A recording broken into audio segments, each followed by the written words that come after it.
Hey guys, you are watching Your Anime World. How are you all? Please support to subscribe this channel for watching new interesting stories. So in this video, we will see what if Deku started his hero journey in class 1B instead of 1A.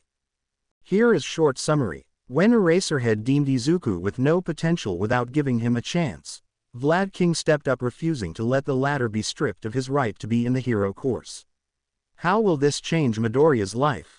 How it will affect him on a personal level? Will he be able to succeed as he did in class 1A? But before we start, if you want more stuff like this, then be sure to subscribe and like this video. And if possible, share this video with your friends. Now let's start the story. The first day, in a dark room, a huge man sat on a chair while scrolling through a file on his computer. He finally set his eyes on what he was looking for. A simple video. He started it and began to watch the video. The contents of the video showed a bunch of super-powered teens smashing and destroying robots left and right. However, one of them stood out. He was a young man about average height and had black hair with green highlights on its tips. He also had freckles on each of his cheeks. On each one were 4 freckles arranged in a diamond pattern. He also had large green eyes that sparkled whenever the light shined on them.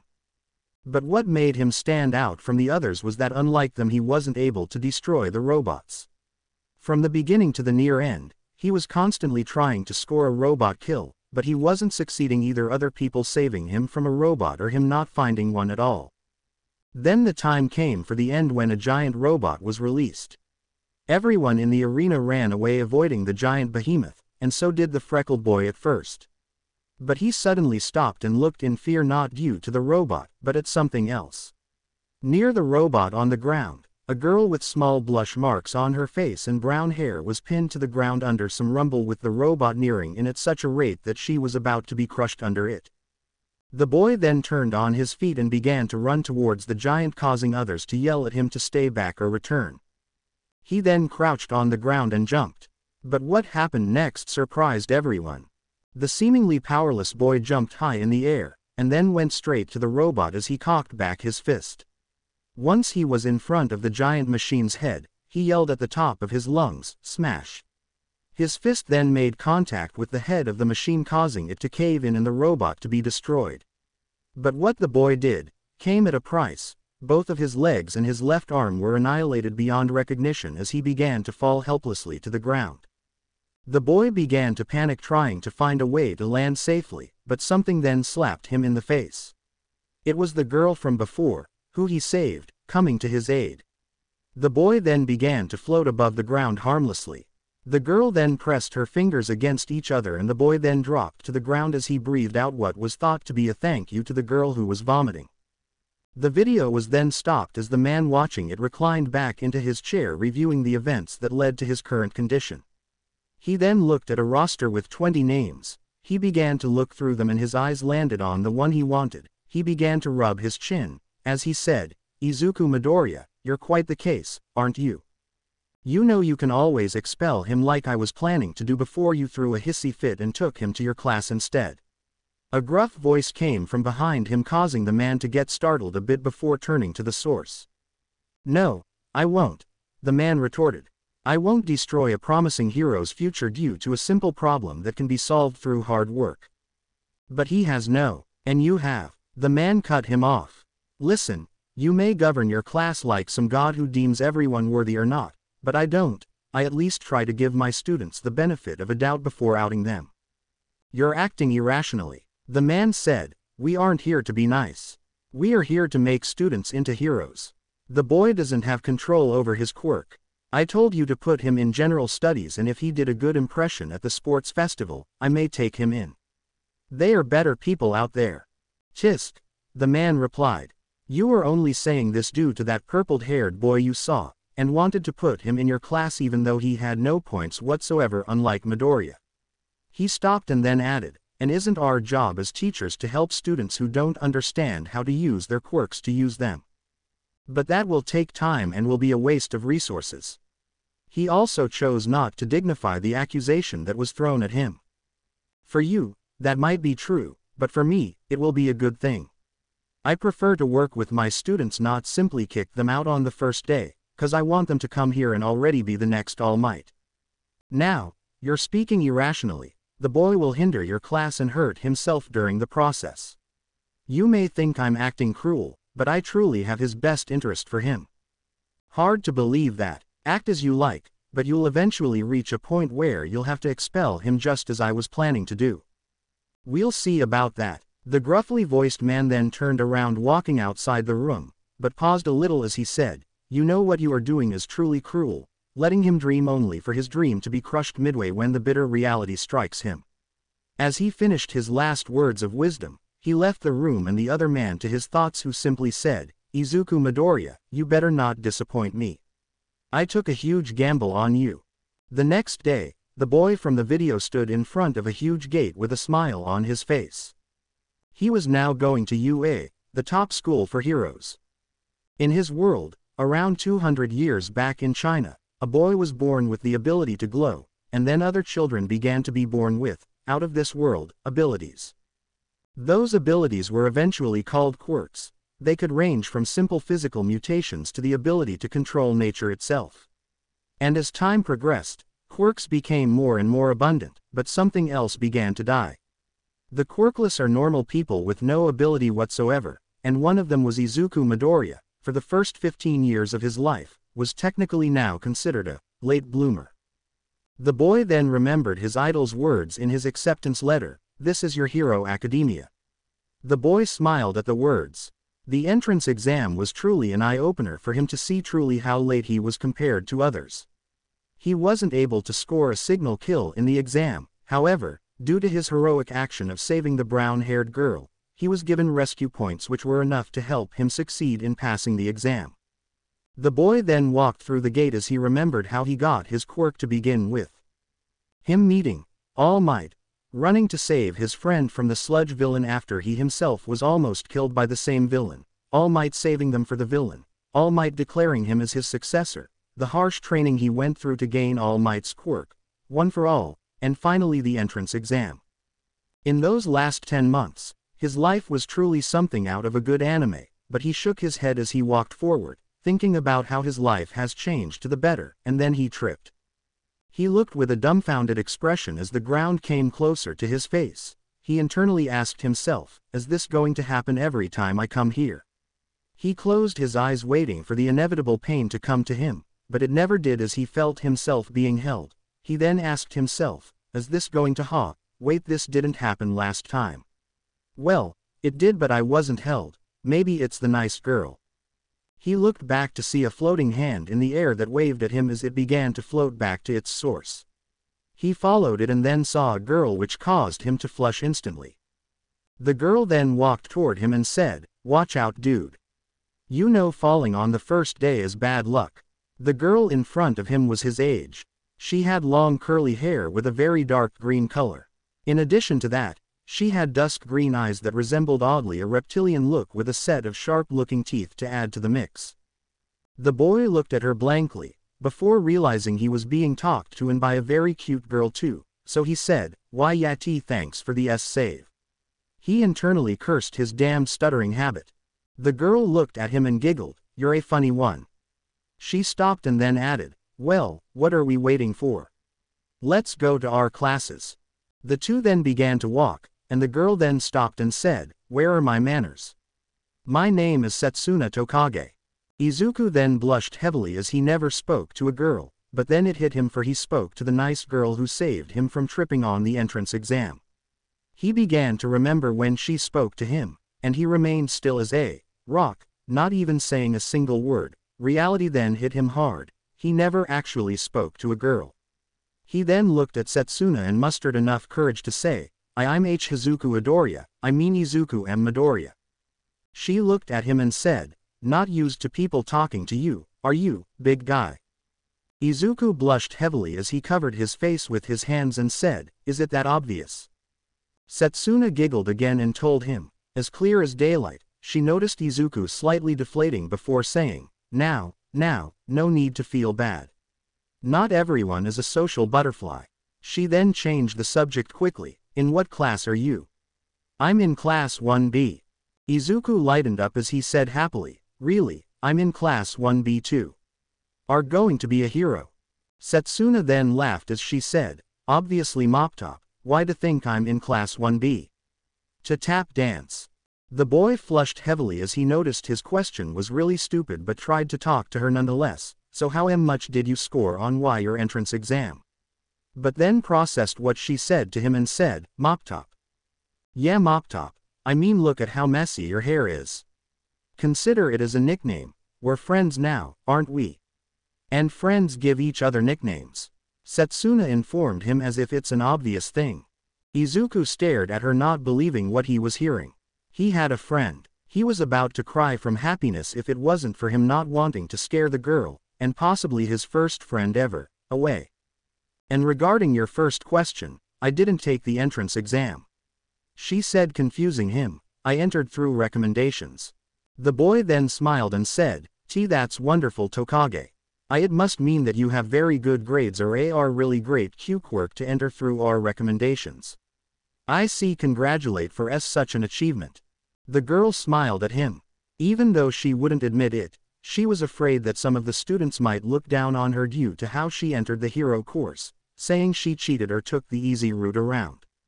Thanks, Mop-Top. The boy's sweat dropped at the nickname, but he can live with it.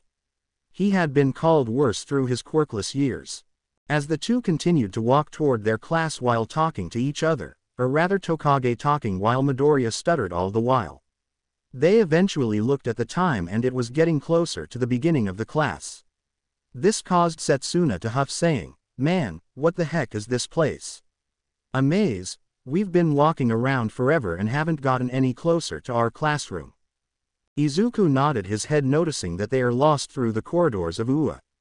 He then had an idea and said, well, maybe we can use the map of the building in the school guide that we got along with our uniforms. The girl smiled at him and said, well, what are you waiting for Mop-Top, cough up that map. She then detached her hands, catching Izuku by surprise, who thought that this might have a relation to her quirk and went searching all over his body, causing the poor boy to go nuclear red. He looked at the girl who was smiling mischievously at him, and asked her, Tokage, what are D doing to me? Setsuna smiled and giggled, I have no idea what are you talking about, Mop-Top. I'm searching for the map. The boy swallowed heavily as he informed her, I'm sure that the map isn't on my stomach. The girl looked at him with a naughty gleam in her eyes as she said, I know, but don't worry. The boy then began to have steam go out of his ears due to the girl's remark, but stopped when he felt her hands leave his body and moved to his backpack, and got the school guide. She then said, sorry there, I went a bit overboard. She then opened the school guide and cheered, onwards, as she walked in front of him. The boy took a moment to calm himself down as he said, no problem. The girl looked back at him, and said, but damn, you sure are ripped under these clothes. This remark was enough for him to almost faint, but he powered through. They both walked in silence, but Izuku decided to break the ice, so he started the conversation, so how was your trip here? My mom sure cried a lot. Seriously, that's the best I can do. Now she'll think I'm weird and won't talk to me anymore. Setsuna then laughed, you have no idea what my parents did. My mom threw me a party while crying.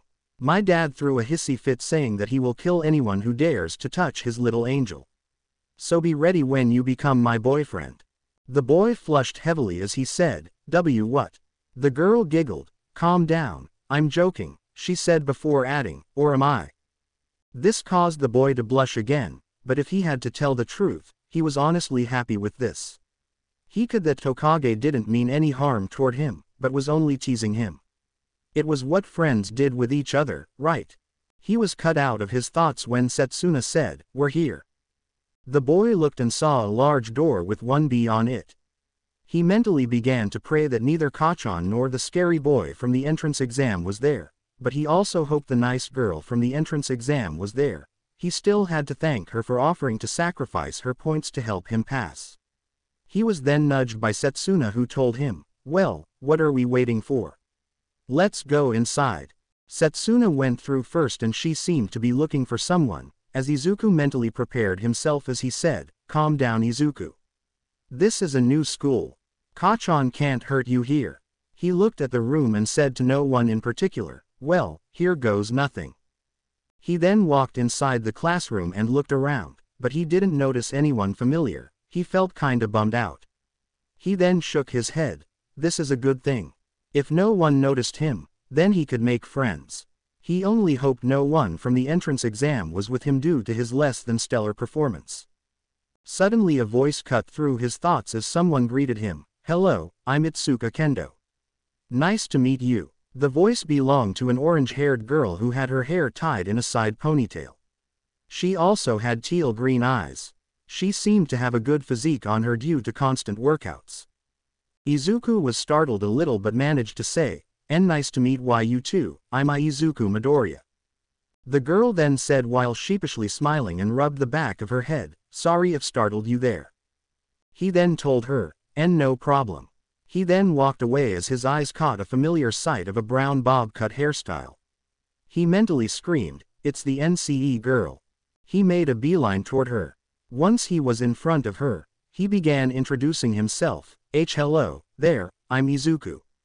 He then noticed that the girl wasn't the one he knew, but was someone who looked extremely similar to her. The girl looked at him through the bangs that covered her eyes with curiosity, and something else, fear maybe. She then asked him, "Are talking to me?" Seeing the damage was already done, Izuku tried to salvage what can be saved. "Oh, of course." He told her, hoping to trick her and not hurt her feelings. The girl was not convinced. She sighed disappointedly. She truly hoped the boy was actually talking to her, but it was clear he wasn't, and he was trying to spare her feelings, so she said, "There's no need to spare my feelings. UT thought IW was someone else." Izuku slumped on the desk near a window close to the girl as he said in shame, "Why yeah, IT thought you were someone from my entrance exam." He looked at the girl who lowered her head in sadness, but he then added, "But that doesn't mean IW wouldn't like to know you be better. I'll start. My name is Izuku Midoriya." The girl then looked at him with a small smile on her face. "My name is Kanoko Komori." Izuku laughed a little and said, "You aren't a social person, are you, Komori?" "It's kinda like me." Kanoko sighed as she told him, "It's because everyone thinks my Q quirk is really disgusting." "What is it?" Kanoko looked at him with fear and worry. She was sure he will know eventually, but she was afraid that she will scare him away. She looked at him and swallowed heavily as she opened her mouth and said something in a quiet voice. I sorry K Komori, can you repeat that because I didn't hear you well." She then said the same thing a little bit higher, but still not loud enough to be heard very well, but he made out a part of it, room. Can please you say it again?" She sighed as she said in a normal voice, "My quirk is known as mushroom." The girl looked at the boy expecting to see a disgusted face. That was how it was her entire life. People judged her due to her quirk, not even trying to know her first.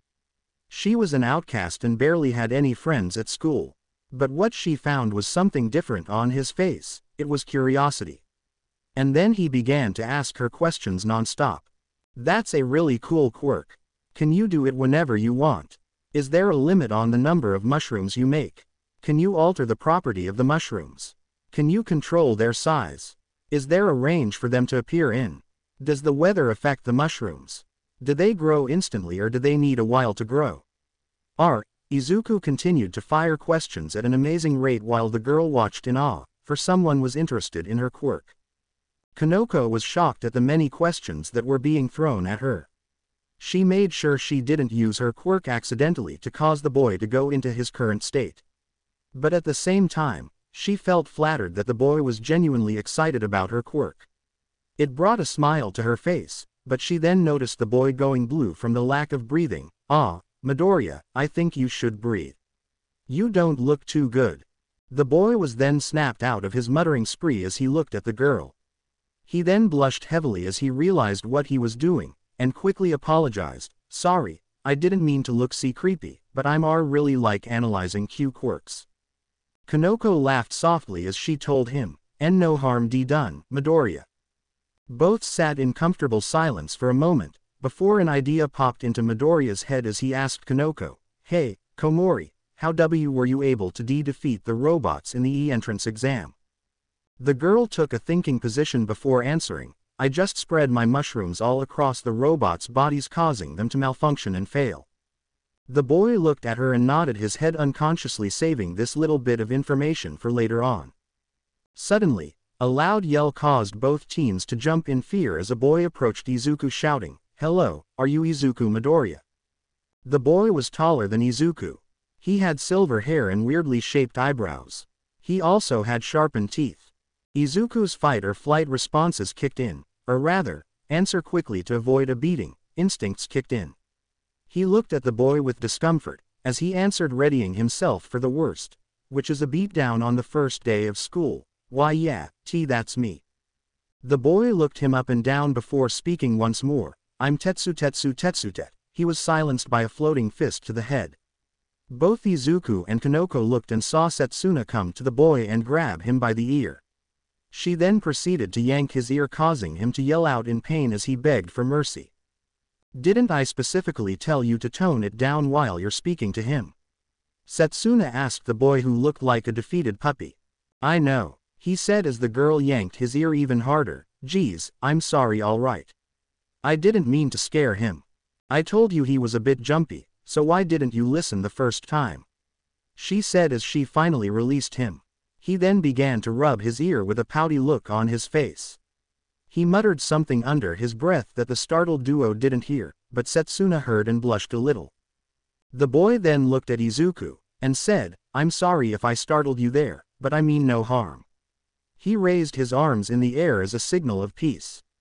He then added, "Setsuna told me about this new guy she met, so I just wanted to meet you. Sorry if I came off a little bit extreme or intense." Izuku sighed in relief as the situation was cleared. He waved his hands and said, "No problem. No harm done." He then added, "As you already know my name is Izuku Midoriya. Yours is Tetsu." "Yes," the boy exclaimed loudly, only for him to get bonked on the head again by Setsuna, who was standing near him. The boy once apologized to Izuku, before noticing the girl's presence. "And who are you?" The girl in question blushed at the inquiry, but said in a quiet voice, "I'm Kanoko Komori." The boy nodded his head, and then said, "Well, you know who I am. As for the Queen of Reptiles over here," he said while pointing a finger at Setsuna, "she's my friend Setsuna Tokage." "It's nice to meet both of you," Kanoko said in a shy voice. However, the resident lizard lady had a playful gleam in her eyes, as she looked at Kanoko and Izuku. Tetsu noticed the gleam and shivered, as he knew nothing good could come out of it. Setsuna then went and laid herself on Izuku, saying, "Izuku, how could you do this? On the first day of school, and you already found a new girl. Was I not good enough?" Kanoko looked at Izuku with surprise as she tried to comprehend what she just heard. The green-haired boy now was a blushing mess, because a girl was pressing her body against his. He also steamed due to Setsuna's accusation. "Tokage, what are you saying? We aren't like that. We just met today." "Not yet," the girl whispered to him as she took a seat behind him. Tetsu then sat in front of him and whispered to him, "Don't worry, you'll eventually get used to it." "I sure did. Thanks, Tetsu. Just call me Tetsu. My name's kind of a mouthful." "Yeah right. So are you guys a couple or not?" Kanoko asked, not understanding the situation anymore. Izuku blushed heavily as he waved his arms back and forth. "What? No." He was then interrupted by the class door opening and revealing a very huge man entering the room. The man had a very muscular build to him. He wore a red suit with a gauntlet that had a tube connected to his back. He also had a small scar on his face. He had white hair and sharp teeth. Izuku recognized him on the spot. He was the blood hero, Vlad King. He wasn't particularly a famous hero, but he was a hero nonetheless. Izuku bounced excitedly in his chair as the pro stood in front of his desk and introduced himself. "Hello, class, my name is Sekijiro Khan, better known as the blood hero, Vlad King.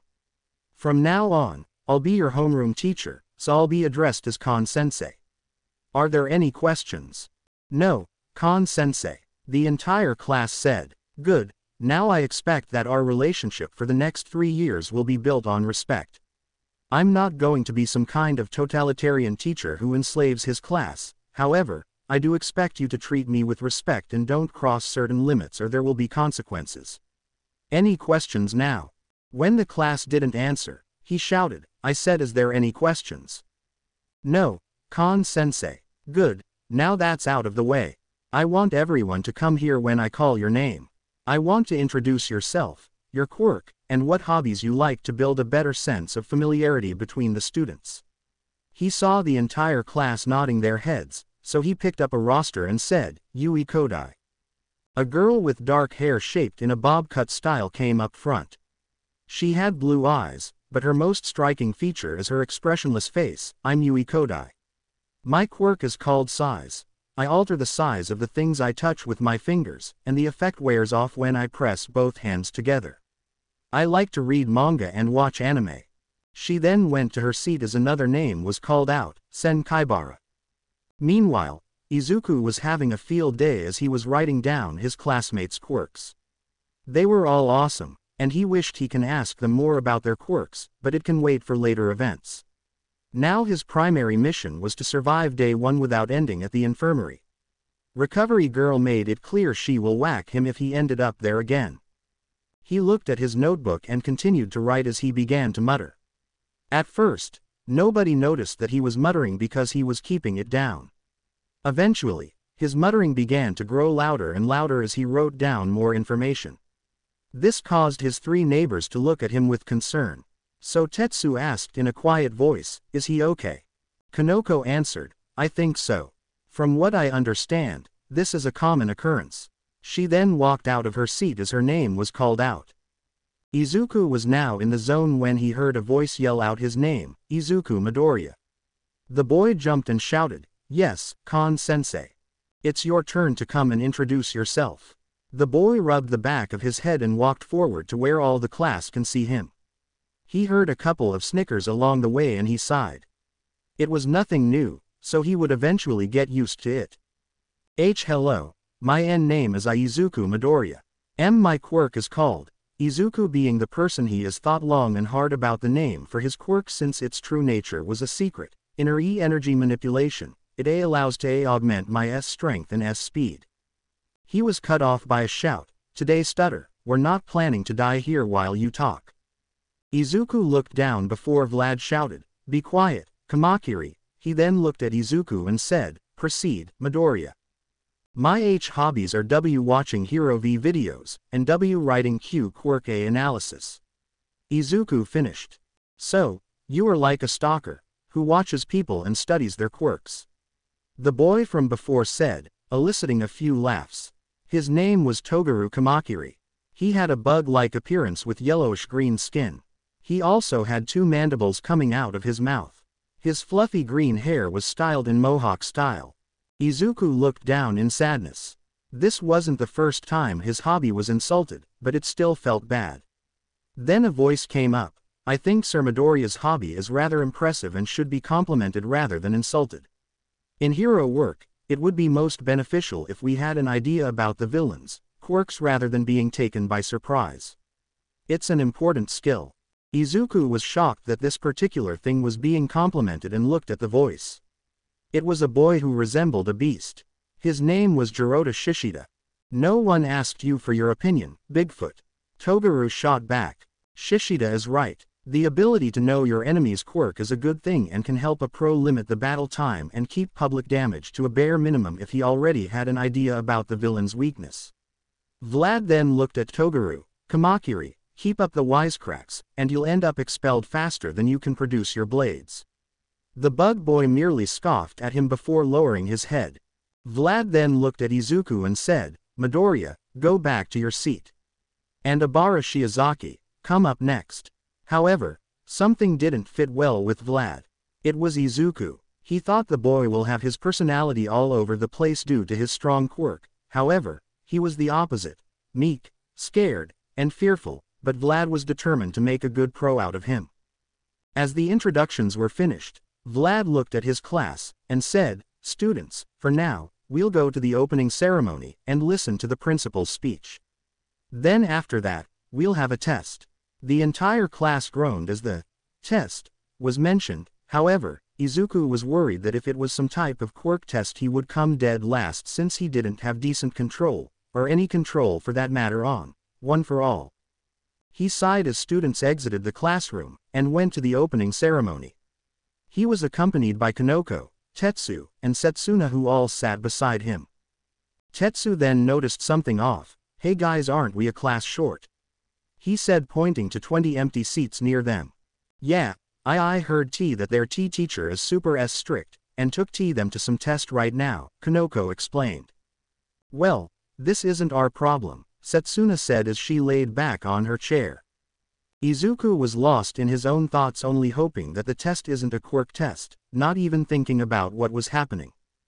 The principal then came along and gave a speech making a few announcements, such as a new mysterious teacher which Izuku knew who he was, and UA's plan to enforce a new dormitory system perhaps in the next year or the second semester. When he finished, everyone was excused, as Vlad announced, "All right, go and get in your gym uniforms. It's time for the quirk apprehension test." Everyone cheered excitedly except Izuku, who sighed sadly knowing he was going to fail this test. Noticing his foul mood, Setsuna asked him, "What's the matter, Green Bean?"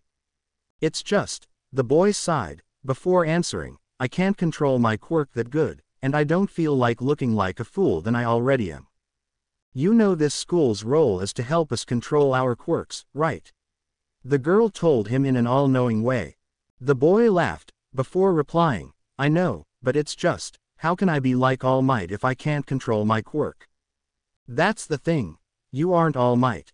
Geez, Green Bean, you're on your first day, and you already want to be number one, ego much." The poor boy quickly shook his hands trying to defend himself. "No, that's not what I..." The girl snickered at him. "I know, Green Bean, just relax. My point is just don't try to reach the impossible on the first day. We're here to make mistakes, so we don't do them out on the field, so just take it easy." She then lifted her fist, and said, "Fist bump." The boy's face flushed as he fist bumped her and then went to change his clothes.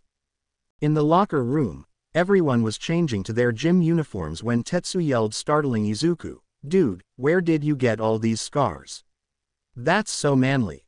Izuku, who was used to working shirtless with no one seeing him, was afraid, so he quickly answered, "Training." He didn't want them to know about his past, and that he was a quirk practice dummy, especially for Kachan. "Sir Midoriya, I must admit to push yourself to such lengths to strengthen your quirk. Gaining these scars along the way must have been painful." The Beast Boy said while raising his hand, "respect you for such a strong will.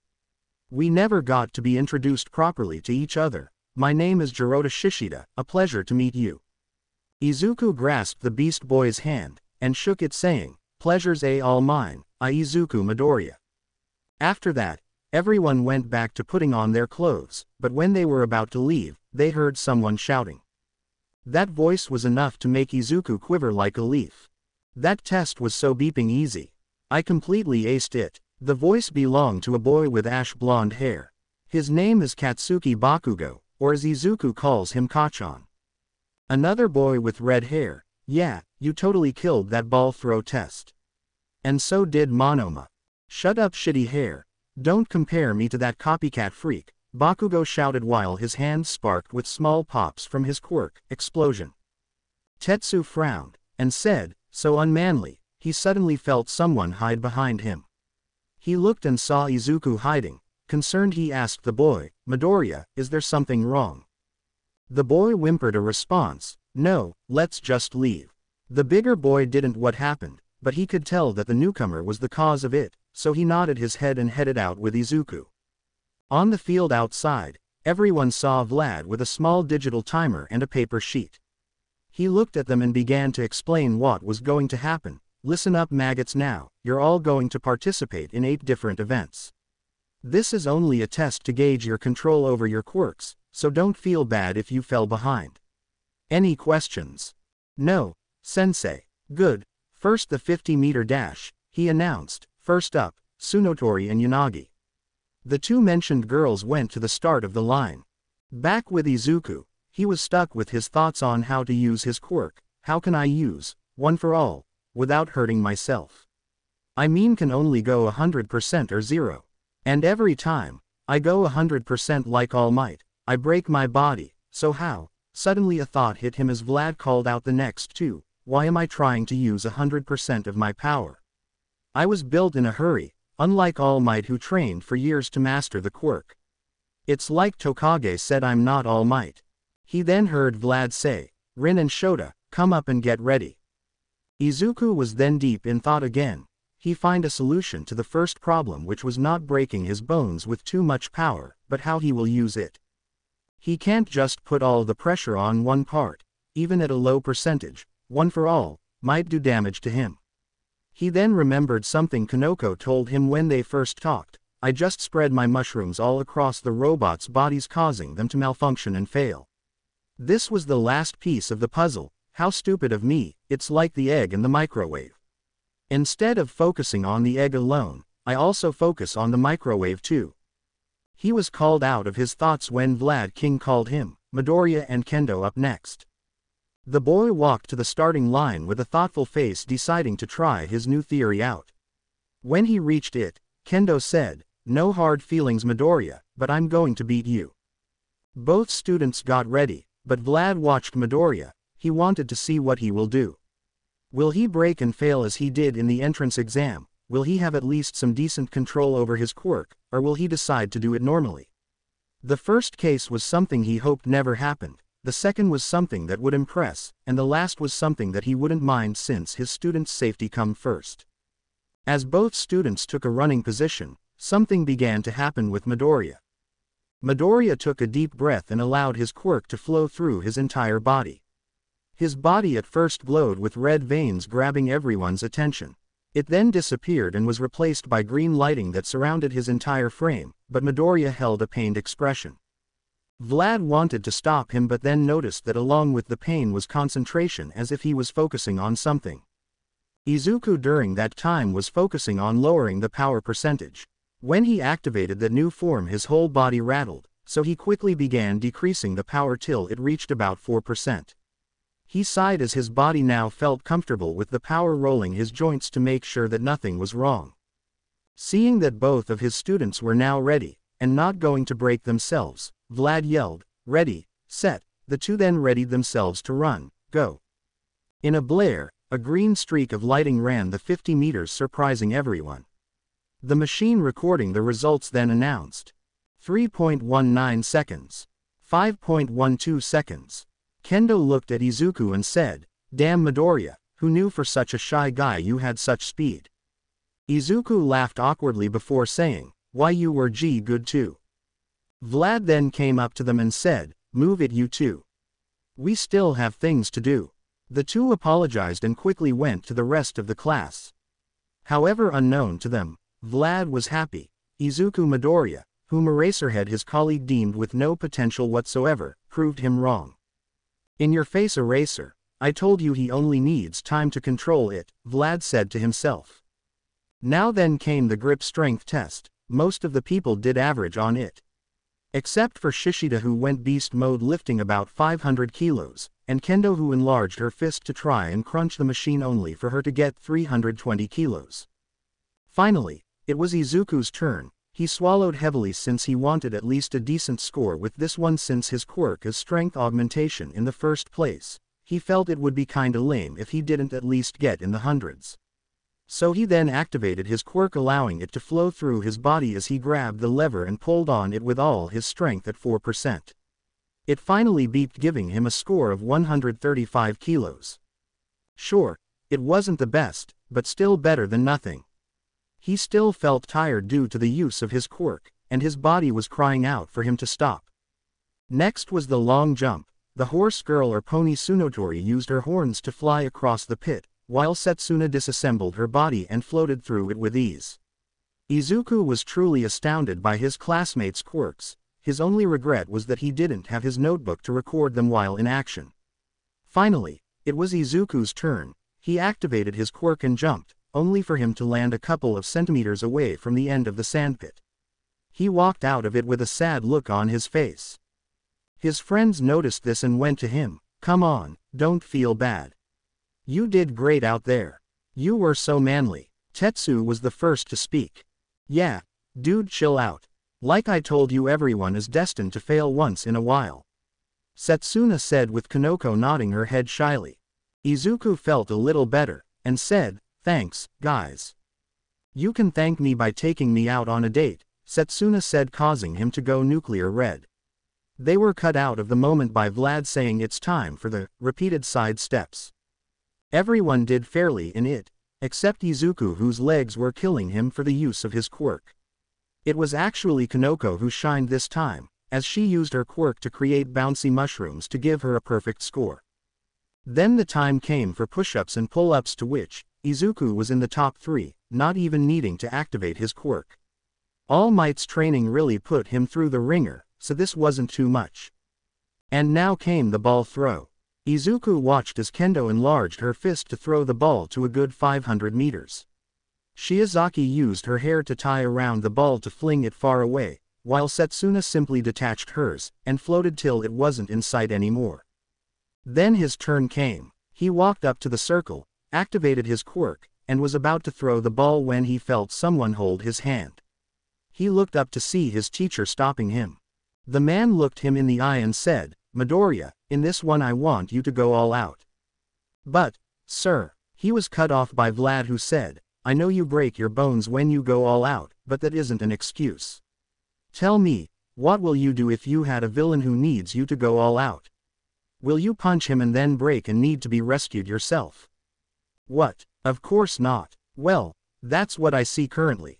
Listen, Midoriya, I'm not saying this to discourage you or anything, but sometimes in real-life cases, you have to go all out.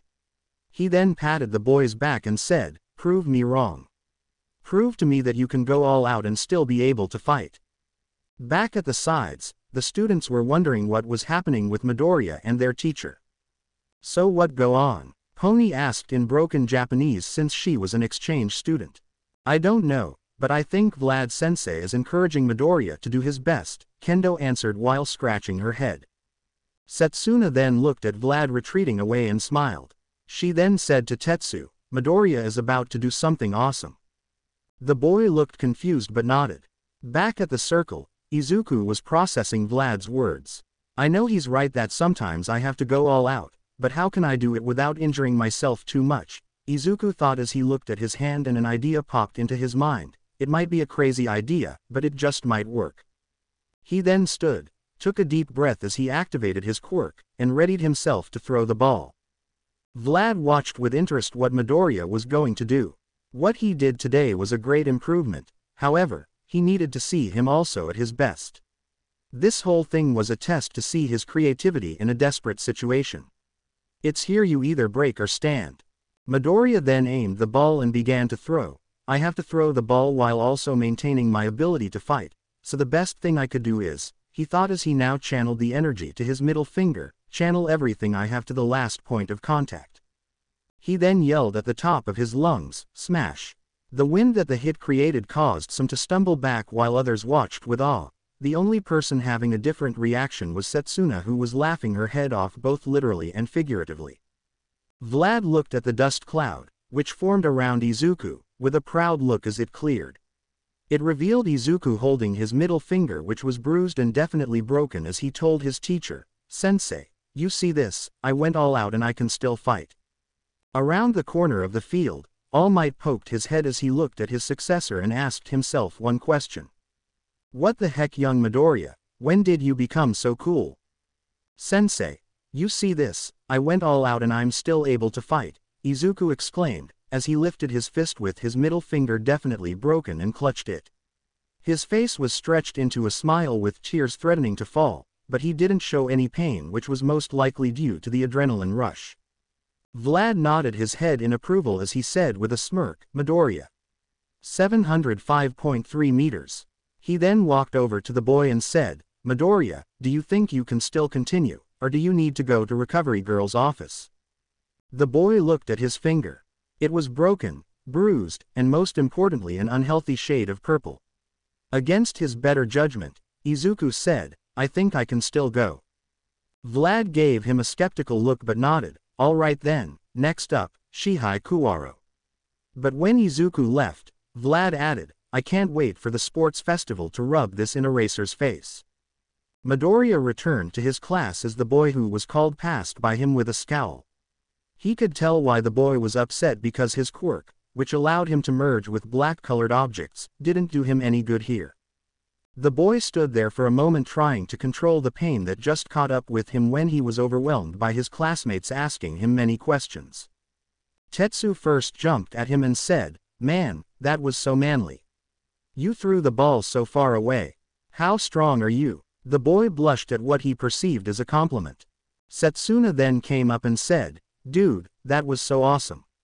You totally killed it." She then hugged him on purpose knowing she will get a hilarious reaction out of him, and on cue the boy had steam coming out of his ears and nose. When the girl let go, he tried to regain his composure, when he felt a small tap on his shoulder.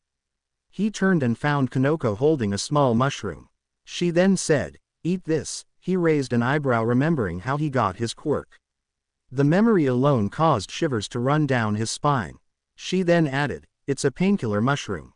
I can see that you're in pain, and this one will numb the pain for a bit." The boy smiled at the girl and said, "Thanks Komori." The girl blushed and said, "You're welcome." On the side, a certain orange-haired girl was watching the boy with great interest. He had such huge power and it made her wonder in a match between them who would win, his strength or her skills. She also had a couple of questions she needed to ask him right now. "Midoriya, can I ask you a question?" The boy looked confused at Izuku and nodded his head. "Sure, what do you want to know?" "How does your quirk work?"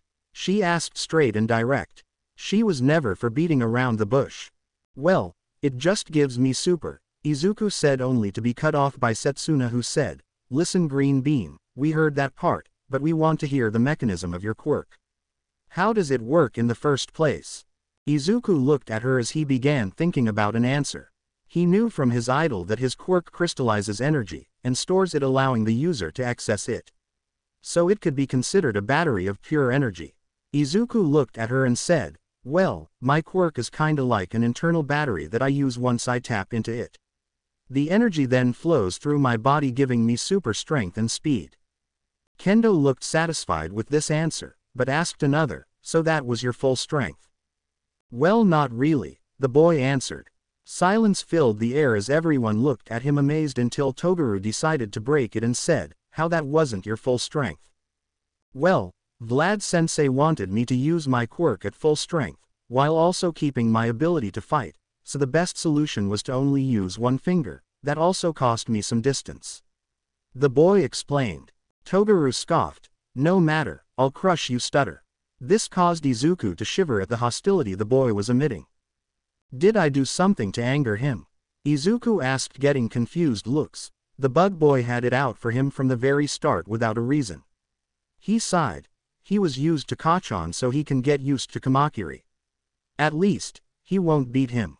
Setsuna then asked him, "Say Green Bean, didn't you say that you didn't have much control over your quirk? How come you controlled so well today?" She remembered their conversation before going to change their clothes, and what he said. Izuku answered her, "Well, it was thanks to you and Kanoko." The girls looked at him and said, "Us? Yeah, at first when I was using my quirk, I always went 100% trying to be like All Might, but Tokage reminded me that I'm not him, so I lowered the power percentage. And then I remembered how Komori defeated the robots in the entrance exam by spreading her mushrooms all over their bodies, so I decided to try the same thing with my quirk on my body." The boy answered, and then bowed to the girls and said, "Thanks." Kanoko blushed, while Setsuna laughed at him and said, "Don't mention it, Green Bean. What are friends for?" Suddenly Vlad yelled, "Come on maggots, we still have 3 tests to complete." Next was the flexibility test, which Izuku did decent on given that his finger was broken. It was followed by seated toe touch, which he also did decently. It was then followed by the endurance run. It took about 15 minutes for half of the class to give out. And a couple more for another 5 to throw in the towel. The remaining 5 were Kendo, Izuku, Toguro, Pony, and Shishida. Pony looked at them, and said in English, "I can go for weeks. My quirk gives me the natural advantage." Izuku replied to her in the same language, my quirk kinda helps out too. The girl's eyes widened in delight as she said, you know English. The boy nodded as the girl smiled happily saying, finally, someone I could talk to. The boy understood where Pony was coming from. Being a foreigner must be hard for her, and having someone who can understand her could help her greatly. Maybe he should give her a couple of lessons in Japanese. It then took a couple of more minutes for the remaining 5 to throw in the tower, with Izuku being third, Shishida second, and Pony first. Now, they all stood in front of Vlad, who was calculating the results. He looked at them and said, here are the results. Midoriya looked for his name and was awed. He was in the 5th position. He wanted to cry, but he didn't want to look like some crybaby in front of his friends. Vlad then said, now regarding the results, those tests only showed your skill with your quirk, and some were at a disadvantage, not able to use their quirks at all. For all of you to know, these tests don't define who you are. I saw that you all tried your best. Some of you used your quirks creatively, others made up for their inability to use their quirk by pushing their bodies to their limits, and some put up a good show. Now for those on the top, don't get too comfortable with yourselves, always work hard. Those in the bottom, don't feel bad, we'll work from the bottom up. He noticed that there was no other reason to keep them, so he said, all right, go to class and get your syllabus. He then turned to Midoriya and said, Midoriya, go to Recovery Girl's office, here's a slip. The man handed him a small piece of paper. The boy then went away, as others cleared the training ground. Back in the classroom, everyone began packing their bags, and groups formed with each other except a certain bug boy who just sulked alone in the corner of the classroom. Setsuna sat with Tetsu, Itsuka, and Kanoko as they waited for Izuku. She looked at her watch and sighed, what is taking the green bean so much, it's only a finger. It'll looked really bad though, Kanoko interjected. She remembered how bruised his finger was, and it scared her to no end. She could only imagine what kind of pain her friend must have felt. But she couldn't say she wasn't happy, since according to him, now, he had decent control over his quirk, so he won't get hurt anymore unless he decided to go all out, which she really hoped he didn't. Kendo then stated, but still, to have your bones broken, that's some serious backlash for a quirk. She heard that some quirks cause tiredness, headaches, stomachaches, or some other problem. Heck, she even heard that some quirks cause the user to faint from overdoing it, but to have your bones broken was some really nasty stuff, but she can only imagine what his power will be if he had full control, only time will tell, she thought. Tetsu was about to add something, when a boy with black hair and a headband said something, oh, you haven't seen what kind of damage his quirk can do yet. This was a small display. Tetsu then looked at the boy, and said, what do you mean, Awase? The boy looked at him, and said, I mean he got off lucky this time. I was in the same arena with him, and I have to say that he left one heck of an impression. He said, remembering how Izuku easily leveled the 0-pointer into the ground. A voice spoke up, can we stop talking about the lame-ass stutter like he's freaking All Might? Toguro said, clearly annoyed with the subject the class was talking about. Setsuna, who had enough of his attitude, walked up to him saying, hey dude, what's your deal with Midoriya? The moment he spoke, you began picking on him. She was truly angry that the bug boy showed such hostility towards her friend. She never liked bullies, and she wasn't going to let one get his way. If she didn't know any better, she would say that Toguro was here just to fight, not become a hero. The boy pushed her aside and said, keep your opinion to yourself, lizard wretch. You don't see me snooping around your personal business. He then walked away from her toward the door. Setsuna couldn't believe what she heard. Did he just call her a wretch? It just got personal. She looked at him and said, come back here. She lunged forward only to be intercepted by Tetsu, who held her back, saying what Toguro did wasn't manly. Wanna come at me, wretch, Toguro said as he brandished 2 blades from his wrists. Jirota then stepped forward and said, now please let's calm ourselves down. We're going to be classmates for the next 3 years, so can we at least be civil in our conversations? He finished trying to de-escalate the situation that went from 0 to 100 in a mere moment. He looked to Setsuna, who seemed to have calmed down, for Tetsu to let go of her. He then said, "Now, can we talk with each other calmly?" The bug boy scoffed, and left the room as he told them, "I have better things to do with my life than talking about some lame-ass stutter." Setsuna, although calm now, was boiling with anger. She didn't know what this guy's case was. He began to pick on Midoriya, the moment he walked to present himself. It seemed that the bug boy took a personal annoyance with Izuku's mere presence.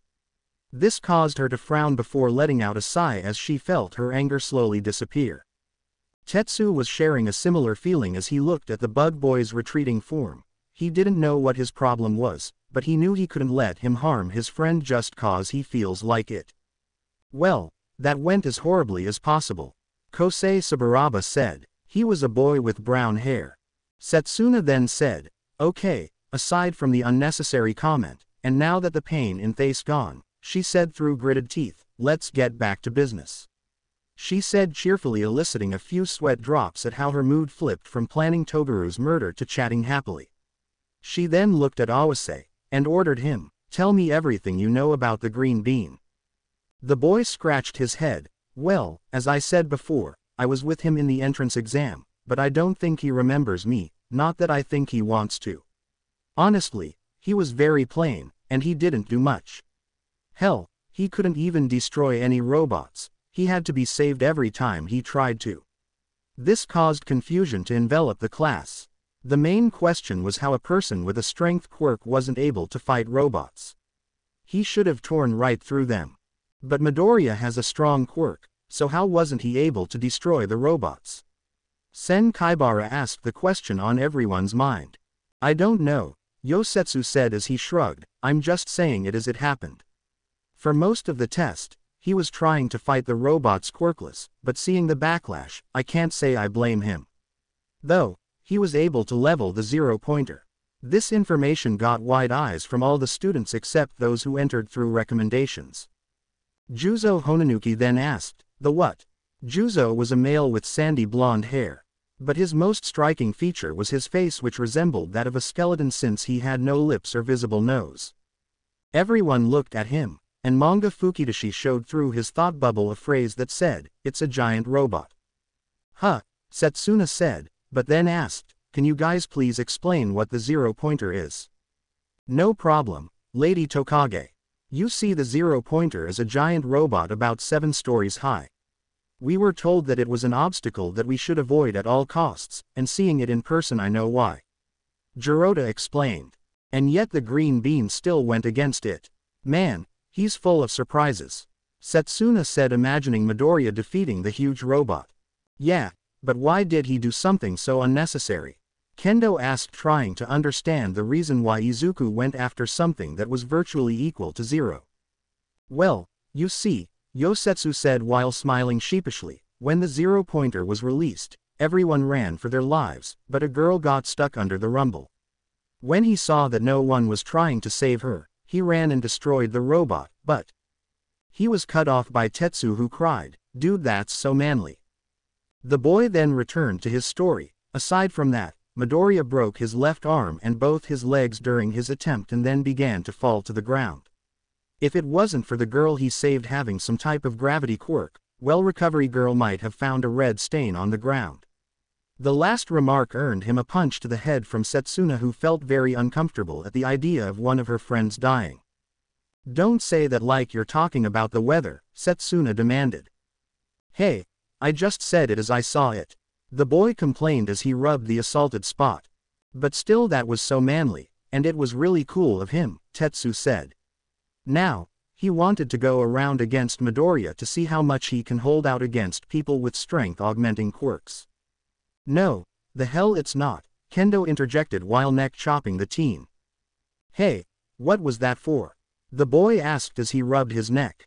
"For thinking what he did was cool. Can you even imagine the amount of pain he was feeling?"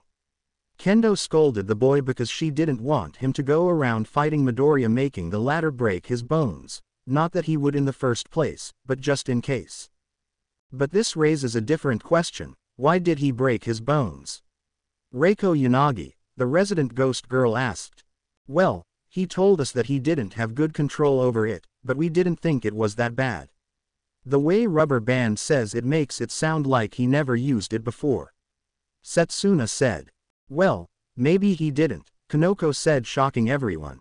Looking at the shocked looks, she quickly explained, maybe, he wasn't able to control it well when he was young, so he never actually used it till the entrance exam. Everyone nodded at the logic. Broken bones could make anyone shy away from using their quirk if it meant saving them from intense pain.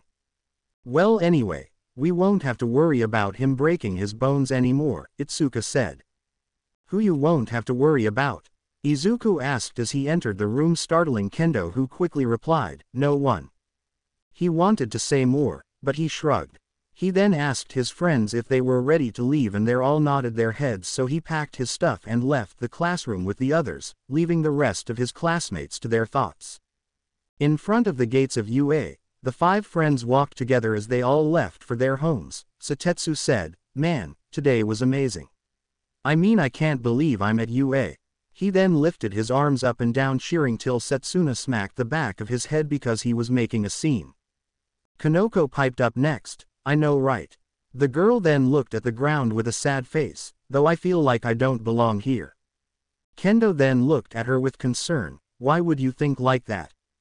Kanoko sighed, I mean, I don't have a flashy quirk like Izuku, or a strong one like you, Setsuna, or Tetsu. It feels like I'm here on a fluke, or that I'm cheating and taking someone else's place that is better suited for the hero course. All of them looked at her with concern. Self-doubt is one of man's greatest enemies, and it seemed to them that their friend had a lot of self-doubts that may be due to bullying because of her quirk. Izuku then remembered his conservation with All Might when he received his quirk. Back then, he felt like he was cheating since his power wasn't originally his, but All Might assured him that this power was now his. So he said with a smile, you definitely deserve it, Komori. You managed to pass the entrance exam even though your quirk wasn't suited for combative purposes. In addition, you don't need a flashy quirk to make it into the hero course, your quirk is great as it is. It's very versatile, I mean, if I can be in the hero course then so can you.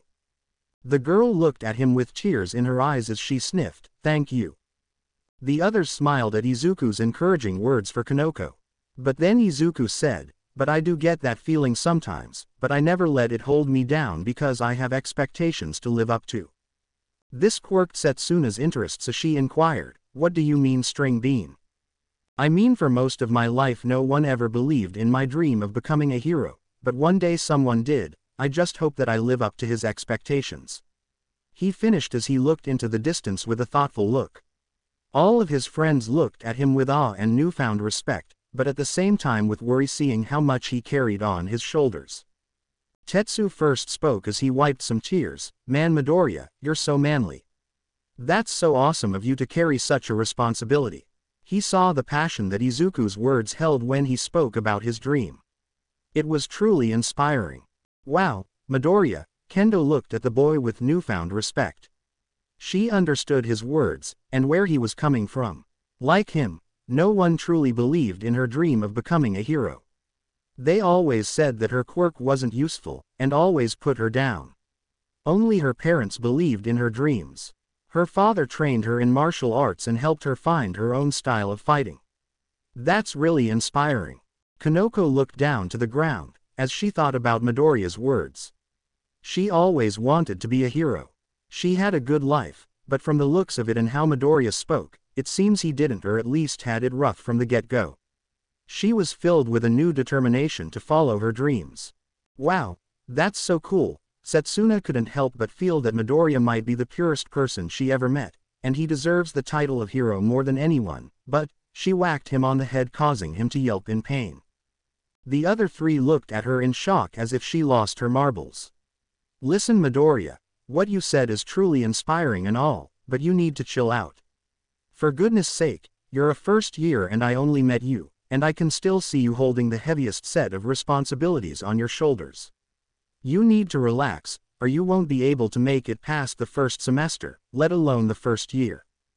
If only she knew about one for all, he thought, but he then added, but I have to be a great hero to make him proud. If he truly believes in you, he would be proud either way, Setsuna told him. The boy lamented on her words. He remembered how All Might told him how proud he was when he made it into Ua, or when he was able to finish cleaning the beach. He smiled and said, "Thanks Tokage, I'll take your words to heart." Alt tried to chill out. The girl then patted him back as she said, "Great for you String Bean." The boy looked at her and said, "What happened to Moptop, or Green Bean?" The girl chuckled as she said, "I didn't like them that much." But then she asked him, "But I have to ask you something, why did you take so long at Recovery Girl?" The boy shivered as he recalled his encounter with the old lady. Let's just say that he didn't know old people's canes can be so painful. She tends to take her time. The boy answered quickly as he suppressed a shiver. "Okay," Setsuna said, not fully convinced.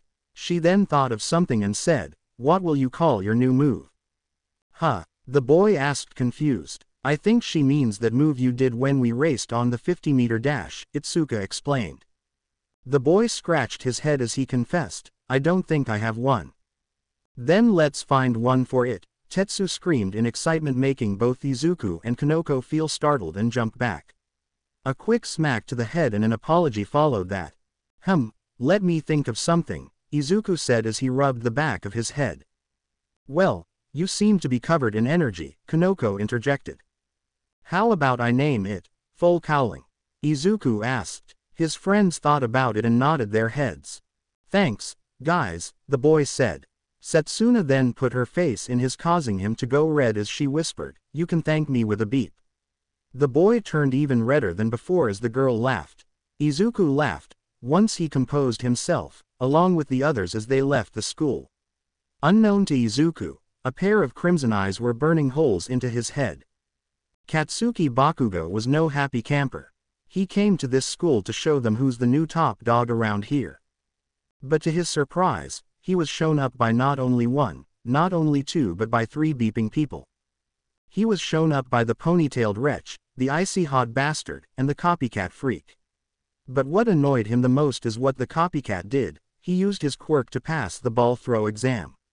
He tried to attack the freak only for him to be captured by the teacher. The sleeping-looking bastard told him if he ever tried that again, he will be expelled. He couldn't believe his ears. The Katsuki Bakugo, threatened with expulsion. He wanted to blow the teacher up, but he swallowed it. But still, something else was annoying him more than what the copycat freak did. He actually couldn't pinpoint it. It was like pain that he couldn't get rid of. It was like a thorn in his side that can't get out. This reminded him of the only thing that ever gave him this feeling, or rather the only person. Deku. He thought with anger, but he knew the nerd won't come here. He made it crystal clear that if he ever did, he will kill him. But he couldn't shake that feeling that accompanied the boy. It only increased when he arrived at the changing rooms after the exam. It was only a moment, but he actually saw a patch of green hair go out of the room with a sliver-haired boy. He wanted to attack him but held himself back since that damned nerd isn't the only person alive with green hair. He was so deep in thought he didn't notice a girl walk up to him. "Hey Bakugo, what are thinking about?" The boy's instincts kicked in as he turned and was about to blow her up only for him to stop as he saw the source of the voice. Round face, never creep on me like that again. The girl then puffed her cheeks as she said, "Well, if I didn't do that, you might have slept at school," she said as she turned to walk away, but stopped saying, "And my name is Ochako Uraraka." The boy scoffed as he said, "Whatever, round face." She then walked out to the blue-haired boy who was waiting for her. Bakugo called him a knockoff Sonic due to his quirk being related to speed, but he will settle for 4 eyes cause it isn't a mouthful like the last one. He walked out of the classroom only to be greeted by Shitty Hair smiling like a moron at him. He sighed as he walked away from him. "What do you want, Shitty Hair?" The boy looked offended as he said, "First, our hair is practically the same, and second, my name is Eijiro Kirishima." The boy then stopped a little. He then yelled, "I want to walk with you cause you're so manly." Bakugo rolled his eyes as he yelled at the boy, "Leave me the beep alone." But the boy kept following as if he never heard him in the first place. Bakugo sighed as he facepalmed. Could this get any worse? He thought. It was as if the universe has answered his question. He saw something that made him blow with rage. It was so small, but he could make it clearly. It was a patch of green hair. It reminded him so much of Deku that he quickly made a beeline toward the group that the patch was walking with. The group made a turn around a corner before he could arrive. He turned around and they simply disappeared. He was so pissed right now. Kirishima then caught up to him and asked him, "Hey, Baku bro, why did you go in such a hurry and then suddenly stop dead in your tracks?" Bakugo didn't hear him. The only thought he heard was that there is a chance the damn nerd didn't take his warning seriously and still came to Ua. That quirkless freak actually thought he has the right to stand on the same pedestal as him. He knew that if the nerd wasn't in 1A, then he'll most likely be in 1B. He will get to the bottom of this tomorrow.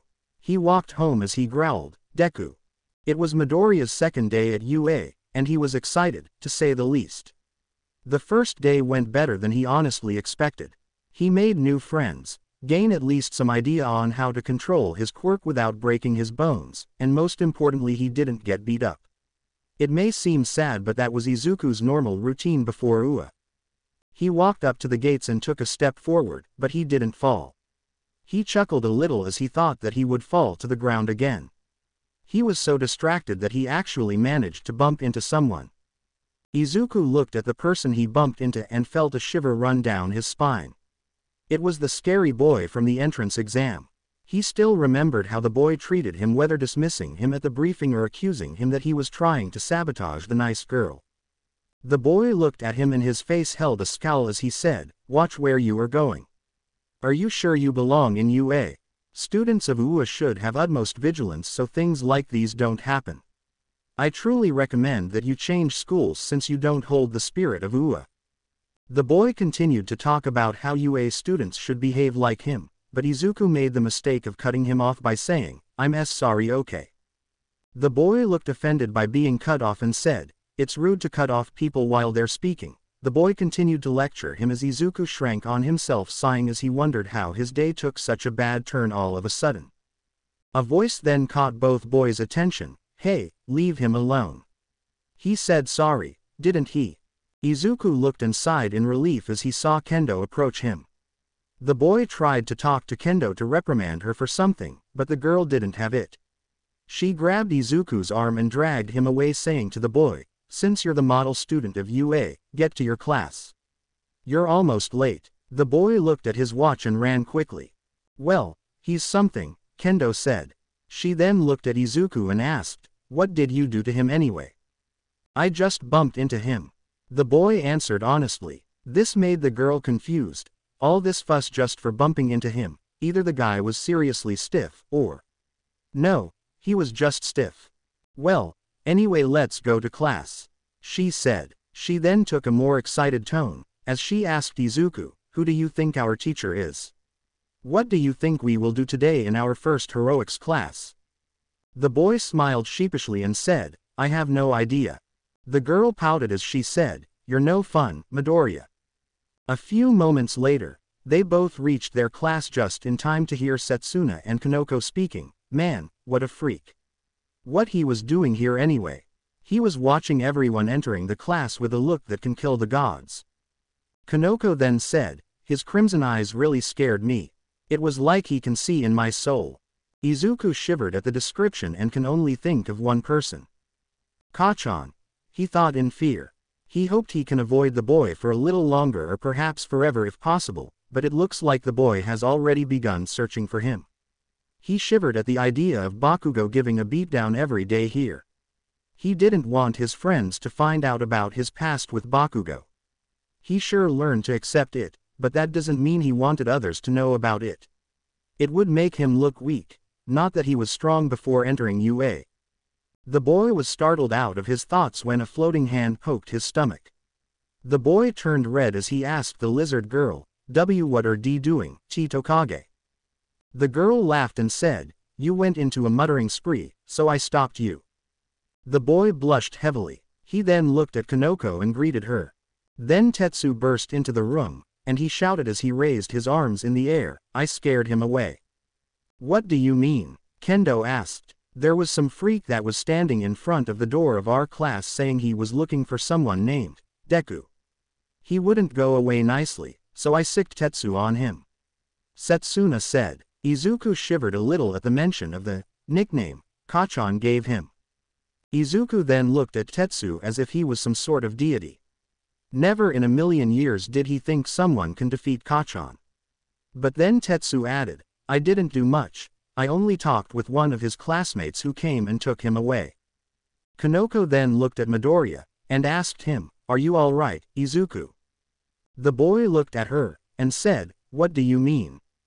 I mean once we mentioned that guy, you were shivering. The girl said, before Tetsu also gave his 2 cents, yeah, dude, do you know him? He still remembered yesterday when Izuku shivered after he heard the boy's voice. Izuku felt his throat grow dry as his friends looked at him expecting answers. He prayed for every deity he knew of to help him. And as if the universe heard him, the door opened as Vlad walked in. Izuku sighed in relief, but Setsuna then whispered to him with a giggle, this isn't over, Greenie. The boy gulped, as Vlad began explaining what was going to happen today. Listen maggots, today is your first heroic class. So you will all go to Gym Gamma, and wait for your teacher there. Yosetsu raised his hand, and Vlad said without looking at him, no, you won't need your hero costumes. The boy then lowered his hand. Vlad then looked at his class and yelled, now, go and change. Yes sir. Everyone yelled as they left the room. 10 minutes later, everyone was standing in the gym waiting for the new teacher to enter. Kanoko looked at her friends with excitement, who do you think the new teacher is? I don't know. Maybe a pro from the top 20 heroes, Setsuna said with Tetsu, Kanoko, and Kendo nodding their heads. Izuku on the other hand was beaming with excitement. He knew who the new teacher was, and he couldn't wait to see him. He was excited to study under such a strong hero. The gym's doors opened and everyone looked with anticipation only for them to all scream at the same time, Vlad-sensei, you're the new heroics teacher. Disappointment could be seen on the students' faces, especially Izuku's face. The teacher looked at his students' crestfallen faces and didn't know whether to laugh or feel offended. Finally, he settled for neither, as he shouted, heads up maggots. I'm not your heroic teacher. I only hijacked your first class. I need to see a couple of things before I set you to heroic training. And what would be that, Vlad-sensei? Setsuna asked the blood-themed hero. I want to make a sort of physical examination. I want to see how much you can all push your bodies before they fail. Second, a combat session.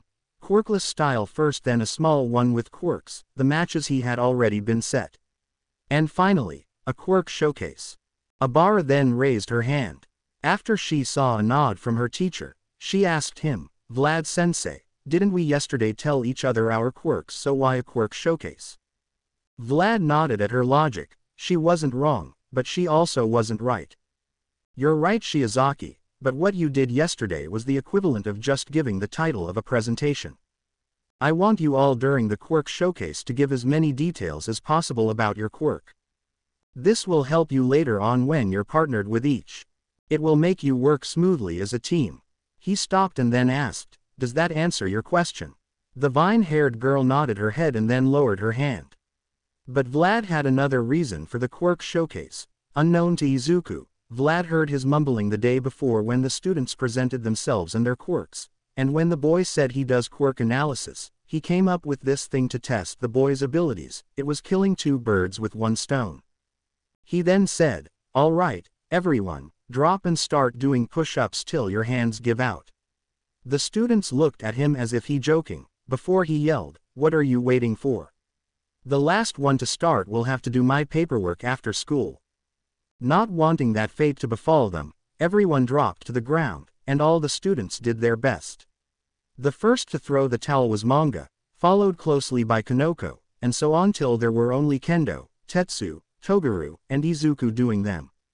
The green-haired boy looked at the others, and they seemed that they were not going to stop anytime soon. 10 more minutes and only Izuku and Kendo were doing push-ups. The girl looked at him, and said, you're quite strong, Midoriya. Thanks, you too. 2 more minutes later, both students fell to the ground tired and exhausted. Setsuna then came and said, you seem like you're both enjoying this way too much. Vlad then yelled, come on, we don't have time to play around, we still have a lot of work to do. The exercises that followed the first one can be only called torture, according to the students. Students were forced to do pull-ups till their hands broke down, squats till they couldn't feel their thighs, and running for around an hour before they all threw the towel. The teacher walked over to his students' near-dead forms, and said, "Pull yourselves together, we have work to do. If you're like that, you won't be able to make it." The students begrudgingly stood up as they readied themselves for the next torture session. The teacher then said, "It's time for quirkless combat, then quirked combat. The first is to see how you do if you come up against someone with a quirk opposite to yours, or if using your quirk will damage the surrounding area. Quirked combat, as I said, will be later to see if there is a certain fighting style that will help you. Now here are the matches. 1 Kendo vs Tetsu. 2 Tokage vs Kamakiri. 3 Komori vs Kodai. 10 Midoriya vs Shota. Both boys looked at each other. Izuku looked at the mentioned boy. He was a short boy about his height or a little shorter. He had iceberg blue hair, and most importantly his hobby is boxing. Izuku gulped. He was screwed. Shota saw this and walked over saying, "I can see you're worried. I'll go easy on you if you want." Izuku thought about it but shook his head saying, "No, it's for the best if you go all out. Vlad sensei said he wants to gauge our ability when it comes to quirkless combat, so it will hurt a bit but it will be worth it in the end." The boy nodded his head, respecting Midoriya's decision. The matches began to take place, and Izuku took notes about his classmates. It was clear Kendo had a lot of martial arts skills under her belt, while Tetsu was more into wrestling. Setsuna was using some sort of combination between kung fu and street brawling, while Kamakiri, well, Izuku could say didn't know how to throw a punch without using his quirk, though he had to give respect to the boy's reaction time, which was impeccable. Kanoko wasn't too good either, and so was Kodai. Then it was him against Shota. The fight was long. Although Midoriya didn't know how to throw a punch, he knew how to avoid one. 5 minutes into the fight and Shota was able to land a hit, causing Midoriya to bend over, and he officially lost. "Okay everyone, stop and take 5 minutes to rest," the teacher yelled as he reviewed the results for later examination. Izuku sat depressed as he thought that without his quirk he was a sitting duck, and there were a lot of cases where he couldn't use his quirk. Kendo approached him with Setsuna. "What's up with you?" the green-haired girl asked. The boy answered, "I really did badly in quirkless combat. Without my quirk I can't fight." Kendo then asked, "Didn't you learn any type of self-defense classes during your childhood?" Izuku thought about it once in 2nd grade but then changed his mind. It was due to Kachan, who saw him going to a dojo and told him if he ever went there again he will break his legs. He said that the dojo shouldn't waste its time on a quirkless freak like him, so he lied, laughing a little. "My mom is a little bit overbearing. She thought I might get hurt if I went there." The girls looked at him with confusion, because if what he was saying was true, then why was he here in the hero course? Being in the hero business is much more dangerous than a simple dojo, but they didn't push him and they knew he will eventually tell them the real reason. Then Vlad came into the gym saying, "All right maggots, the break is up. Time for quirked combat." The matches are pretty much the same, with some pairs like Tetsu and Itsuka while others changed widely like Kanoko and Yui, or Pony and Abara, who with their quirks tried to find a way to beat each other. The latter trying to trap the horse girl while the former was running around trying to outmaneuver the vines and also find a blind spot to hit Abara. But the most striking was Kamakiri and Izuku's change, both changing the dial from 0 to 100. The first using his blades to combat the lizard girl's quirk, which was the ability to split, putting him at a disadvantage, while the latter was using his superior speed to dodge and avoid Shota's fists so his quirk won't activate, which was double impact. If he hit a target he can increase the after effect of his hit many times over. After they were done, Vlad gave out some comments on how they could improve. He told some students that they were good and should continue working on both forms of combat. Others were given tips, such as Abara, who was told to find a way to use her quirk without being an open target, or Izuku, who was told that he should use more than punches. Finally, it was time for the quirk showcase. Izuku was excited so much he was bouncing like a child. His friends came alongside him and saw his state and smiled. Tetsu was first to speak. "Hey Midoriya, bet you're excited, huh?" "I am. It's just your quirks are so awesome. I can't wait to ask you questions about them. Izuku said with a big smile. His friend's sweat dropped, hoping that he didn't ask them questions that they themselves didn't know how to answer. Alright, everyone, let's begin. Vlad looked at his students. Let's see, who wants to go up first? No one raised their hands except Tetsu, who Vlad allowed to come first. Alright, as I told you before, my quirk name is Steel, which allows me to make my body into steel. But my quirk can get stronger if I eat metal, so that's why I always eat iron shavings to increase my durability. The whole crowd was silent, except Izuku, who raised his hand to ask a question. Can I ask you a couple of questions? Sure, go ahead, the Steel Boy said. Can you apply it on parts of your body, or does it always have to be on your entire body? You said you eat iron shavings to increase durability. Did you try to eat anything else? How does the steel appear? Does your body take the iron in your blood to make it like steel, or is it natural? Does your speed get affected by the steel coating, or not? The boy looked at him gaping as he tried to comprehend the questions. Once he got a hold of them, he answered, I never tried to do that. No, I don't eat other metals, but tell me after this what that would do. Yeah, I think so, since if I use it for too long I get iron fatigue. Yeah, I think so. Everyone looked at Izuku, who was writing furiously in his notebook, and one question could be heard: where did he get the notebook in the first place?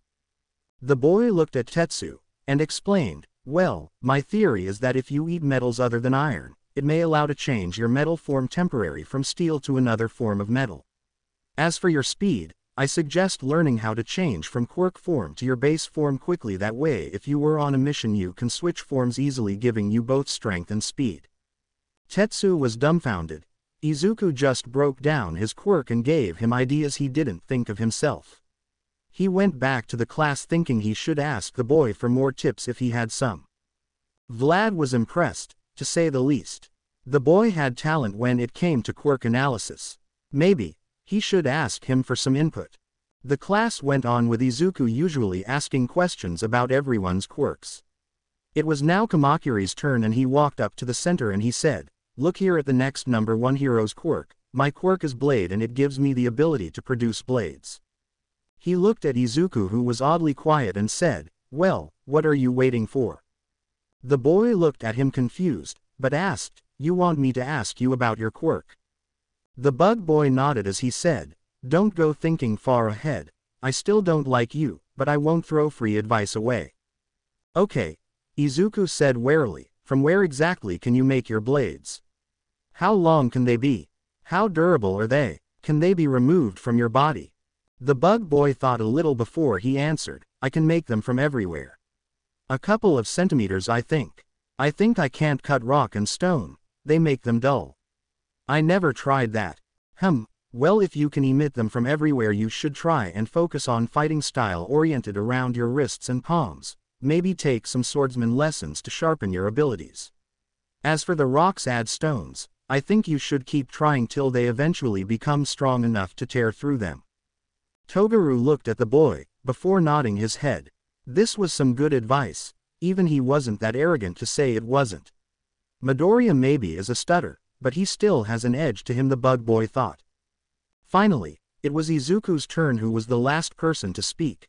He walked and said, well, as IT told you, my quirk is inner energy manipulation, which allows me to enhance my speed and S strength. It kinda acts like a B battery unit, which I tap into it and use the stored energy inside it. There's really nothing much about it. Setsuna then raised her hand for a question. Once the boy nodded, she asked, hey Greenie, you asked about everyone's quirk, so it's fair I ask a question about yours. Where does the stored energy come from? Everyone looked and nodded. After Izuku basically dissected the biology of Itsuka's quirk a while back, they wondered if he could dissect his. The boy remembered the cover story he made for this situation. It may reveal a part of his past that he actually was comfortable talking about, to some extent at least, but better than revealing, one for all. Well, you see, most might think my quirk is an enhancement type, but it isn't.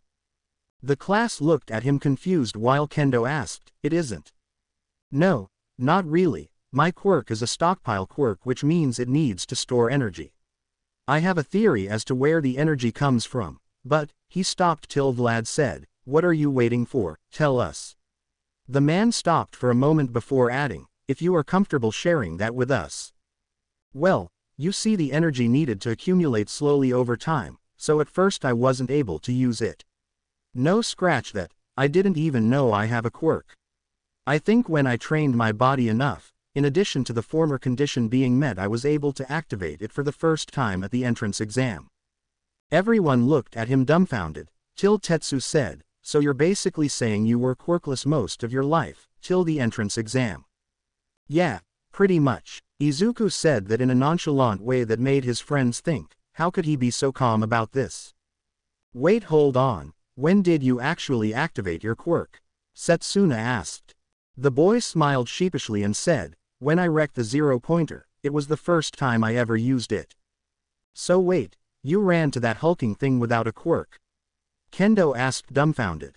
Yeah, I mean no one was saving the girl and that robot was going to run through her, I had to help her. I couldn't just run away like everyone else. Isn't a hero's job to rescue people? Izuku answered. Everyone went quiet at his reasoning. He was right, but that doesn't mean killing yourself. Vlad saw the tense atmosphere but also had answers to many questions he had, why the boy broke his bones, why he had a meat personality, and many more.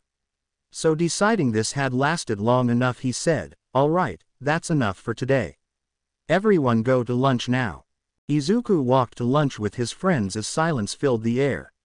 When they sat, they noticed the boy continuing to walk and sit alone. Setsuna then walked up to him and asked, what are you doing? He looked at her surprised, don't you hate me now? What? Why would I? Well, I told you I was quirkless, he said as he looked down. It didn't take a genius to know right here to know that Izuku was bullied during his childhood because of his said condition. Greenie, quirkless or not, that doesn't make you less of a human.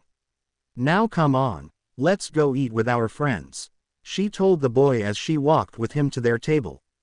His friends looked at him with worry, but Itsuka was the first to talk. Midoriya, did we do something to upset you?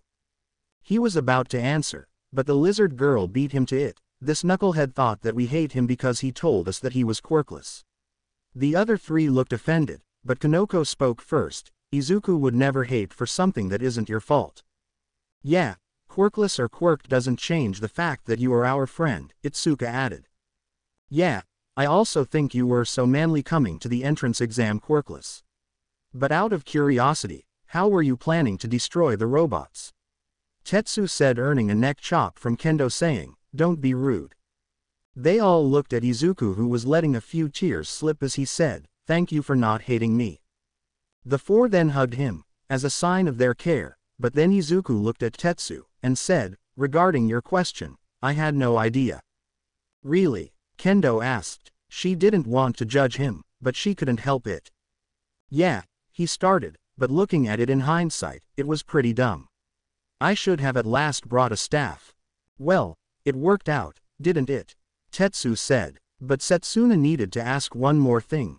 Just one question. If you didn't know that you had a quirk, and didn't bring a weapon to aid you, why did you try for the hero course? Wouldn't it have been much easier to get there through the sports festival for you? The others were also intrigued by her question. The boy then answered, it's because I was quirkless I had to get through the entrance exam. Quirkless people are always treated like they're less than humans. I thought that if I got to the hero course through the entrance exam, it would break the stereotype that quirkless means useless. Everyone looked shocked at his answer, before Tetsu cried, that's so manly. Setsuna looked at him and said, man, you're made of puppies. What's next? You volunteer at the orphanage. Or you're the one that cleaned the beach a while ago.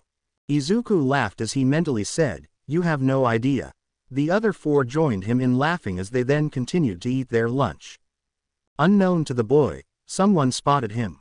Across the hall, a certain blonde hair was angry as he snarled, Deku. After finishing the first hero class for the students of 1B, Vlad slowly walked to the teacher's lounge to cool his head off, while he contemplated the new information he just received about Izuku Midoriya.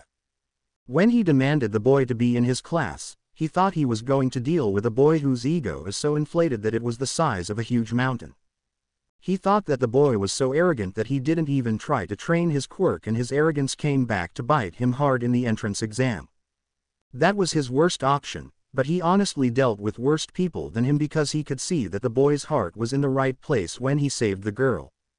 The better option was that the boy had a hard time controlling his quirk, so that's why he didn't train it or had a good handle on it. He can sympathize with that given that his blood control was a tricky one, and no one ever thought he would be a hero, but he made it.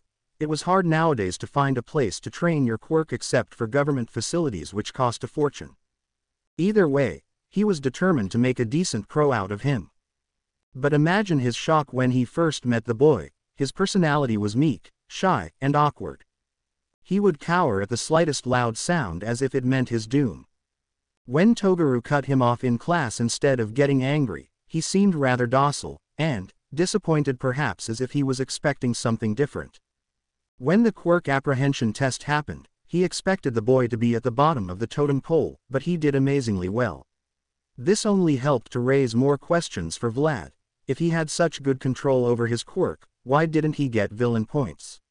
If he was that good, he should have been the first on the entrance exam with no other competitor even managing to come near his score.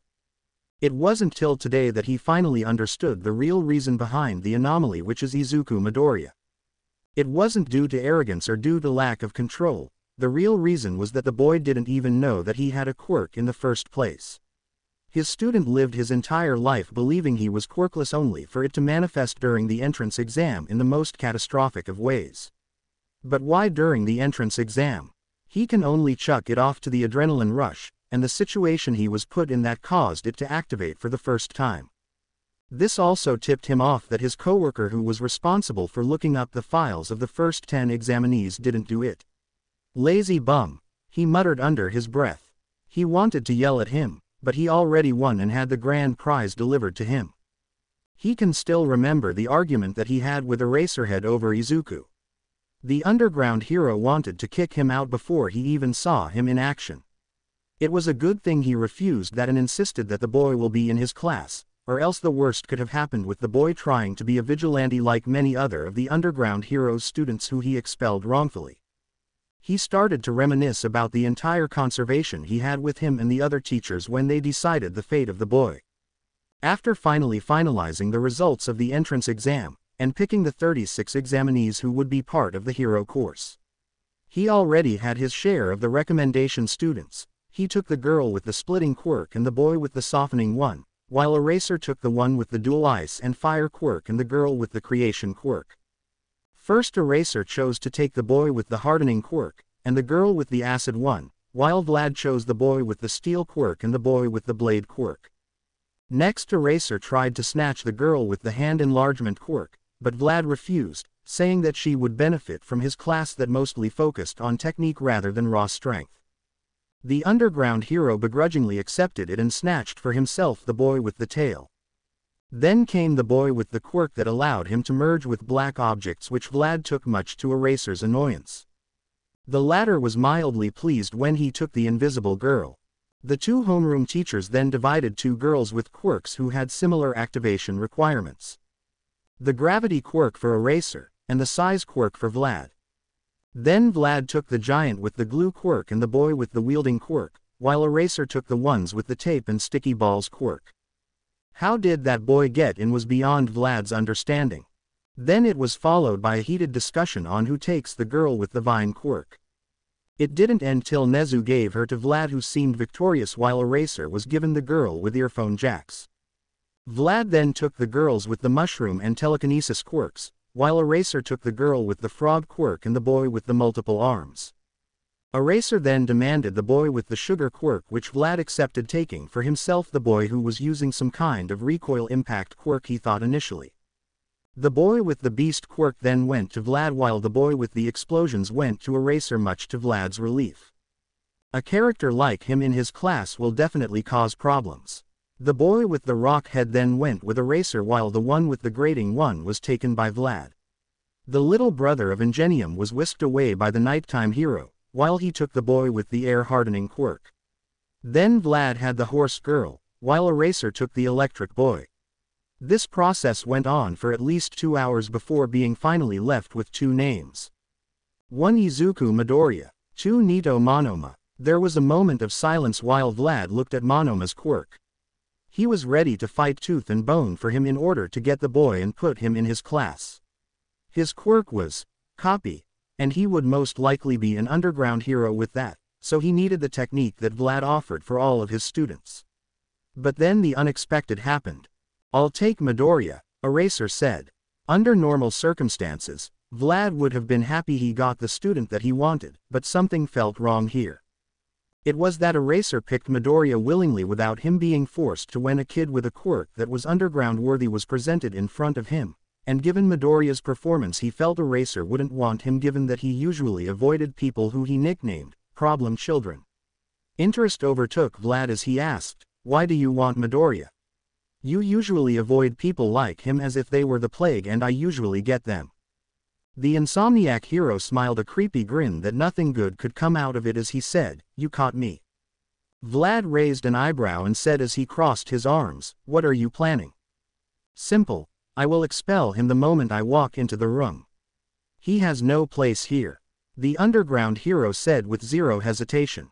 Present Mike then said as he put his hand on Aizawa's shoulder, "Come on Shota, aren't being a little cruel toward the little listener. You usually give your problem children a chance to prove themselves before you make the decision." He knew his friend wanted the best for his students, but this was borderline cruel. Expelling him before he even had the first class was too much. At least last year, he gave the entire class he expelled a chance to get to the field before giving them the kick. Midnight then said, "Yeah, at least let him take the apprehension test. You don't know, maybe he will have some control till then." She tried to get to the logical area in her friend's mind, but apparently, it didn't make it. "No, he had 11 years to get control over his quirk, but I know the reason why he didn't," Eraser said with a bored face as he opened a small bag, pulling out a file, slowly earning Vlad's attention, who saw a picture of a boy with purple hair on it. Vlad then concluded that Eraser wants to put this boy in the hero course, but at the expense of Midoriya. This was, as the nighttime hero called it, the height of irrationality. He was cut from his thoughts as Eraser said, he probably thought that he was so grand that he doesn't need to train his quirk, but was shocked when he reached the entrance exam and saw how the real world works. In short, he has no potential. No potential was a phrase Vlad came to hate with a passion due to the reason that multiple students with good hearts, but had problems with their quirks which could have been solved by simple quirk guidance, only to be expelled by Eraserhead. They then went either two ways: vigilantism, or other schools where they flourished, unlike what Eraser said. Ectoplasm then said, "You being too harsh here, maybe the boy has a hard time controlling it. Does his file say anything that could give us an idea as to why he can't control it?"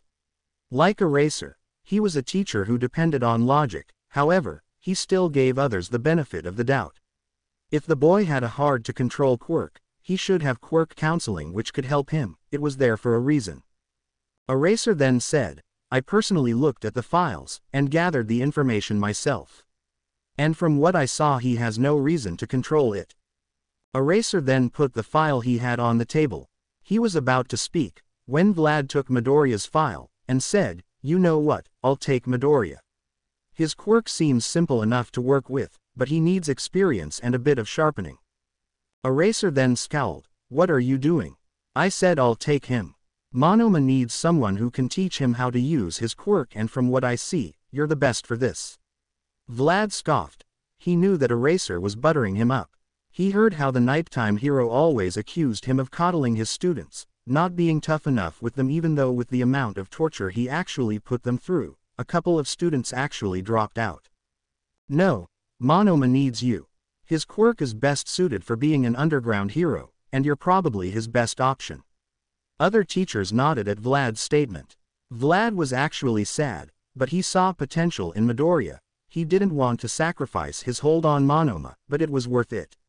Midoriya has a huge amount of potential, as Eraser would put it, so he didn't want him to lose his chance at being a hero.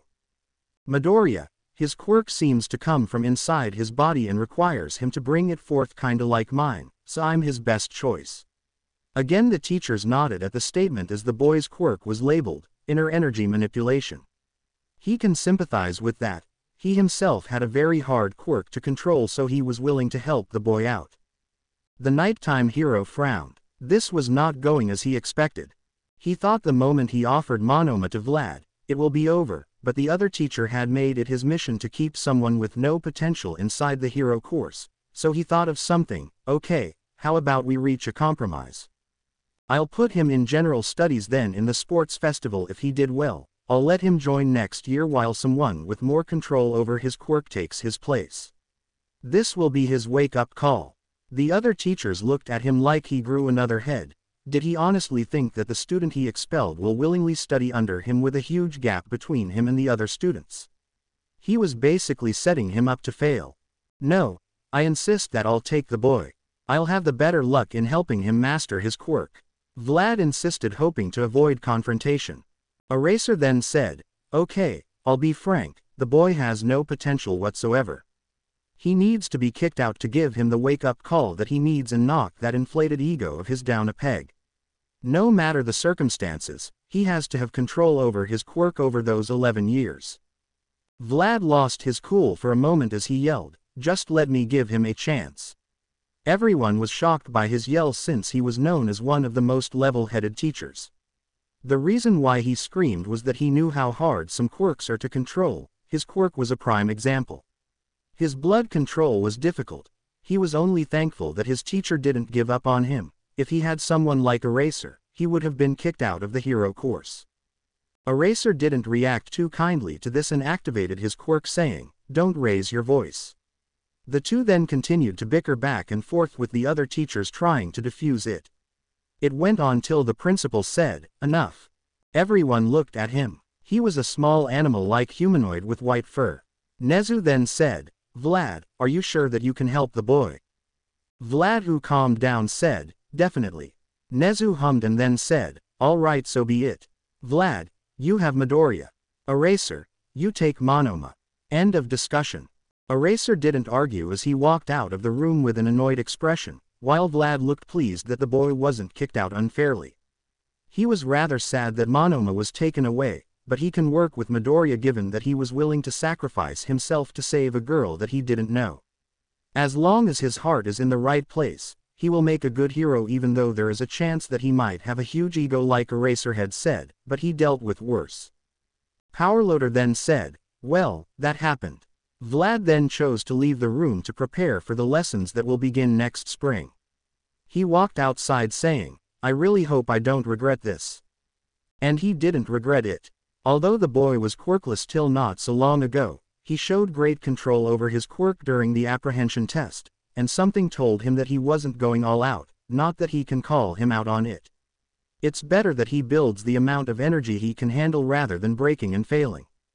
He also hit the jackpot with Midoriya due to his quirk analysis skills. It was amazing what he can think of. He even had applications for his quirk that Vlad didn't think of. Monomolecular blades from the plasma in my blood, how didn't I think of that?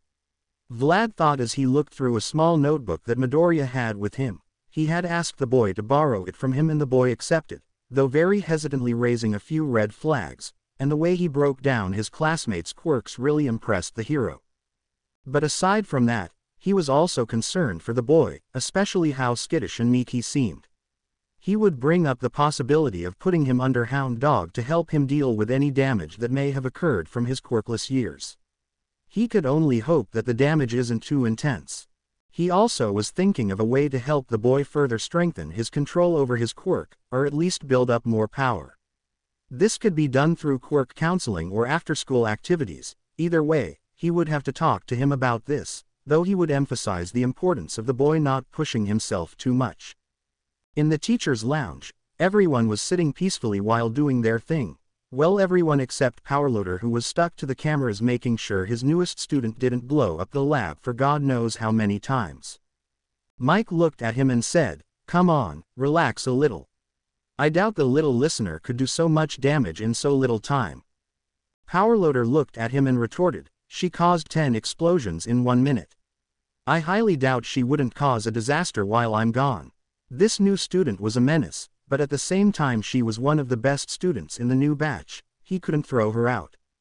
Midnight laughed at the support teacher's plight. While Mike looked over to Eraserhead, who was snoozing off in his sleeping bag. What do you think, Shota? The tired hero looked at him and said, everyone has their problem child. I have Bakugo with the ego of 10,000 mad tyrants, Majima has his problem child, and Vlad has. He was cut off by Vlad coming inside the room and greeting everyone. The knight hero then returned to his sleeping bag, not wanting to continue. Vlad then sat on a couch, setting the notebook aside that he was reading on the table in front of him, and picked up a cup, filling it with coffee. He then was asked by Smentos, how was their reaction when you hijacked their first heroic period? Disappointed as I expected, but they benefited greatly from my intervention because now they have greater insight on their friends' quirks and theirs too, Vlad answered. Interested, Smentos asked, how come? Well, turns out that one of my students has great quirk analysis skills. He broke down everyone's quirks, giving them advice on how to improve them. Hell, he even changed one of my students' outlook on her own quirk drastically. Vlad said, remembering how Izuku deduced that Itsuka's quirk has 2 factors, enlargement and super strength, and that there is a possibility for her to separate them and use them individually. Ectoplasm was then interested as he looked at the notebook that said, Hero Analysis for the Future number 13-2. 0 so he asked, is this his work? Yeah, feel free to look through it. I think I saw your name in it somewhere. The ghost-themed hero then opened the notebook and skimmed through till he found his section, and began to read. So he knows about my giant clone, interesting. His idea about my clones being in between regular form and giant form isn't wrong though, it could come in handy. Well, this one is quite interesting. He theorizes that I should be able to create clones with multiple limbs, preferably arms, sort of a combination technique. I have to try this later on. The ghost-themed hero then put the notebook down as he said, he seems to have quite the eye for detail. I must admit that he has ideas I didn't think of. Midnight then snatched the notebook saying, my turn, causing Eraserhead to say, this isn't a competition. The R-rated hero then pouted while saying, no one asked you. She flipped through the small book till she found her page. How does he know that I only rip my suit for show? Oh, he seems to think my quirk works on producing pheromones mixed with a sleeping agent. The only reason it doesn't work on women instantly like men is that the gas I usually release is female pheromones mixed with a sleeping agent, causing it to have a harder time on females. He theorizes that if I learn how to release male pheromones, it would work just as effectively on women. Need to look if that is possible later. Midnight then set the book down as she said, impressive, gave me some new ideas. Powerloader then took it and read through it. The excavation hero then said, he gave me some ideas about my quirk, but I got to admit he has amazing propositions for support items. Mind if I borrow him for a while?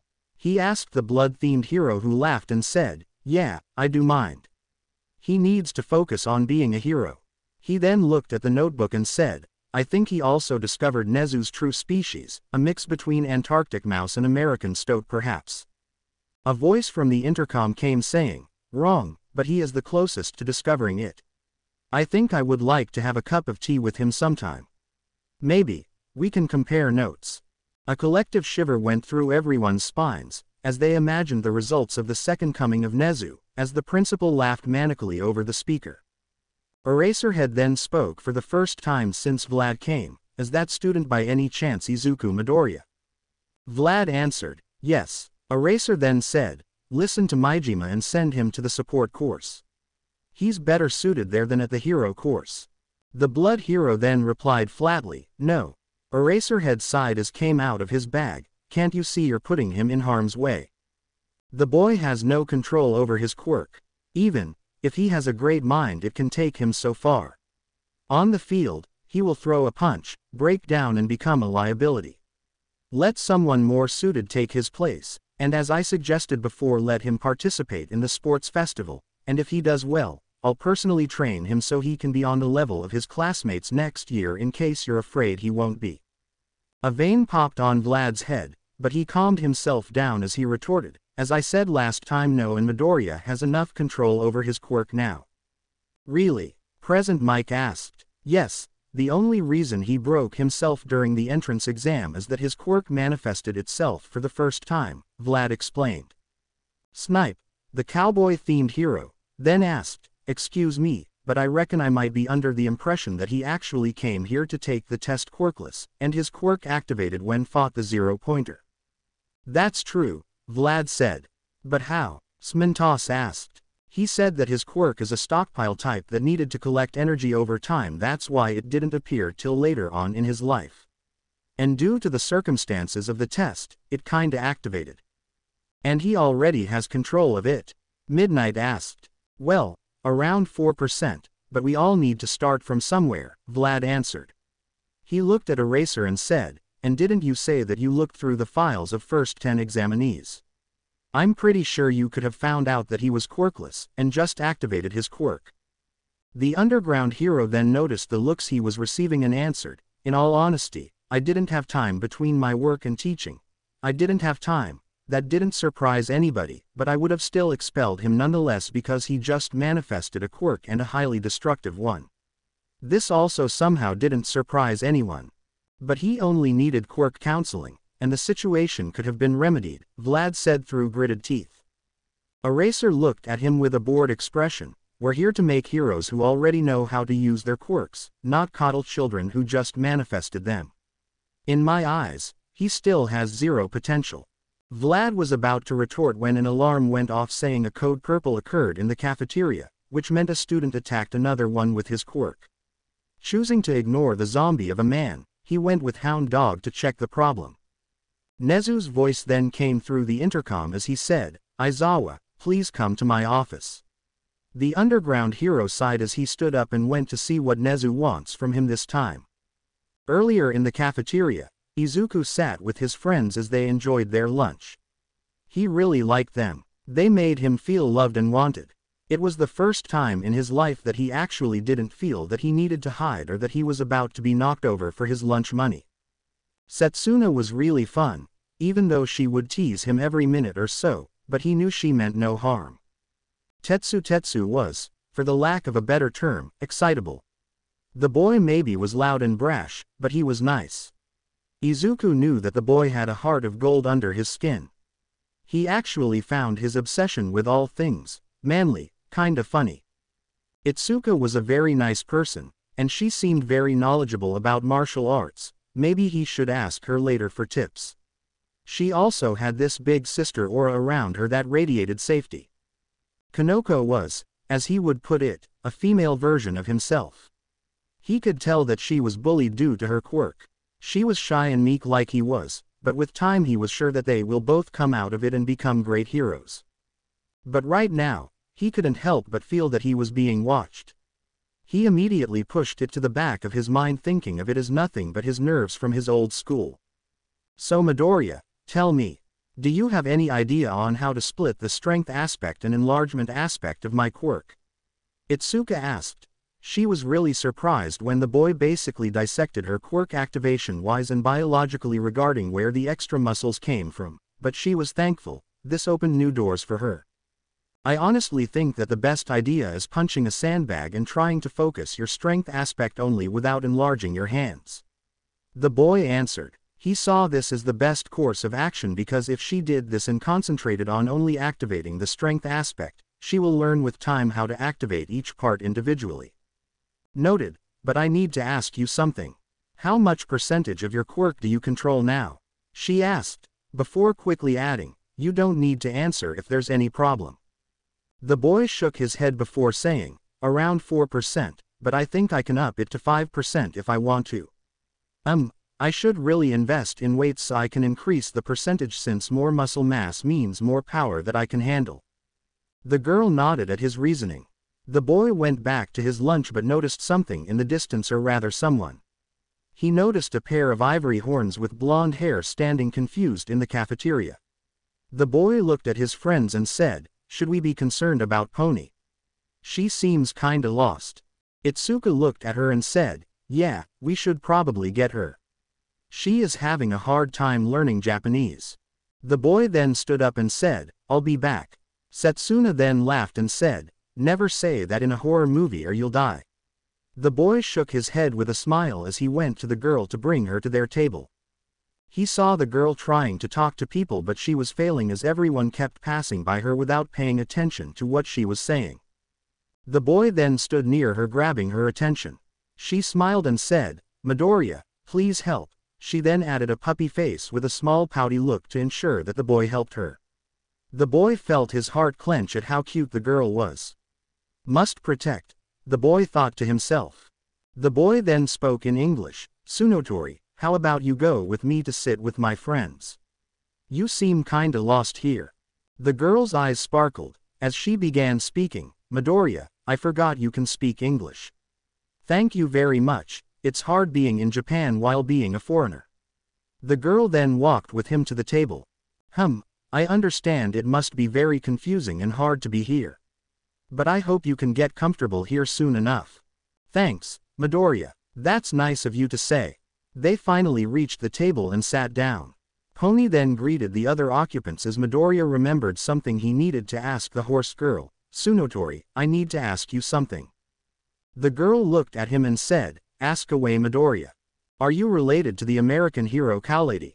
The girl smiled at them, causing everyone present to think, "Must protect." She then said, "She's my aunt." The girl then noticed something distant that was coming closer. "Anyone hear explosions?" Midoriya was confused until he heard the sound and his blood ran cold. He acted quickly, pushing Pony out of the blast radius, shocking the girl and everyone else with his actions. The girl was shocked. She thought Midoriya was nice, but why did he push her off the table?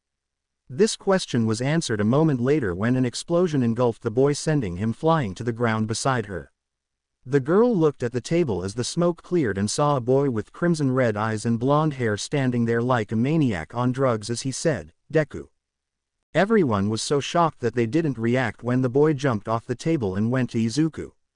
The boy then lifted him, giving a knee to the stomach, and then used his quirk on the boy's abdomen. Izuku felt extreme pain. He knew this day would come eventually, but he hoped that it would be a little longer. He looked at his stomach and saw that it was bleeding from the explosion. He then looked with fear at Bakugo's eyes as the boy said, "Deku, didn't I tell you not to come here, you quirkless freak? You honestly think you can come here and act all high and mighty? I gonna." The boy didn't get to finish this sentence as a large fist sent him flying, which made him let go of Izuku. Izuku then retreated and hid himself under the table. Kanoko then checked on Pony, who said, "Me fine, but Midoriya." The mushroom girl looked over to her friend and saw him cowering in fear under the table. He was quivering like a leaf in the wind. If she had to take a wild guess, she would say that that boy was a bully of his. Katsuki then scowled as he snarled at Itsuka, "What the beep do you think you're doing, man? Hands roll over, this is between me and Deku." The orange-haired gritted her teeth as she said, "Who do you think you are, attacking my classmate like that? Move, this is between me and beeping Deku.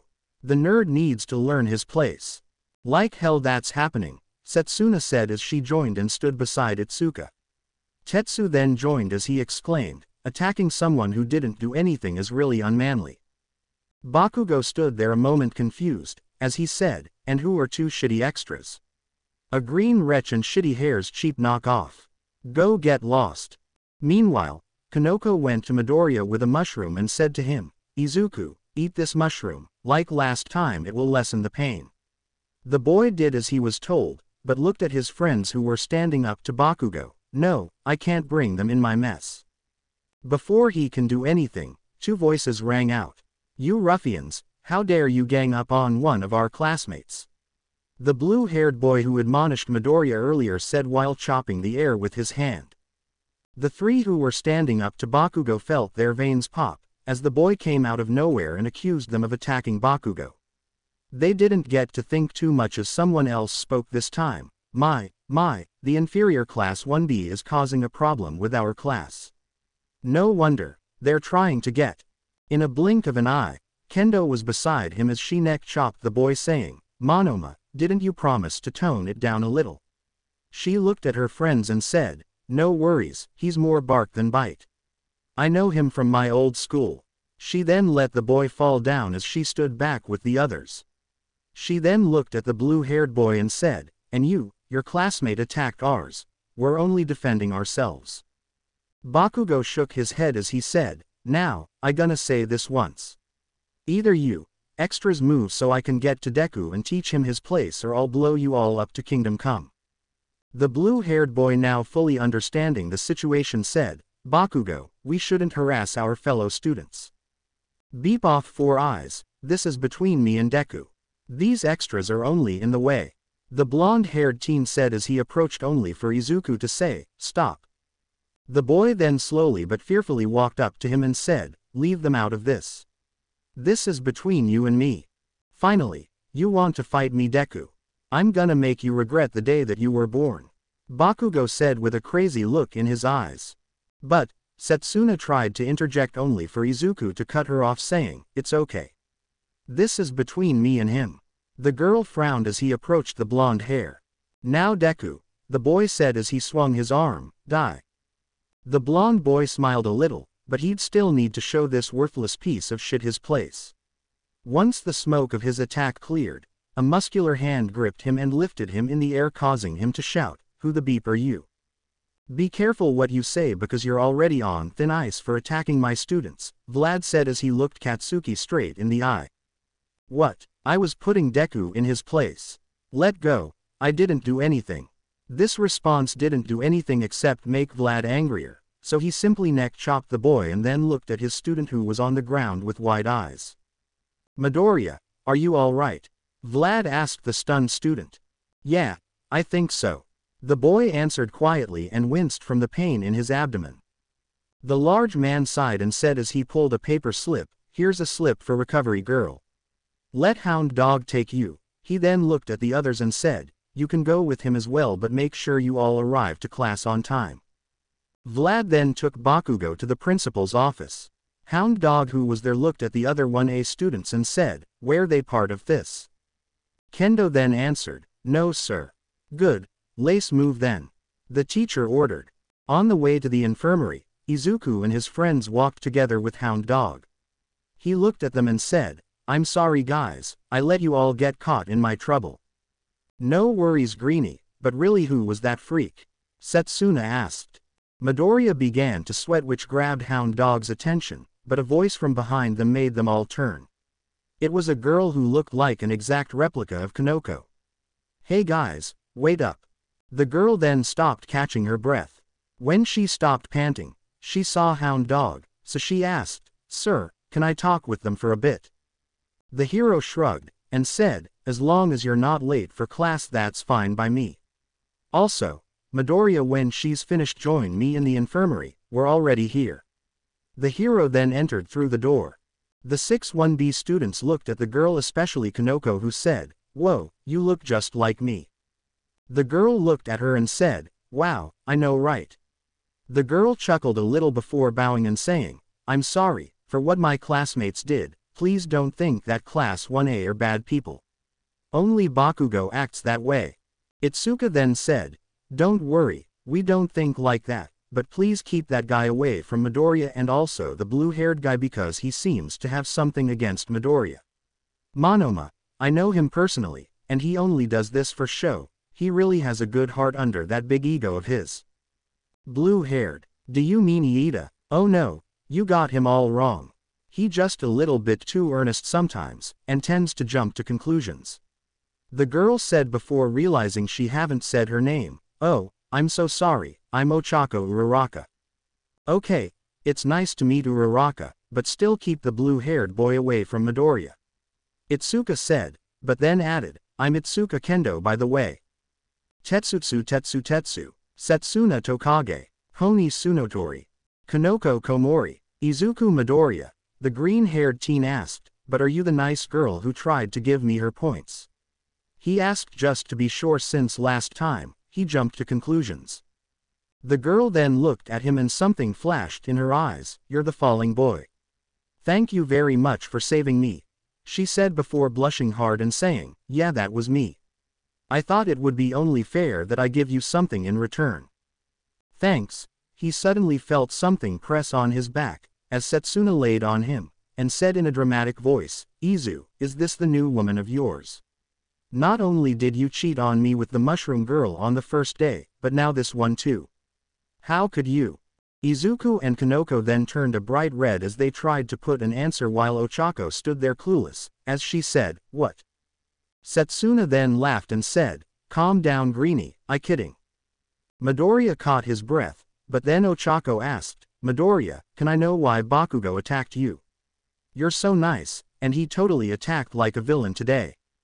As if something flipped in Izuku's head, he actually began to defend his bully. "What? Kachan, a villain? That's impossible. He's going to be a great hero one day, and I know that. He has a great quirk." His friends were dumbfounded by the fact that he was defending his bully. Even Ochako was confused, and asked, "Do you know him in any way?"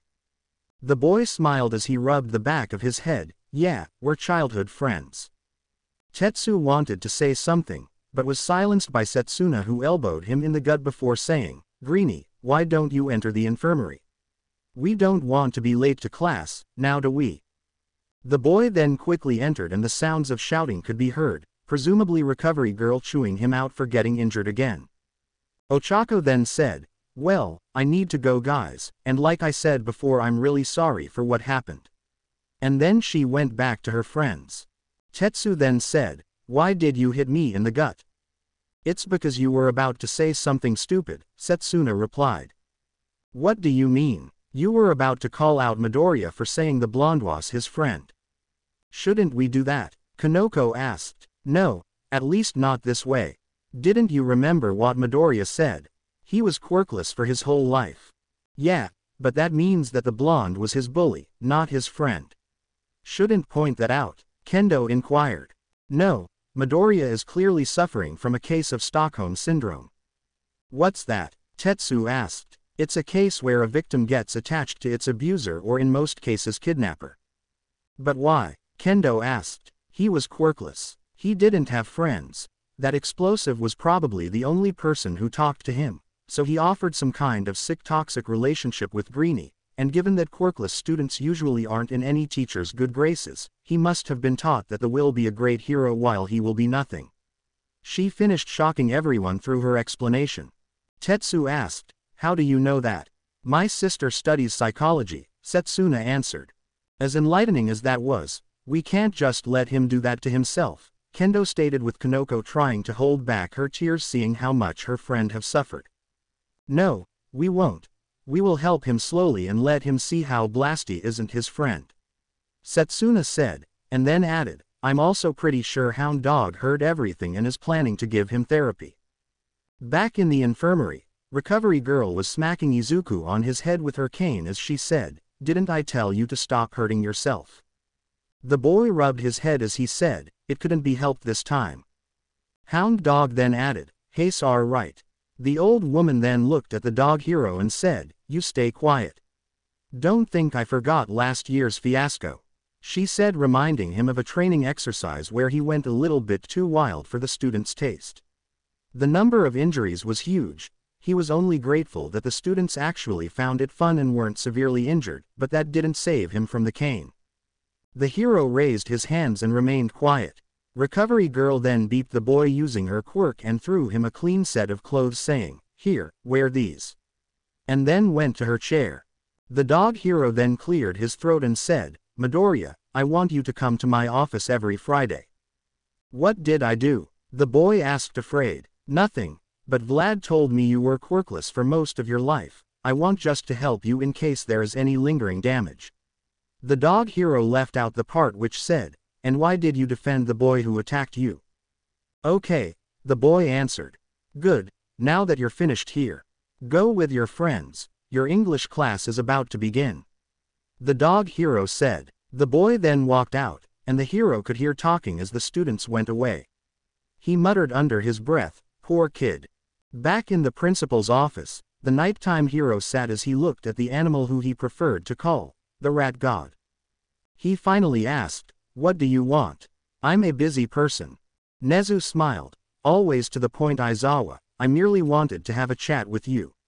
"Is that so wrong?" The nighttime hero frowned. "What do you want to talk about?" Nezu said, "I want to have a chat about what you and Vlad talked about." Aizawa gritted his teeth. "The child has no potential. He only manifested his quirk. He's a liability." And I believe you think that you have potential.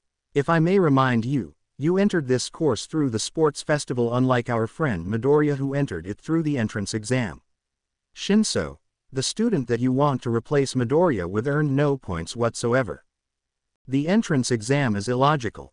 It favors those with combat-related quirks, unlike mine and Shinso. Eraser tried to talk, but Nezu cut him off. But what about the rescue points that our friend Midoriya has earned, which may I remind you could have been earned by both of you, yet you both forgot the importance of saving lives. The nighttime hero couldn't retort because he saw that there were several cases where Shinso could have saved someone but didn't do despite regarding the treatment he received while growing up. Then Nezu said, "Let's watch something now, shall we?" He then opened a video that showed the cafeteria. He then pointed the video at Midoriya. Eraser sighed as he said, "The problem child. What do you want, Nezu? Is this some attempt to change my mind, because it won't?" "No, please watch, I think it will be interesting," Nezu said with a mischievous gleam in his eyes. He watched as the problem child talked with his friends, and then walked up to the exchange student which he was thankful not to have. He didn't have time to coddle students. "Leave that to Vlad. What are you doing? I don't see a point in any of this." Eraser spoke with annoyance. He didn't have time to see the problem child socialize.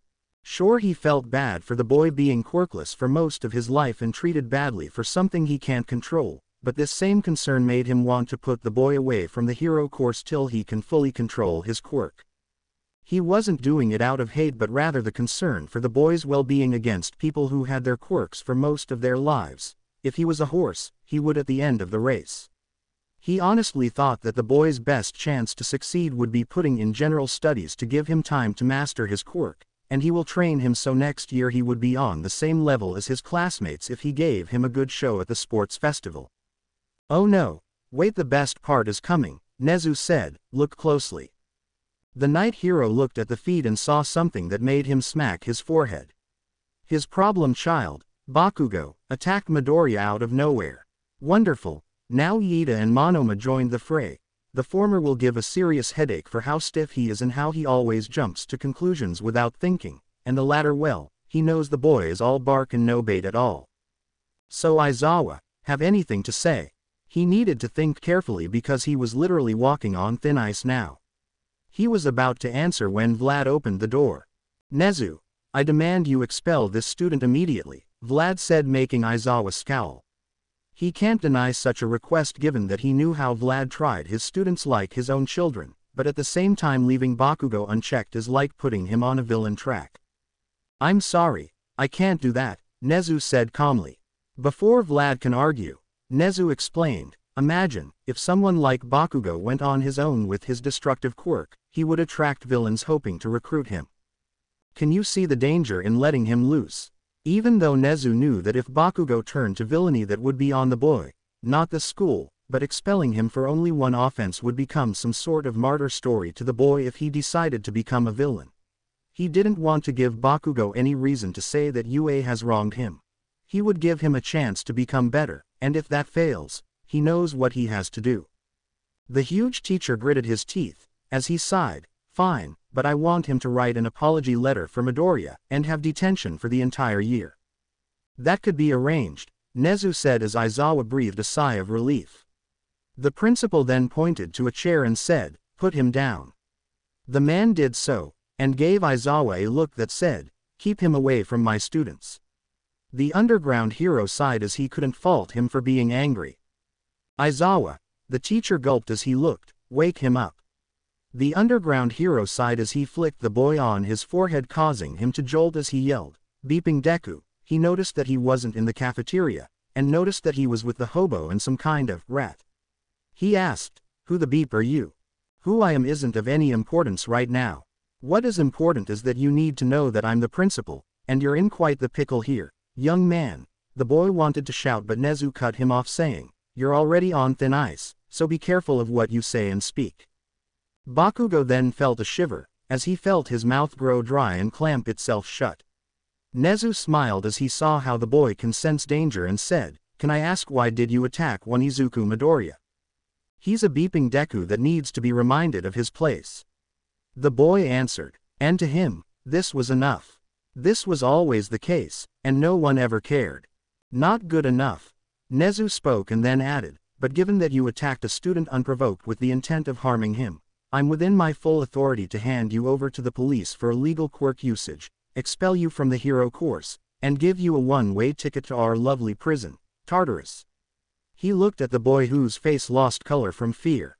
Oh, how he loved his reaction. People who think that they're all grand and almighty only for reality to smack them hard in the face. Deku, this all your beeping fault. Bakugo thought as Nezu continued, but the only reason I'm not doing that due to my fear of setting you on the course of becoming a villain. Bakugo froze. Him, a villain, he was going to be the #1 hero, beeping Deku. Now, if you want to continue in the hero course, I would need you to do a couple of things. The boy looked at the rat as he said, first, you'll write an apology to Midoriya and his friends. Bakugo was shocked as he gritted his teeth. Second, you'll have detention for the rest of the year except if you have an internship. The boy's eyes widened. And lastly, you'll have therapy with Hound Dog every Thursday to make sure that you get over your anger issues, superiority complex, and inferiority complex, or you'll be downgraded to general studies. The boy's teeth almost broke from anger, but he took a breath and said, fine. Good.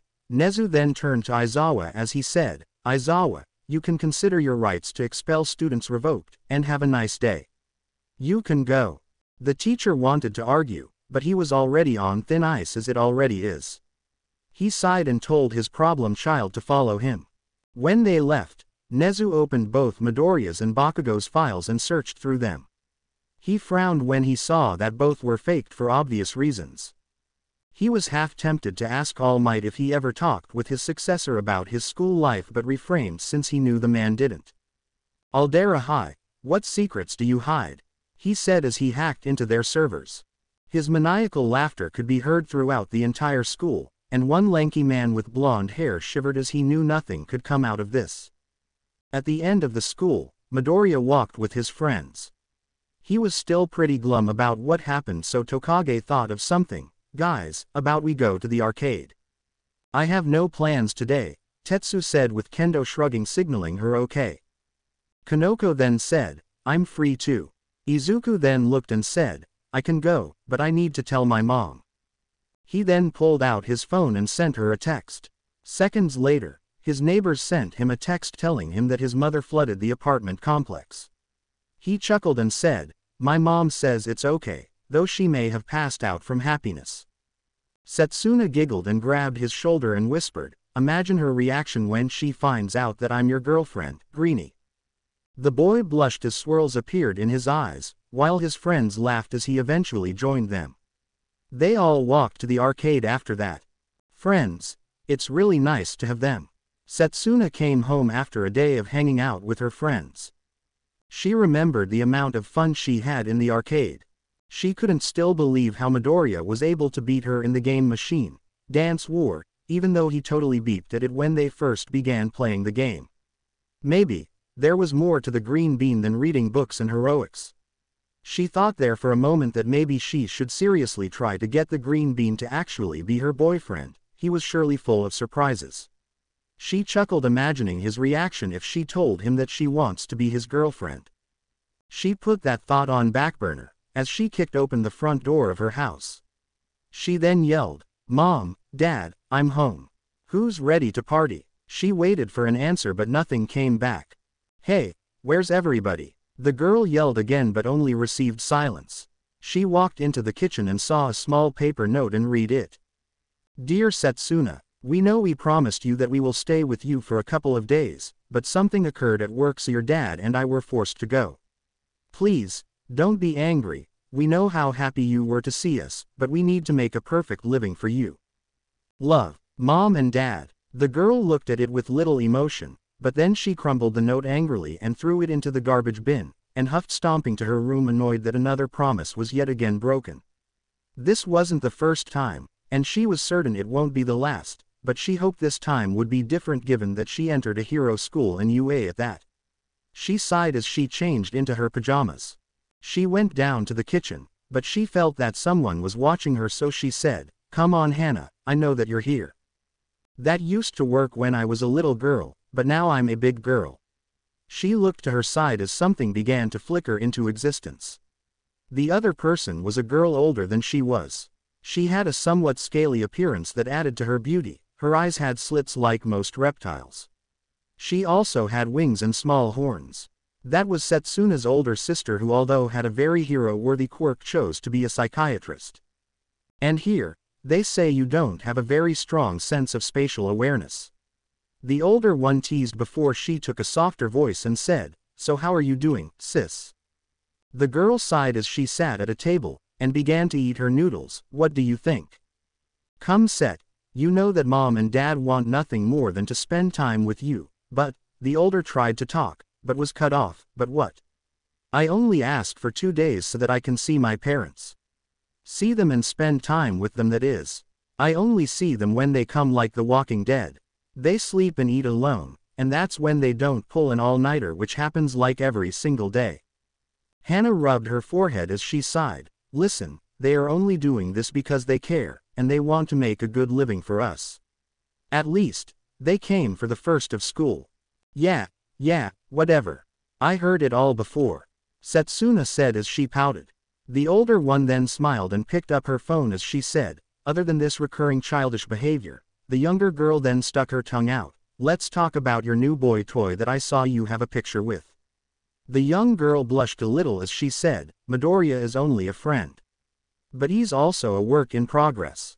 The older one smiled, revealing a set of sharp teeth, as she began her teasing. "Work in progress, so you do like him? Tell me now, did you beep him? Did you hug him yet? Come on, don't forget anything, I love the small details."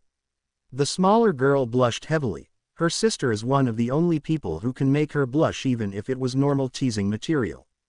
"No, I mean, it's not what I mean." Setsuna began to stutter a reply, but her sister's laughter drowned her out, causing Setsuna to yell, "Stop it, it's not that funny anyway." Hannah then rubbed her head as she said, "Clam down, shrub, you can dish it, but can't take it. You're seriously one of a kind, Set." The younger one pouted at the older sibling, but then took a serious look and said, "Hey sis, I want to ask, how can I help a person who's suffering from some type of Stockholm syndrome?" The older one took a thinking position. "It depends on how he is attached to that person. Well, he sees him as a good person, even though he attacked him in the cafeteria. He says he will become a hero even though the person in question acts more like a villain," Setsuna explained. "Hey, seems bad, but it could have been worse. Well, seeing that you're using he instead of she, I guess you're talking about your new boy toy, since that Buckethead has nothing of this sort on him. You seem to care for him a lot. Are you sure that you don't love him?" The older one said, making the younger sigh as she wasn't in the mood for her sister's antics. The older, seeing the unamused look she was receiving, coughed in her hand as she said, "Well, the best I can offer is that you can try to let him see that he isn't a friend. Point out that what he's doing to your friend is wrong. Though, you should seriously tell him to have therapy. It's the best solution. Plus, you can go there for emotional support."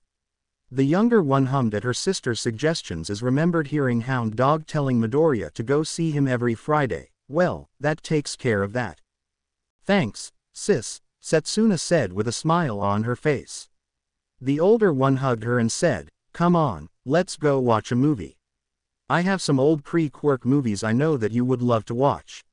They then walked to the sitting room together.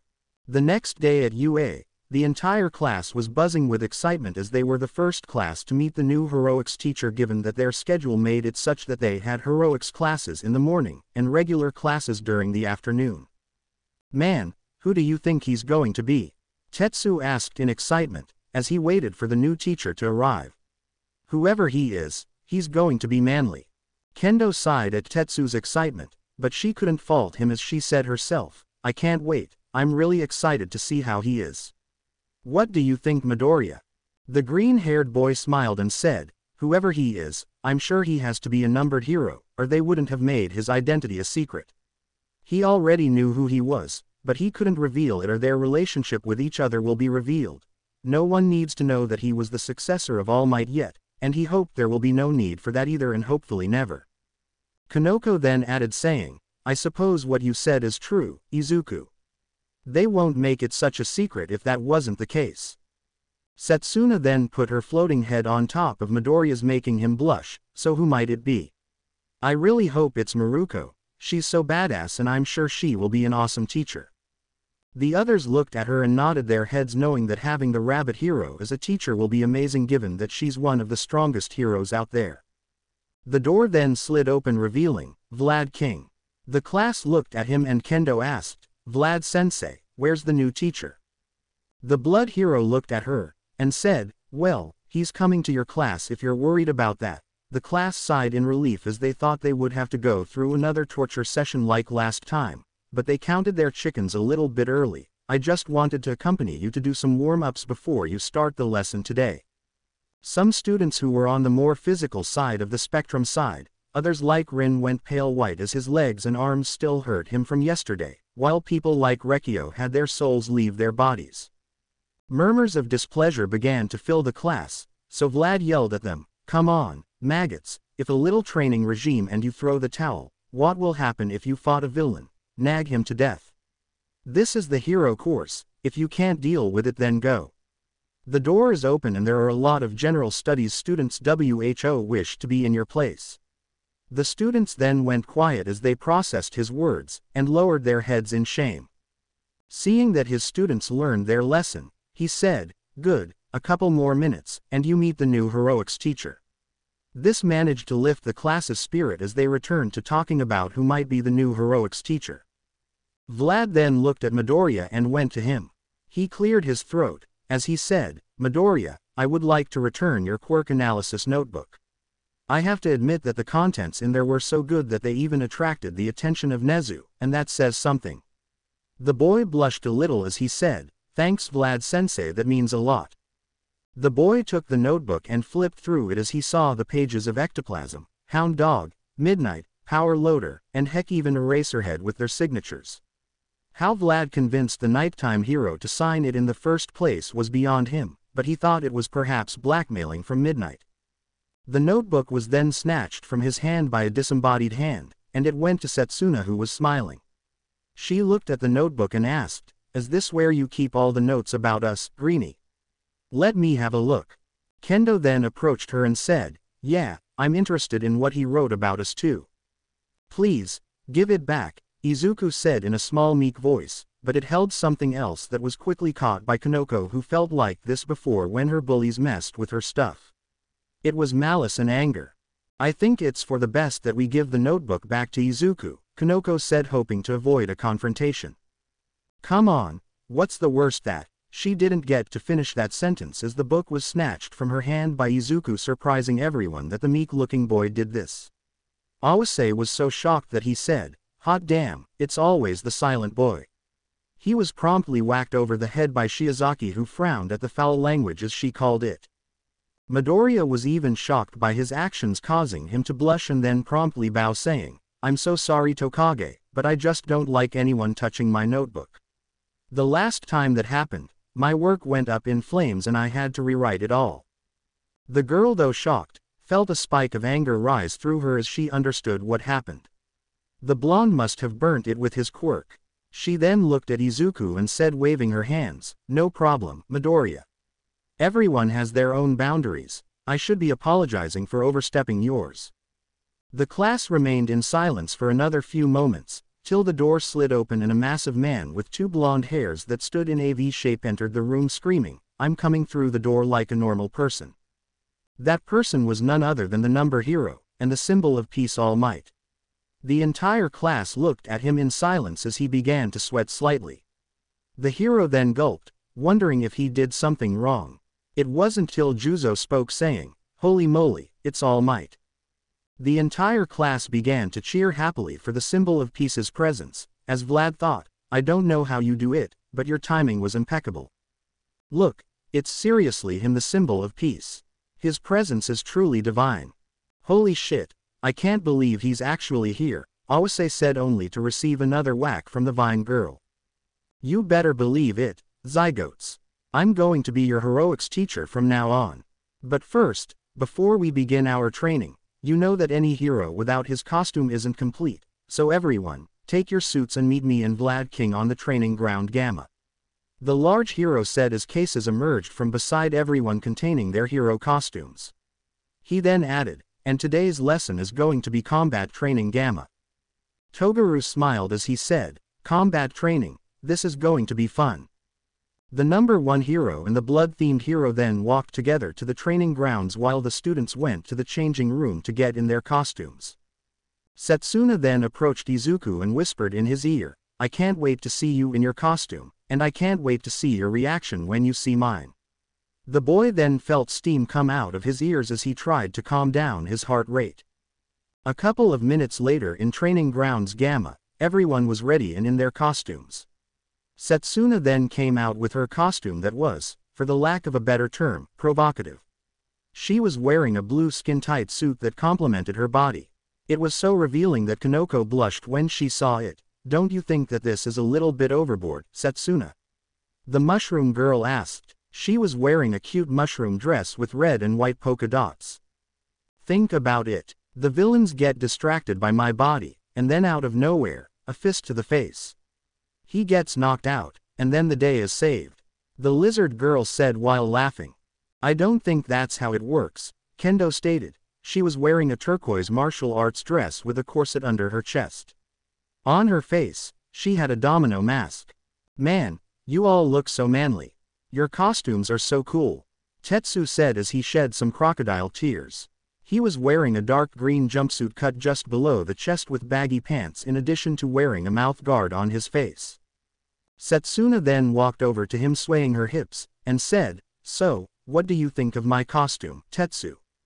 The boy simply stared at her blankly, before lifting his hand, and covered a small piece of it with metal, and flicked her on the forehead, as he said, Yeah, that ship sailed way back. Those tricks won't work on me anymore. She smiled at him and said, But, you still get flustered whenever my sister says hi.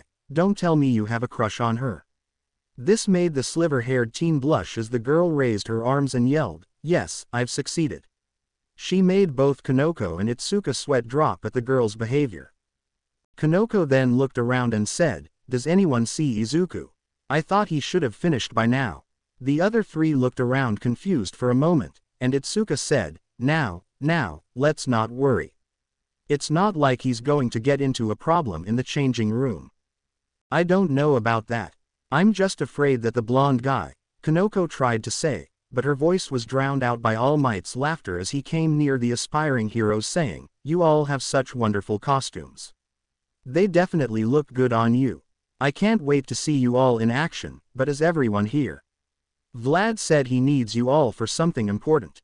The hero students then shivered looking at their homeroom teacher as they imagined what kind of hell he'll put them through today. Itsuka raised her hand and when the teacher nodded, she spoke, Sir, Midoriya hasn't arrived yet. The girl didn't get to fully lower her hand as footsteps were heard from the tunnel near them. Tetsu then said, Man, I bet Midoriya's costume is going to be super manly. When Izuku finally exited the tunnel, to say people were shocked by his hero costume would be an understatement of the century. He was wearing a full-body green jumpsuit with a utility belt around his waist, and also on his face was a mouth guard that resembled All Might's smile in addition to 2 bunny-like ears on the top of his hood. All Might, who was on the side, tried to suppress his laughter as he thought, Young Midoriya, I know that you look up to me, but that's way too obvious. Laughter echoed through the room as everyone looked at Toguro, who was wearing a black cloak above black pants with a small black mask over his eyes. Noticing the looks he was receiving, he tried to hold in his laughter, but couldn't as he said, It's just way too funny. Who in their right mind made this abomination? Jirota then came next to him, and said, Now, this isn't a way how a future hero acts. I'm sure some designer worked very hard to make it. Izuku then interjected saying, Well, to be honest, my mom actually made it as a gift to me for making it in the hero course, and I couldn't just throw it away. I know it's going to be ruined today, but it made her happy. This caused some students to laugh at the boy, who also awkwardly laughed with them. This wasn't the first time he was laughed at, and he was sure as hell it won't be the last time. At least this time, it wasn't as bad as the other times. Toguro then slapped his knee saying, You're wearing something your mom made, and you know it's going to be ruined. What are you, a mama's boy? The bug boy was silenced as a fist slammed on his head. He looked and saw Setsuna, who frowned at him, saying, I think it's a great thing that Midoriya has a nice relation with his mother. She couldn't help but feel a little jealous that Midoriya's mother was present in his life, but she felt happy for him. Though this didn't stop her from muttering under her breath quietly, wish my relation with my parents were like that. Did you say something, Tokage? Midoriya asked as he stood beside her. The girl was flustered a little, but said quickly, no, nothing. Nothing at all. The boy shrugged as Vlad came, and finally stood in front of them. The giant man then yelled, everyone listen, we'll start our warm ups, right now. Once he saw that he grabbed everyone's attention, he said, okay maggots, listen up, you won't do much. You'll just do 100 push-ups, 100 pull-ups, 100 squats, and run around the battleground 5 times. The students looked at him with wide eyes. He chuckled at their reaction, then he yelled, get to it. The students scrambled to their feet to finish the warm-ups, as All Might approached the blood-themed hero and asked him, is this really necessary, Vlad? The blood-themed hero looked at him and said, if you continue to whine on their behalf, you can join them. If you don't want that, keep your mouth shut. I run my class as I see fit. The blonde hero chuckled nervously, knowing from the records that Vlad might actually do it, and force him to join the students in their warm-ups, but in all honesty, he was happy that Izuku made it in his class rather than erasers. He was pretty sure that the nighttime hero will try to single his successor out in an attempt to expel him. He then looked at his successor doing push-ups with vigor and smiled, remembering the training he gave him. You came really far, young Midoriya. But today, I wanna see how far. After 1 hour, the students have all finished, but some were worse for wear. The first to finish was Itsuka, followed closely by Izuku.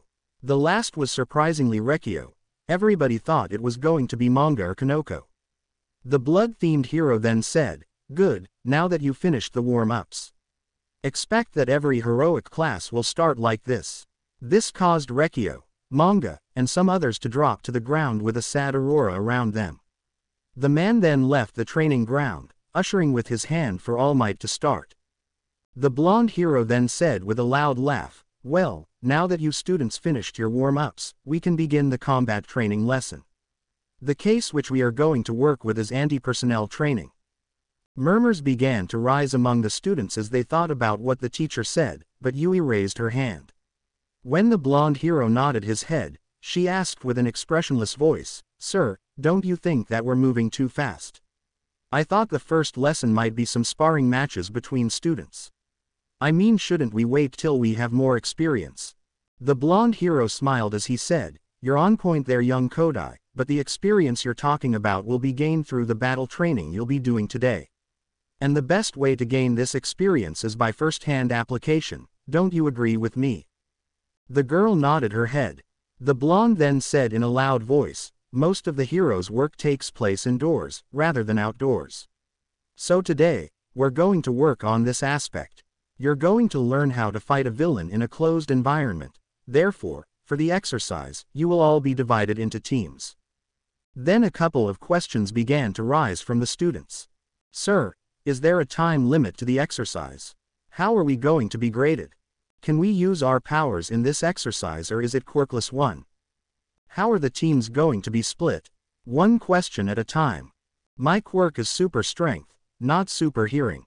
He then pulled a small script from his pocket, causing some students to think, is he seriously using this? The blonde hero then began to explain the exercise in detail. First off, the scenario, in this case, is a nuclear bomb inside the building. A group of 2 villains will be protecting the bomb and will do their best to hinder the hero's progress. The heroes will then enter the building and try to find the bomb in a time frame of 15 minutes. The scores will be given individually based on teamwork, quirk usage, and overall performance. However, there will be an MVP for every round. Finally, the teams will be decided by random.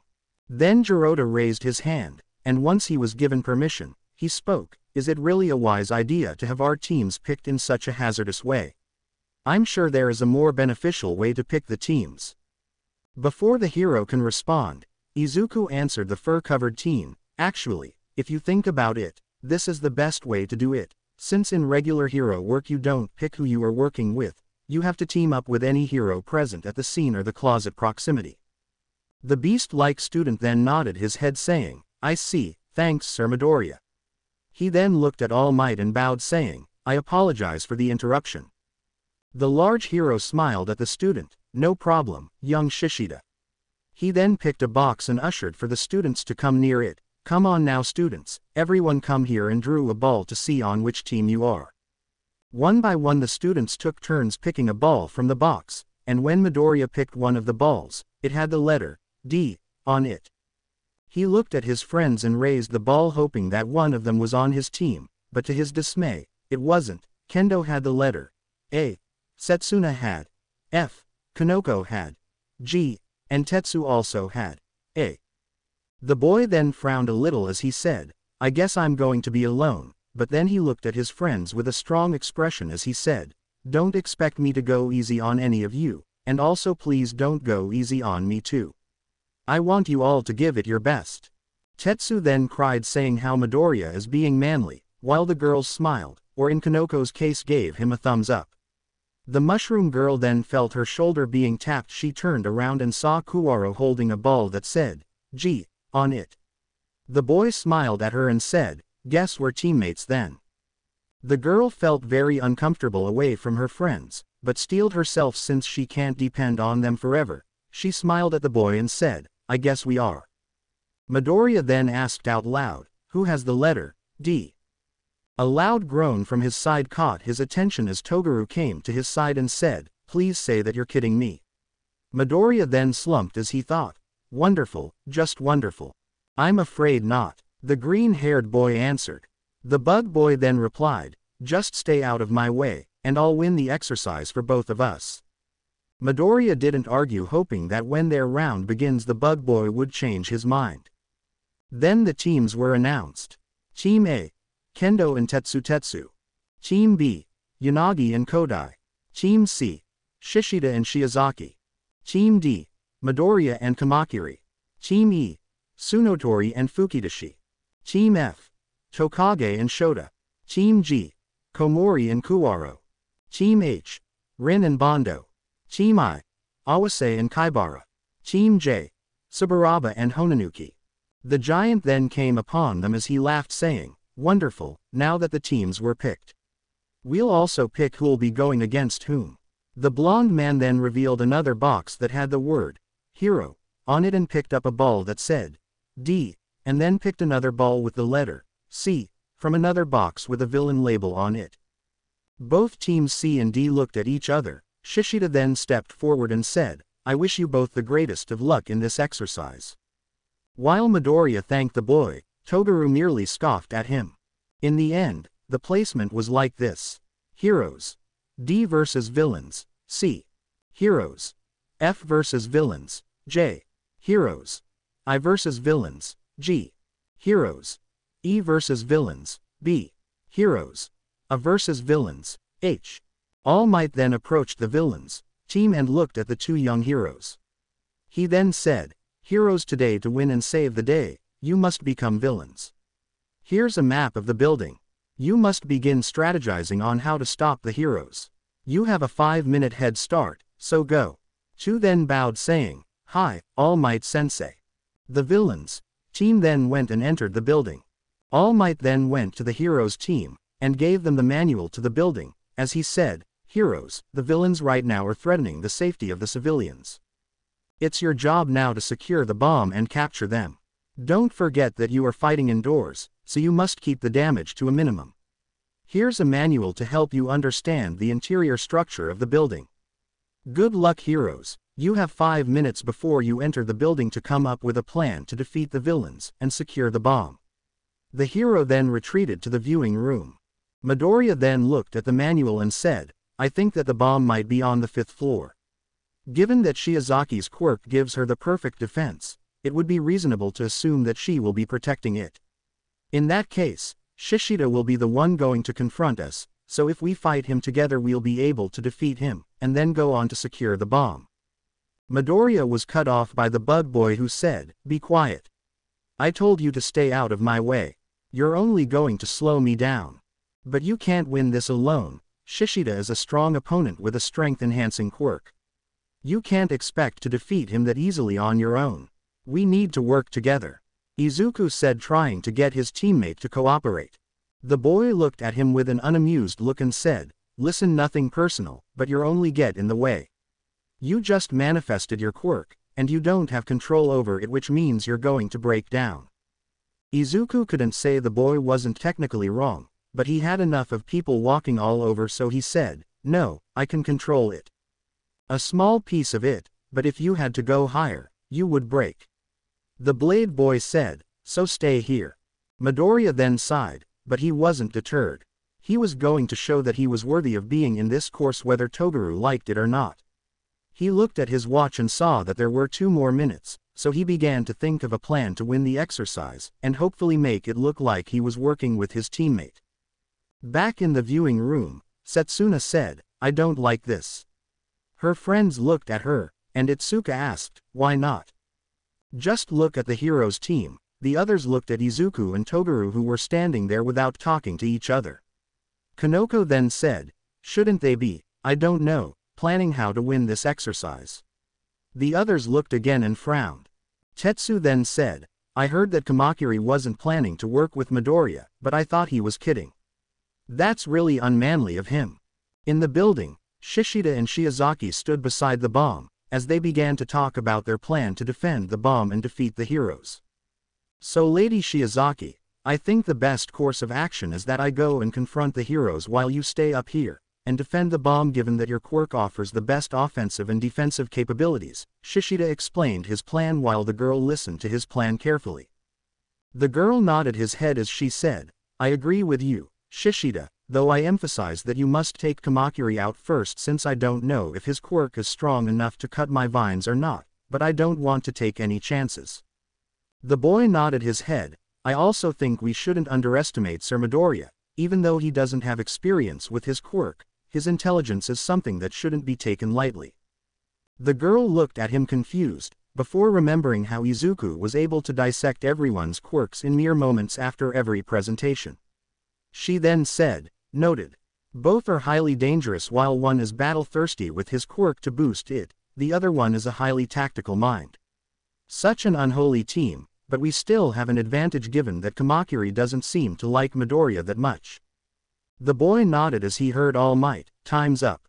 Heroes, you can enter the building." The declaration was followed by what seemed like mad laughter echoing through the building. Shishida then walked out of the room, but gave Shiozaki one last look before he left. "If I return to this room and seem out of control, tie me up, since my quirk's drawback must have kicked in." The girl nodded as the boy walked out. He then turned into his beast form, as he tried to keep himself in control. Focus, focus. I should seriously try Sir Midoriya's advice and meditate to control my beast mode more efficiently. Toguro was in the zone as he ran through the corridors of the building. He looked around the rooms, hoping to find the bomb. He was going to end this exercise as quickly as possible, and he will win it. He only hoped the lame-ass stutter doesn't get in his way and interrupt his work. He didn't want someone to help him to win this thing. He stopped as he heard heavy footsteps coming from the top of the building. He smiled as he knew that Bigfoot was on the move. He ran as quickly as possible to disable him, and he readied his capture tape. He stood there for a moment, before a giant paw smashed the ground in front of him, but he managed to dodge it. Barely. "Shit, he almost got me," Toguro said as he made 2 blades come out of his wrists, and looked at the giant furry student. "Come on, Bigfoot, let me see what you're made of. I'll beat you in 3 seconds flat." The giant student snarled at him as he lunged at the boy, smashing his fist into the wall when the smaller boy jumped away from there. Toguro then jumped at him while slashing his blade at his forearm, causing the giant student to howl in pain. Toguro then said, "Not so tough now." The boy was then slammed into a wall by a furry fist but pulled himself out of it even if he felt a little bit dizzy, and then said, "Lucky shot." The boy then jumped at the beast-like student brandishing his blades. He was shocked when the giant boy smirked at him as he dug his claws into the ground and lifted a chunk of rock. Shishida put the rock in front of him, causing Togaru's blades to clash on it. The bug boy railed back in pain as he felt the similar feeling of his blades being dulled. He frowned. Either he was lying about his quirk drawback, or he still has some cognitive abilities in this form. Whatever the case, I have to find a way to beat him quickly. I don't have the... He was cut from his thought as the chunk of rock was sent flying at him. The boy panicked, but the chunk of rock suddenly exploded. The boy looked and saw Midoriya standing in front of him. The green-haired boy looked at him and said, "I told you that you need my help." Back in the observation room, Tetsu yelled with excitement with crocodile tears flowing down his face. That was so manly. He came out of nowhere and stopped the rock with a single punch. Kendo then said, "I hope this will make Kamakiri realize that he needs Midoriya's help." The girl didn't like Kamakiri's attitude from the beginning of the class. He treated Midoriya like he was dirt. She was used to people like that trying to tease her due to her interests or her quirk, but that didn't mean she liked them. "Yeah, I don't think he's going to admit that he needs help, but most likely will give Midoriya the honor of fighting Shishida," Setsuna said. The others looked at Shishida and were worried that the boy might accidentally hurt anyone. All Might stood there watching the match as he thought, "I'm sorry young Midoriya, but today I'm going to act fairly. I can't show favoritism. You're going to have to prove yourself like the others." He then watched as his successor dodged a strike while dragging the bug boy away from the beast boy. Back with the heroes, Midoriya looked at Kamakiri and said, "We need to come up with a plan." "No, you stay out of my way." Midoriya sighed as he said, "Go."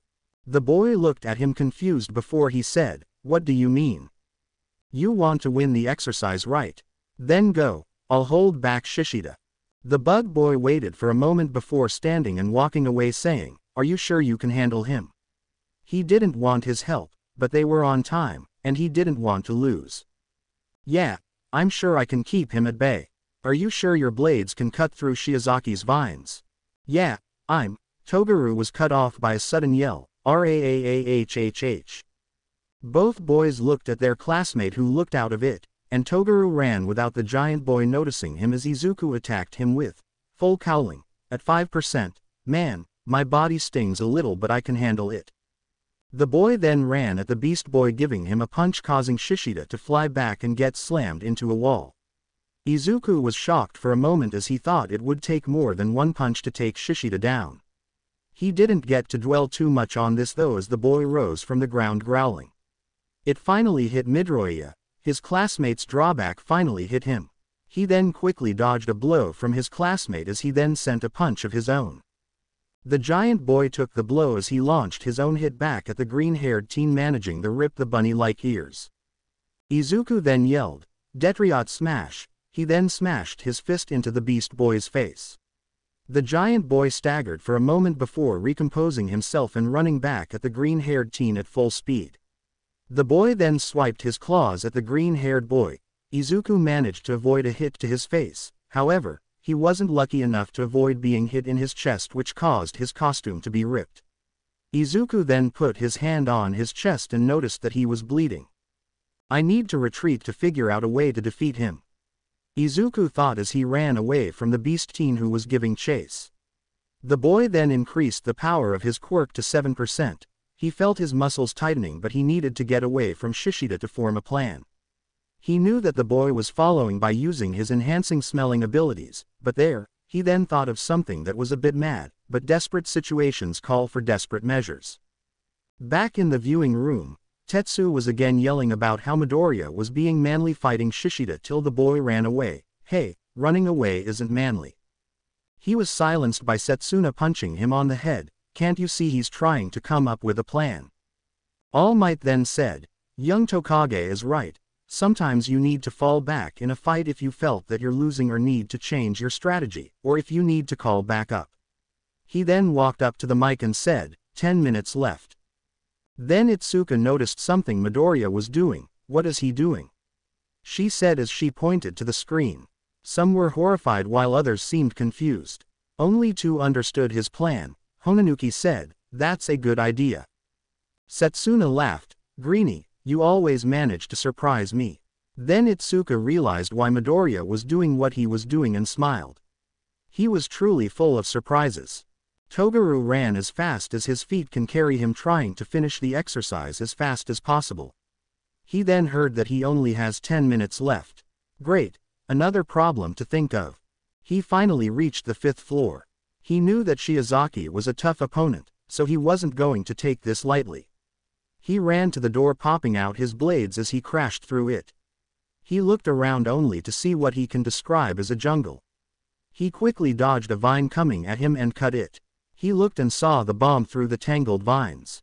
He said, "Give up, villain, and I promise you I'll go easy on you." Shiozaki then said in a cold voice, "You have sinned, I must punish you in the name of the Lord."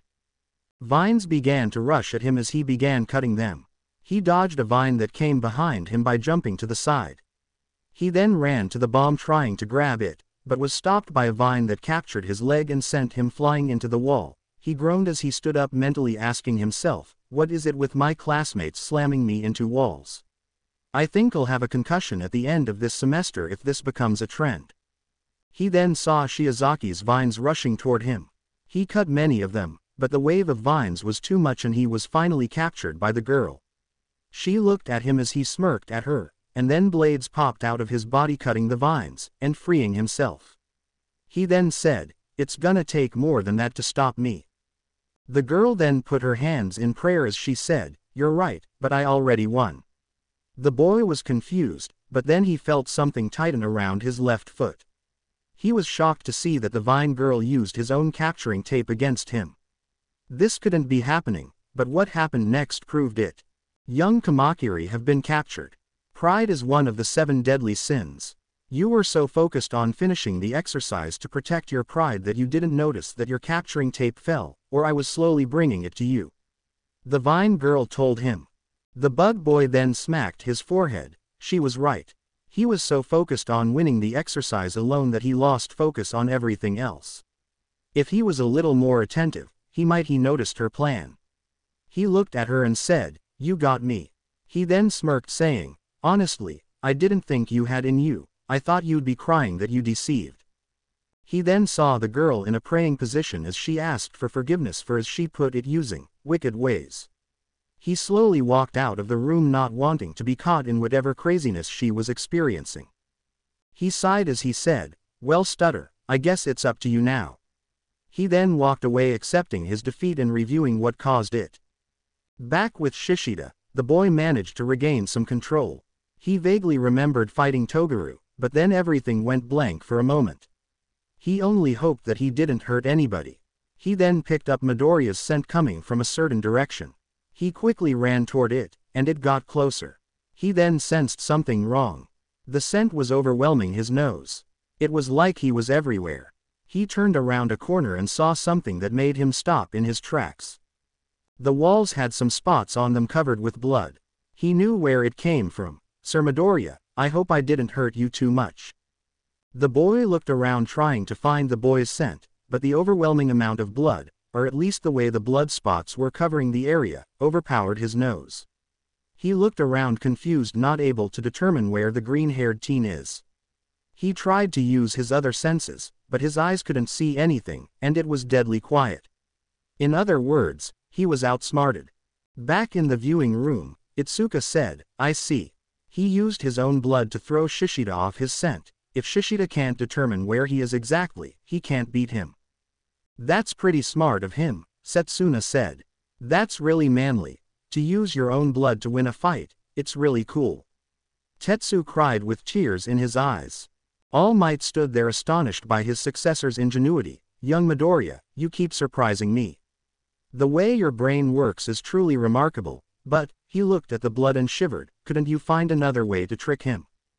Shishida looked around in confusion, as he tried to find the green-haired hero. Without his sense of smell, he was lost. He then heard something move quickly. He didn't have time to think as Izuku yelled, "Smash!" He was then sent flying and got slammed into a wall. The green-haired boy looked at his beast-like friend and brought out his capturing tape. He slowly walked toward him only for the boy to jump, attempting to grab him. He barely managed to avoid the furry hand reaching out for him. He looked at the boy and said, "I must admit, Shishida, it was kinda naive to expect you to go down from one punch. The Beast Boy then said, "Raw." He then added, "Smart move using your blood to throw me off your scent, but it ends here, hero." The boy then rushed at him as he swung his arm toward Izuku, but the green-haired boy jumped, powering his quirk up to 6% and sent a punch to Shishida's face which made the boy fall back, but he came back up quickly. He then swiped his claws at Izuku, who dodged, going under him and giving him another smash, but Izuku was beginning to feel the drawback of his quirk as his muscles began to hurt him, and his bones began to rattle. The Beast Boy then threw a punch that connected with Izuku's stomach, knocking the wind out of him. Izuku then stood up, and ran at the boy, who swiped his claws once more. Izuku then jumped up, and the claws struck his legs. He swallowed down his pain as he went to the side, before coming back at the Beast Boy. He then smashed Shishida in the face with a 15% smash. The Beast Boy was then sent flying to a wall and crashed into another room through it. Izuku waited for a moment before walking to the boy. He saw that Shishida was now unconscious and in his human form. The boy then pulled out the capture tape and put it around the boy's arms. He then looked at his own body to assess the damage done from the fight with the Beast Boy. His arm was clearly bruised, not broken. It began to turn red, which in his books was a sign that he can continue. He looked down and saw that his chest was slashed and bleeding, but he can walk through it. Finally, his legs were also bleeding. He then moved them and hissed at the pain, but pushed forward. He then heard All Might say, "Young Shishida is captured. 5 minutes left." He sighed as he activated full cowling, and ran to the 5th floor where thought the bomb with Kamakiri caught, it was up to him to catch the bomb. In the viewing room, Itsuka walked up to All Might and said, "Sensei, can you please stop the exercise?" The blonde hero looked confused as he asked, "Why is that, young Kendo? There is still time for this round." Kendo then said, "But sir, look at Midoriya. He seems to be in a lot of pain. He can barely stand." All Might then looked at the screen, and it was true. His successor seemed horrible with his chest and legs bleeding, and his arm didn't look too good. He was torn between stopping the boy from harming himself even further or allowing him to continue the exercise. He walked over to the mic not knowing what to say, but Setsuna then said, "That's a bad idea." Itsuka looked at her and said, "You don't honestly think that allowing Midoriya to continue like this is somehow better?" She then pointed to the screen. The lizard girl sighed as she said, "No, but we can't coddle him. Midoriya now is in his zone. I mean, look at him. His demeanor is different. The usual stuttering, anxious, and nervous boy is replaced by someone more confident. I think it is best if we see what he will do. If we can't handle small injuries from training, how are we going to be heroes? What Midoriya is doing now is the right thing. In desperate situations you can't back down, you must overcome your injuries and keep pushing forward because people are depending on you." Itsuka then nodded her head saying, "I hope this is a good idea." While Tetsu cried in the background saying that Setsuna was manly. All Might smiled as he said, "Once again young Tokage is right. In situations where everything is hanging in the balance, we must overcome our pain and injuries. We must go beyond." He then lifted his hand as he yelled the school's motto, "Plus." The students carried on as they yelled, "Ultra." Back with Izuku, he managed to reach the 5th floor. He looked at his watch and saw that he only had 3 minutes left. He knew Shiozaki was a tough customer, so he had to outsmart her and reach the bomb before she can catch him. He looked at the entrance which was covered by vines and powered his quirk to 7%. He then punched the vines which blew them away. Once he entered the room, he saw the girl in front of him, while the bomb was on the other side of the room. The girl then sent her vines toward him. He then began to try and dodge the vines, which he was able to do successfully most of the time, and in some cases, he had to rip them off. He then ran to the bomb, but a vine caught his leg causing him to hiss, and threw him back. The girl then said, "Midoriya, don't fall into the sin of pride like your friend, and give up." She then saw his state, and added, "You are in no state to fight. You fought now honorably, but it ends here." The girl then sent her vines from multiple angles and tied them around the boy.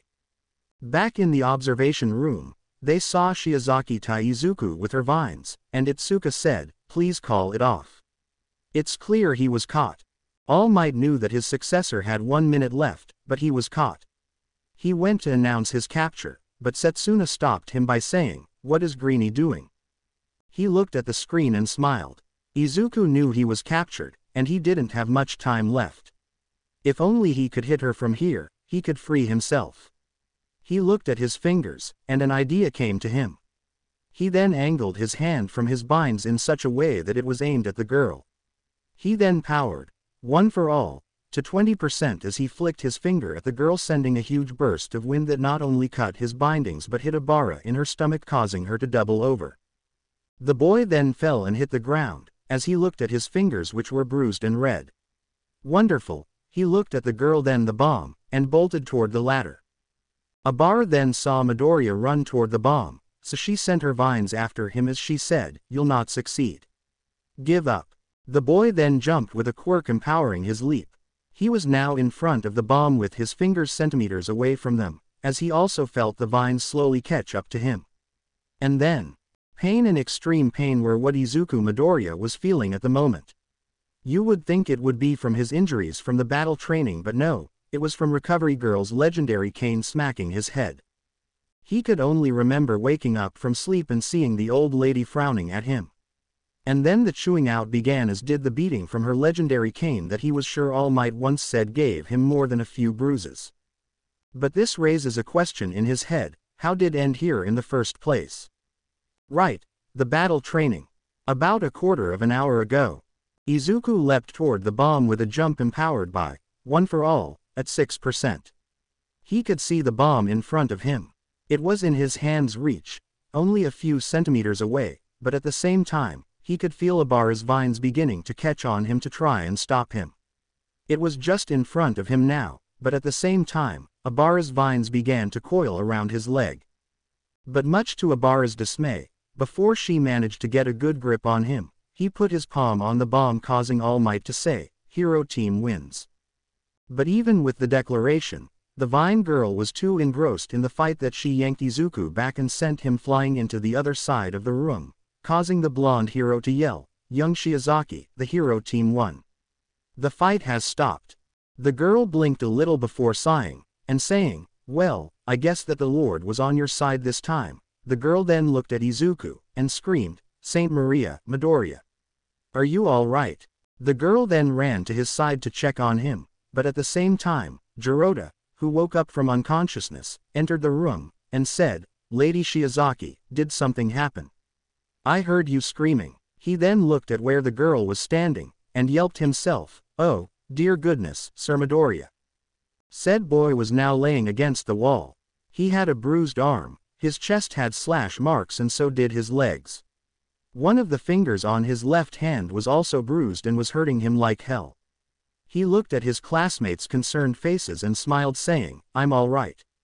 There's nothing to worry about." He then promptly passed out.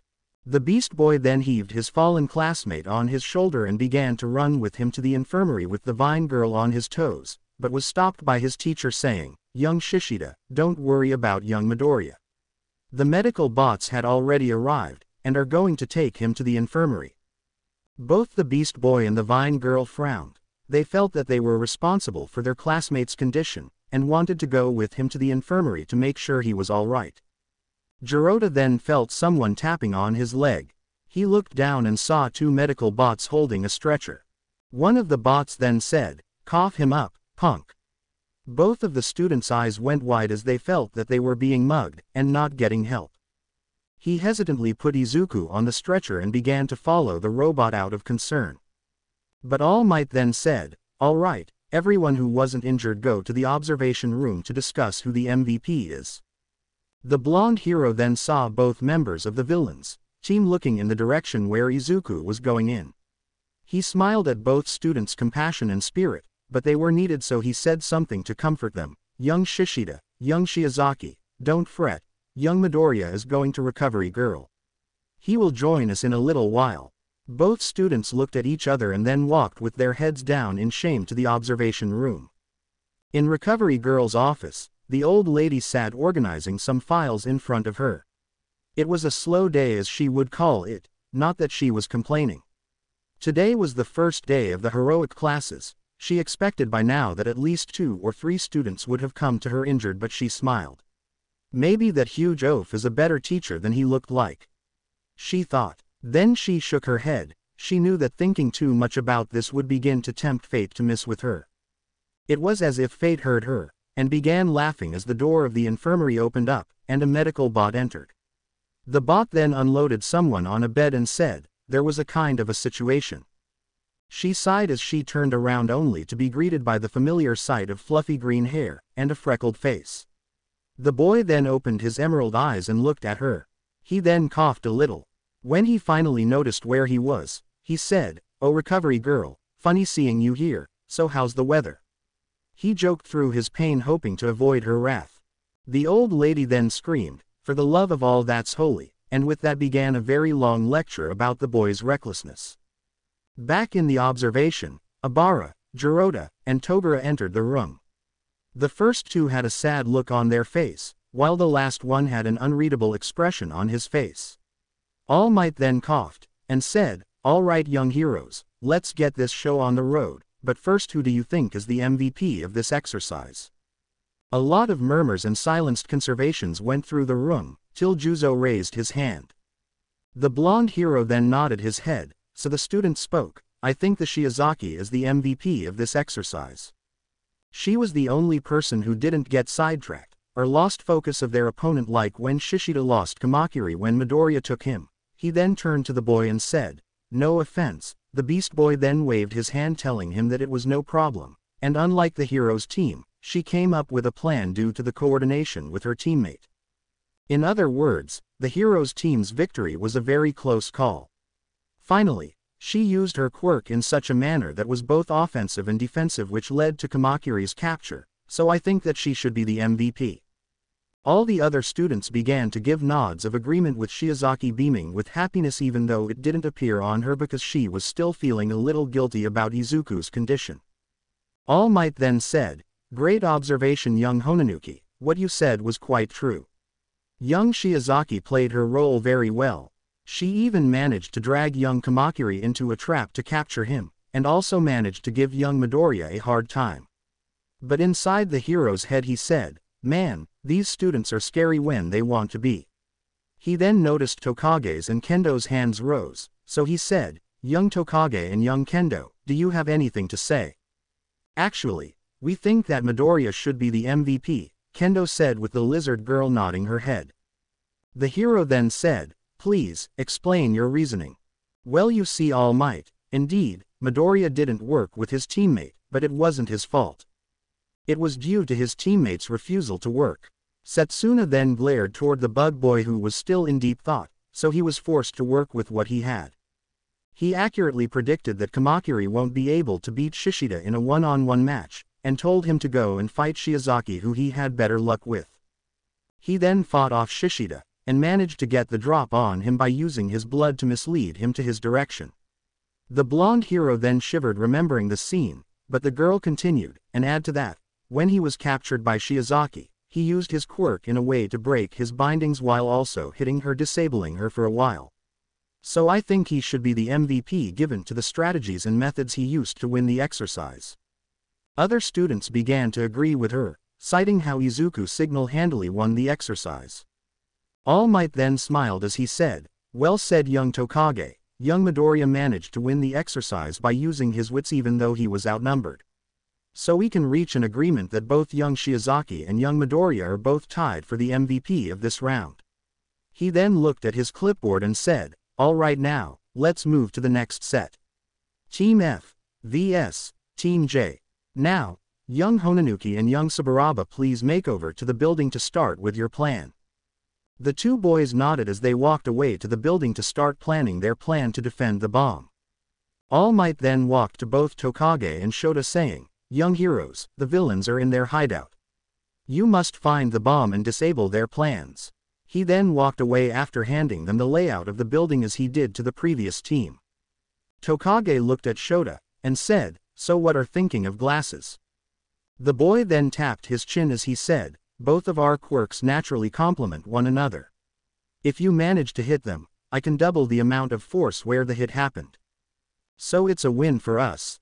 The girl said, Hardly, the boy replied before continuing. While we can definitely take out Saburaba without a doubt, Honanuki is a different matter entirely. His quirk can allow him to go under us and trap us without altering us. So we should be vigilant in each step we take in this building. The girl then nodded her head, as she then heard the buzzing sound announcing their entrance. Inside the building, Honanuki looked at his partner, and said, "Follow the plan, so we can win this." The hero team then entered the building and walked carefully to the first floor, but found nothing. So they continued their trek to the second floor and also found nothing. They decided to venture deeper into the third floor and try their luck. Once they arrived there, something jumped out, or rather someone. The hard air user then jumped in front of them and created an air barrier. The boy then ran as Shota used double impact to break the shield, and they ran after him. The girl then disconnected her body and sent them flying. She tried to catch the boy, but every time she came close to him, he breathed out an air barrier. So the girl's floating mouth said, "Come on dude, did you ever hear of a breath mint?" The boy smirked as he said, "I keep them fresh for you, lizard brain." The girl frowned as she sent her arm in the adjacent corridor, and said, "It's on, bubble boy." The girl then sent one of her pieces and tried to hit him, but he erected an air shield, but what he didn't count on was a piece moving around the shield and punishing him in the face. He then fell, but bolted up quickly as he said in his head, "Come on, only a couple more steps." The boy then looked forward, and his eyes widened as he saw Shota with Tokage's hand. He looked back. The fist went directly toward him, but he blew and hardened some air. But then he fell into their trap. The girl's body parts began to rotate around him and hit him from various angles, with Shota activating his quirk. Soon enough the boy fell, declaring his defeat as Tokage tied her capture tape around him. Young Saburaba has been captured. 10 minutes remain. Their teacher's voice echoed through the hallways. "So we captured one. I detach my eye and look for the other," Tokage said as one of her eyes disconnected from her body and searched the building quickly, but they didn't notice two hands appearing from under them.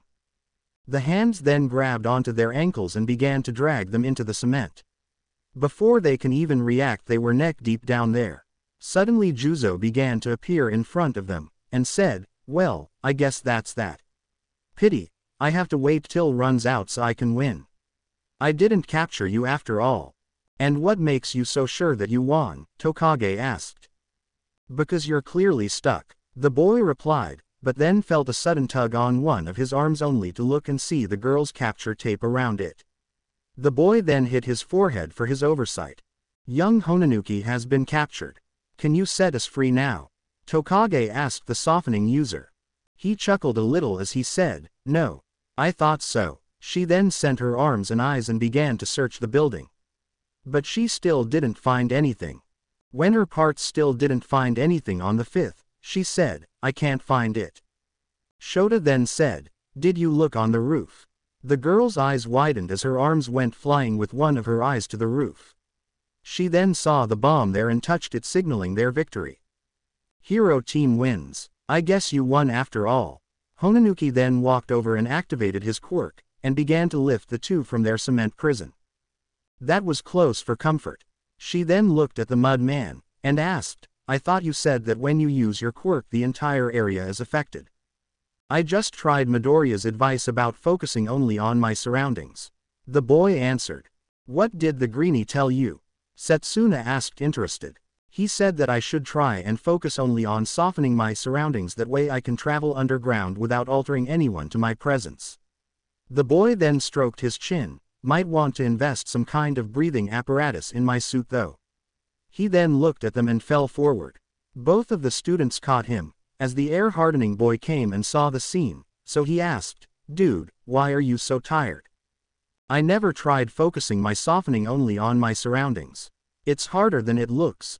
Honestly, I'm surprised I managed to get them out of the ground," Juzo admitted, but the last part was quiet. Both Setsuna and Nurinaki sighed a breath of relief. So the lizard girl said, "Come on Buckethead, let's go to the observation room." Back with Izuku, he was covering himself from the old lady's cane, which somehow hurt more than his injuries. 1 week, you mini oaf. That's all I ask for 1 week without you getting injured. The old lady screamed at him as he bowed repeatedly to her, and begged for her forgiveness. Come recovery girl, I mean it was my first heroics class. I had to leave an impression. I couldn't just sit around. The boy tried to defend himself only to earn a cane to the head. Not sitting around is something, but going, plus ultra, on your body is something else. For the love of hell, your power isn't something you use, it's something you get used to. Recovery girl told him. But All Might used 100% right off the bat. He was then smacked again on his head, as the lady said, that giant oaf is putting too much pressure on you. Listen here, take things slowly alright, and don't injure yourself. Geez, recovery girl, for a moment there I thought you just don't want to heal my injuries anymore. How about I don't come here anymore?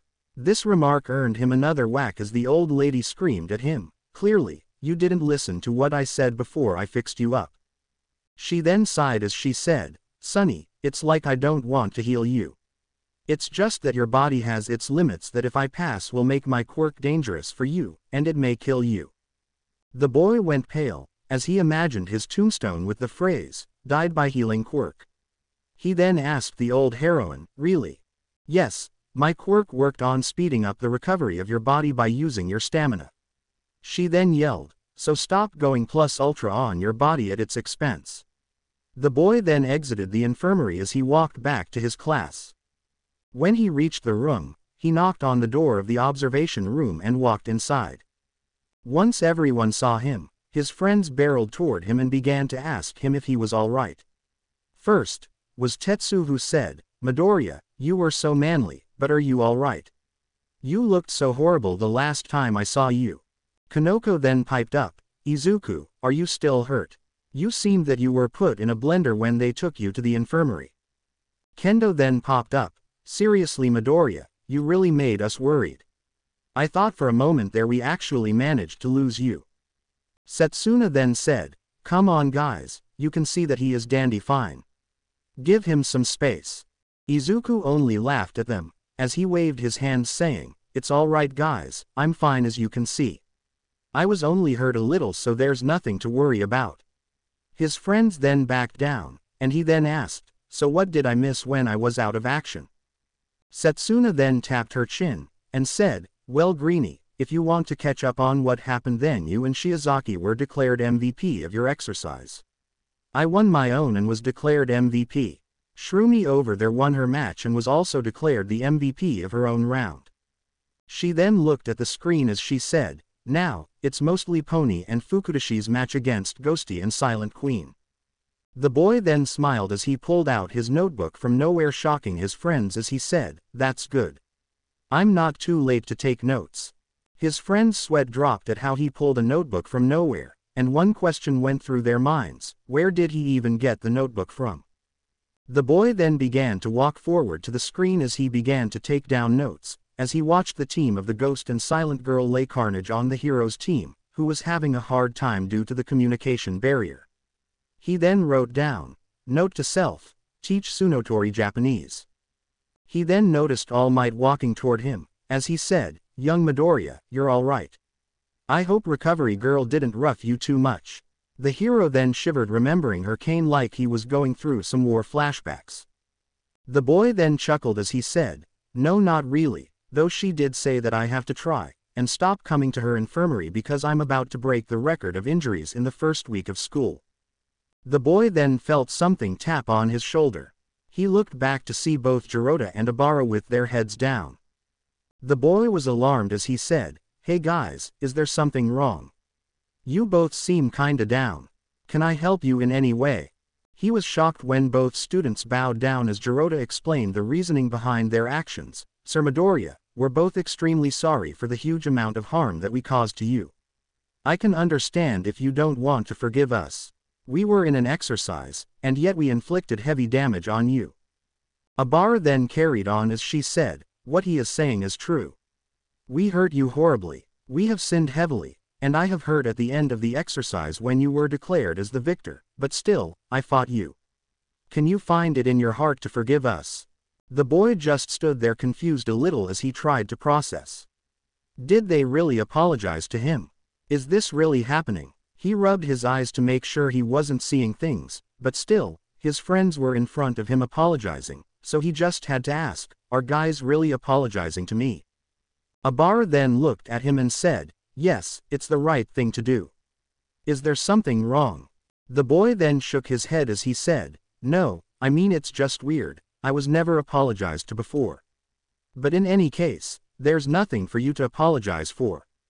The Beast Boy then rose up and said, but, Izuku then raised his arm as he said, this was an exercise, so we couldn't afford to hold back, so there are no hard feelings.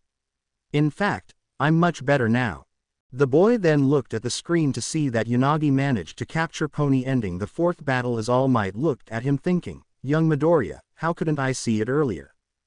To think, you were being bullied, and I saw the signs but never asked. I'm truly ashamed of myself, but I promise you that I will make it up for you by being the best mentor I can. He heard from Nezu what happened yesterday in the cafeteria, and angry would be an understatement regarding how he felt. But he couldn't do anything as the guilty party was already given his just punishment. Villain's team wins, he declared as he then added, please, all students report back to the observation room, and those who are injured let the bots take you to Recovery Girl. The 4 students then arrived at the class, and they began to discuss the MVP of this exercise, before finally landing on Yui for her planning of the entire match. That's correct, young Kodai managed to win the exercise through her careful plans. Now the last group, Team A, vs. Team H, please prepare for your match. The villains team made of both Rin and Bondo made their way to the building as they began to plan their best course of action. Rin then said, I have a plan, but I need you to be ready. How much smedeum can you produce in Go? The giant then stroked where his chin should be as he said, a lot. The dragon scale user then nodded his head as he said, my plan has one shoot, it works or it fails, so what do you say? He looked at the giant who gave him a thumbs up. So the Chinese student then began to tell him his plan. At the entrance of the building, Kendo stood there with Tetsu as she looked at him, and said, so how is this going down? Can't we just go in there and catch them or something? The steel boy asked. The girl smacked her forehead as she said, no, we can't do that. We need a plan, not wing it. The boy shrugged as he said, I offer manliness, not brains. The girl couldn't help but laugh a bit as she said, I'm sure you do, Tetsu. She then began to stroke her chin a little as she said, I say we first try to take out Bondo, because if we're caught off guard by him and he managed to glue us to the ground, there's no telling how strong his glue is. Okay, but what about Rin? The girl then lifted her hand as she said, I didn't train in martial arts for nothing, you know, I'll take care of him. The buzzer then went off telling them that they can enter the building. She then walked inside the building as they looked around. But the moment they stepped into the second floor, Tetsu saw something in his peripheral vision as he pushed Kendo and activated his quirk. He then was hit by scales as the dragon scale user then ran inside a corridor. The metal boy then looked at Kendo asking her, are you alright? Yeah, I am, thanks to you. She then looked at where the Chinese boy ran and said, let's follow him. They continued to walk till Kendo stopped Tetsu, and said, look over there. In front of them, there was a ton of Bondo's quirk, no doubt it was to make them stuck. Itsuka then said, it would take more than this to stop us. She then saw something move and jumped, enlarging her fist as she punched the side of the wall, causing Rin to jump from behind it, and say, damn, I thought I can get you off guard. The girl jumped to combat as she sent a fist to her opponent, but he avoided it by jumping backward. Tetsu, not wanting to be out of the fun, activated his quirk and tried to punch Rin in the face. The boy then fired some dragon scales at Tetsu, causing him to back off, before sending a kick to the big hand user who managed to block it. Itsuka then tried to uppercut him, but he dodged. He then ran down the corridor with both teams following him. Rin looked at them and activated his quirk, firing plenty of scales at his opponents, which made them jump to the side as they tried to avoid him. The metal boy then said, enough of this. He then made his entire body steel as he took the barrage of dragon scales as they followed the boy. Itsuka then said, good work, Tetsu. The boy only flashed her sharp-toothed grin as they began to manage to catch up to Rin. Itsuka then used Tetsu as a jumping board as she leapt on him, and delivered an air kick to Rin, who barely got out of the way. Before the boy can react, a fist met his face from Tetsu. Rin then looked around him and backed into a room. Itsuka noticed this and smiled. She then ran up as she enlarged her fist, and punched Rin, who was occupied with Tetsu, into apparent unconsciousness. She then ushered for Tetsu to follow her inside the room as he carried Rin. She then kicked the door and jumped into it only to see it empty. She was confused till she heard her partner yell. She then saw Rin blast Tetsu in the head as he jumped away from him, and began blasting at her and Tetsu, forcing them to fall to the ground. She didn't have time to get up as something fell on her and began to harden. It was Bondo's quirk. She looked up to see Bondo, who said, "Surprise." In mere moments, she and Tetsu were stuck to the ground as the boy groaned, and she said, "Well, you can't win everything." Rin then walked up to them, and tied the capture tape around their bodies as the speakers said, "Villain's team wins." "Now, can you get us out of here?" Itsuka asked as both boys began to help them. In the end, it was decided that Rin was the MVP of this match, but Kendo's sharp wits and skills were praised by her friends.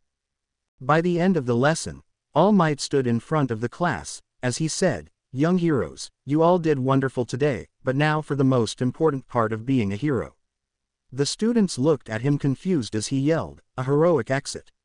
And with that, the hero then sped away with the students gawking at him, especially Izuku. After everyone went and changed their clothes, Izuku and his friends stayed together in the cafeteria. Kendo then said, I think there's still some of Bondo's quirk stuck in my hair," she said as she removed a chunk of hardened glue from her ponytail, and pouted, saying, "This takes me forever to make it." Her friends then laughed at her reactions, as she said, "I hope one day you get to experience this." Setsuna then said, "Well, I think Greenie over here won't mind.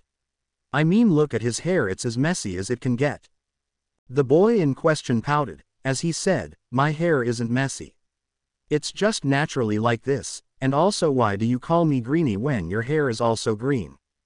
The splitting girl then stroked her chin as she said, "You're right. It's not fair I call you Greenie when I also have green hair." She then disconnected her head and floated him to Izuku's face as she said, "But do you know what that means?" The boy blushed as he thought, "Too close." He then shook his head as he said, "What?" The girl then laughed as she hugged his arm, causing him to steam as she said, "That means we're the green team." Itsuka then neck-chopped the lizard girl as she said, "That's enough set, leave him alone already." The boy then said, "Tokage, I need to ask you something."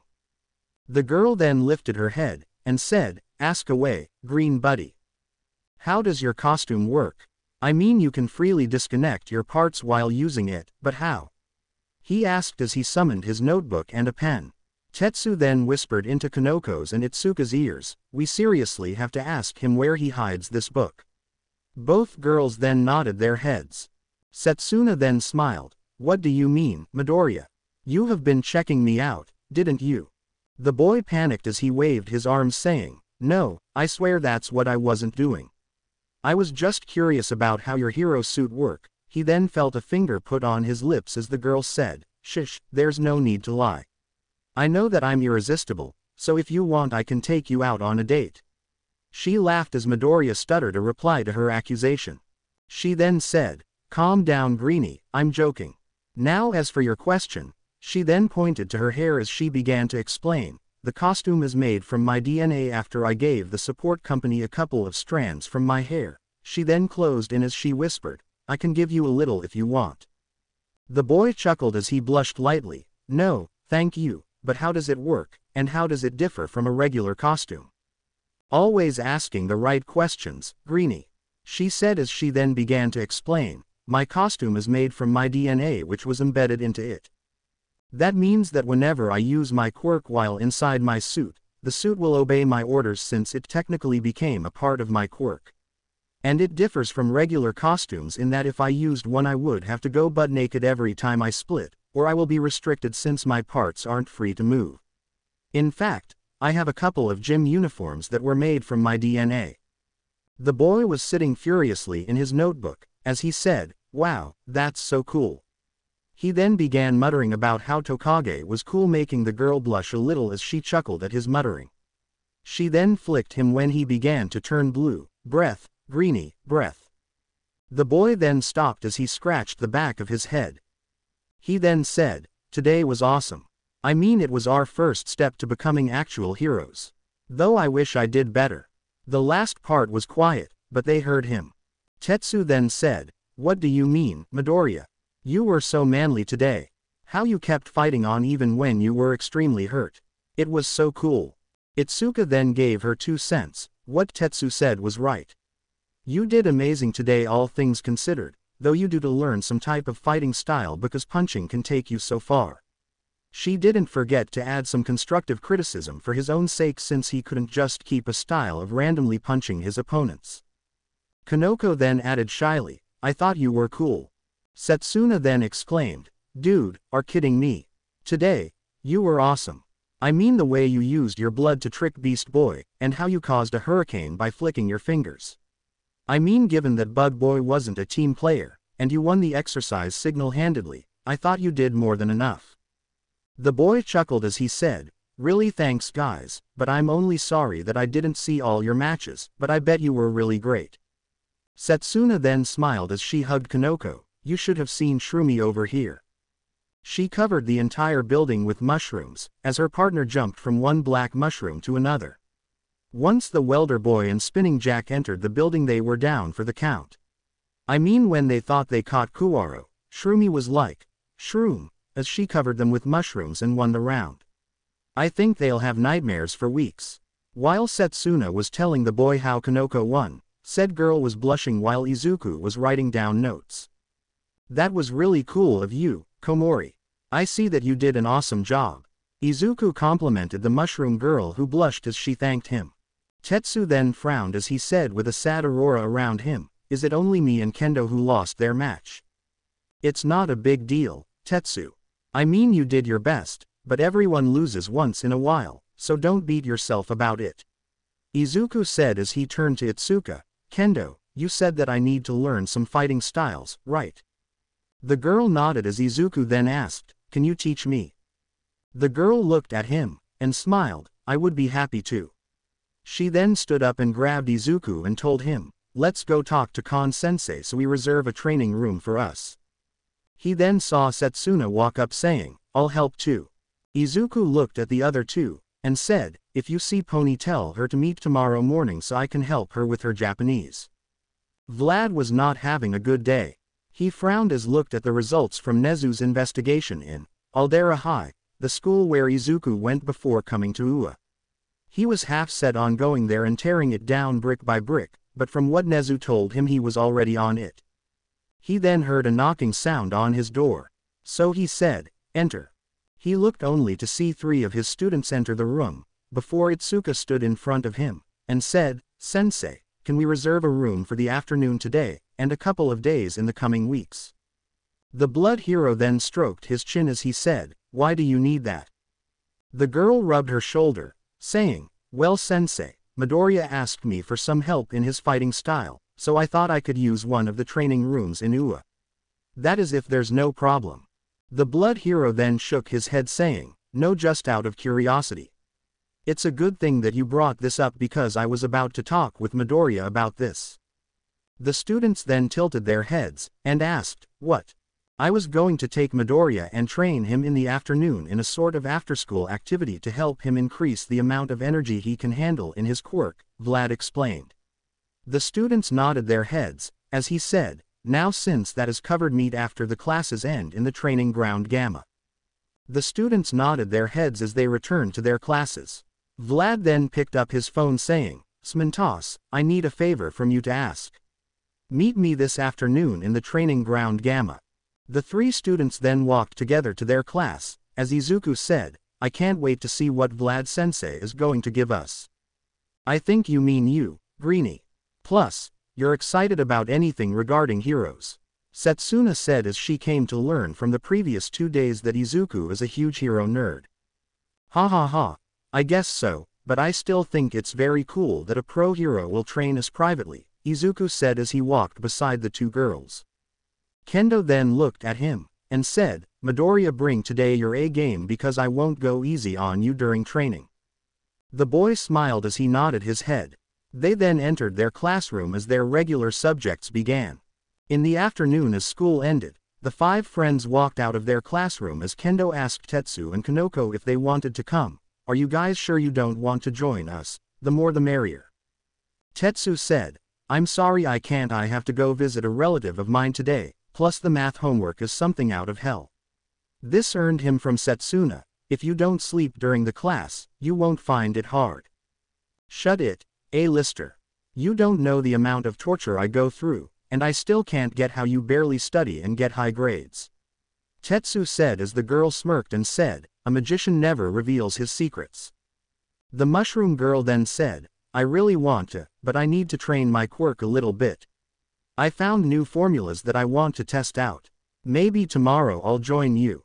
The 5 then went their way, as Tetsu and Kanoko left to go home, and Itsuka, Setsuna, and Izuku went to training ground Gamma. When they entered, they saw Vlad King standing with their literature teacher Smintos. The latter was asked by Vlad, now, I want you to make for me a couple of ramps, blocks, and walls.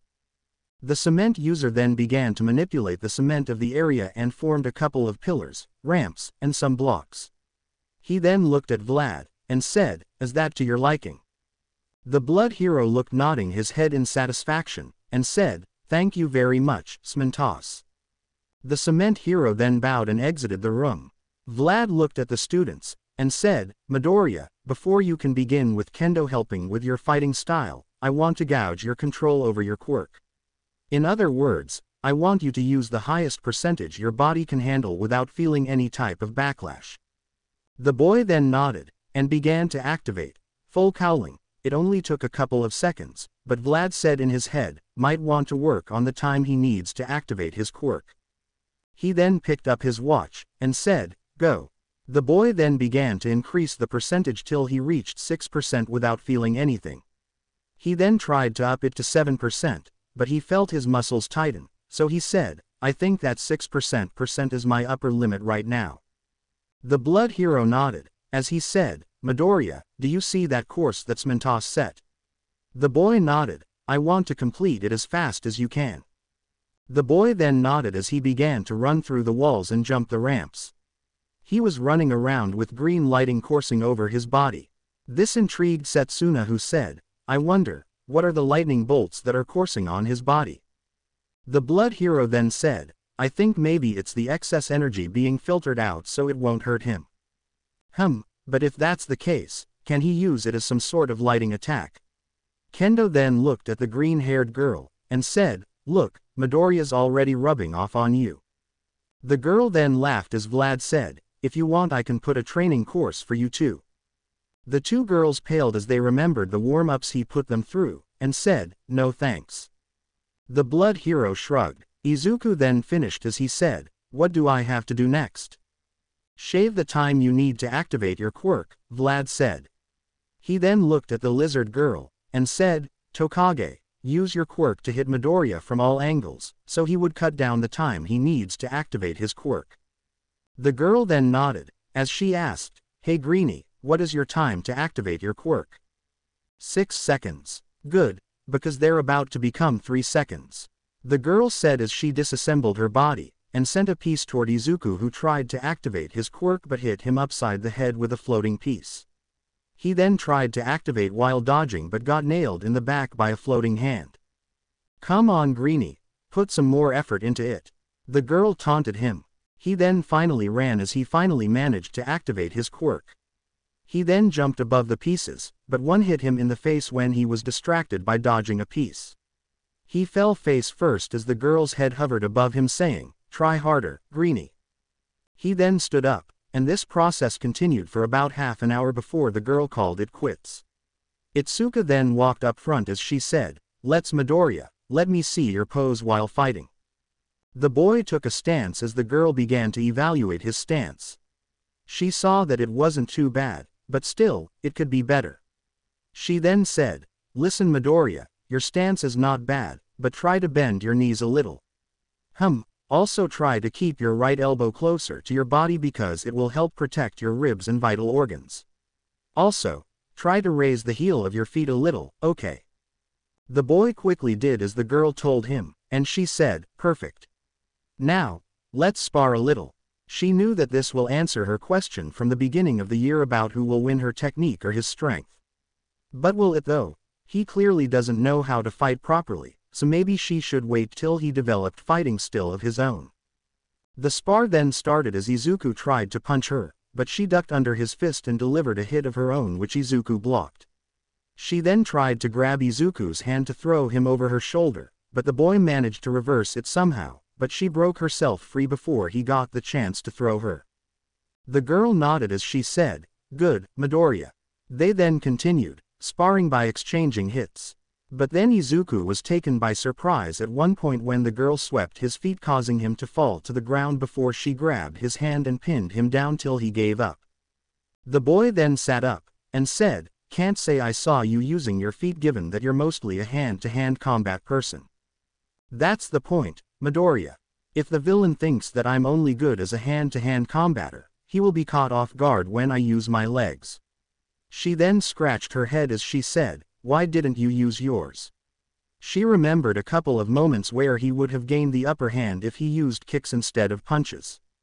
He chuckled nervously as he said, would you believe me if I said I forgot about them?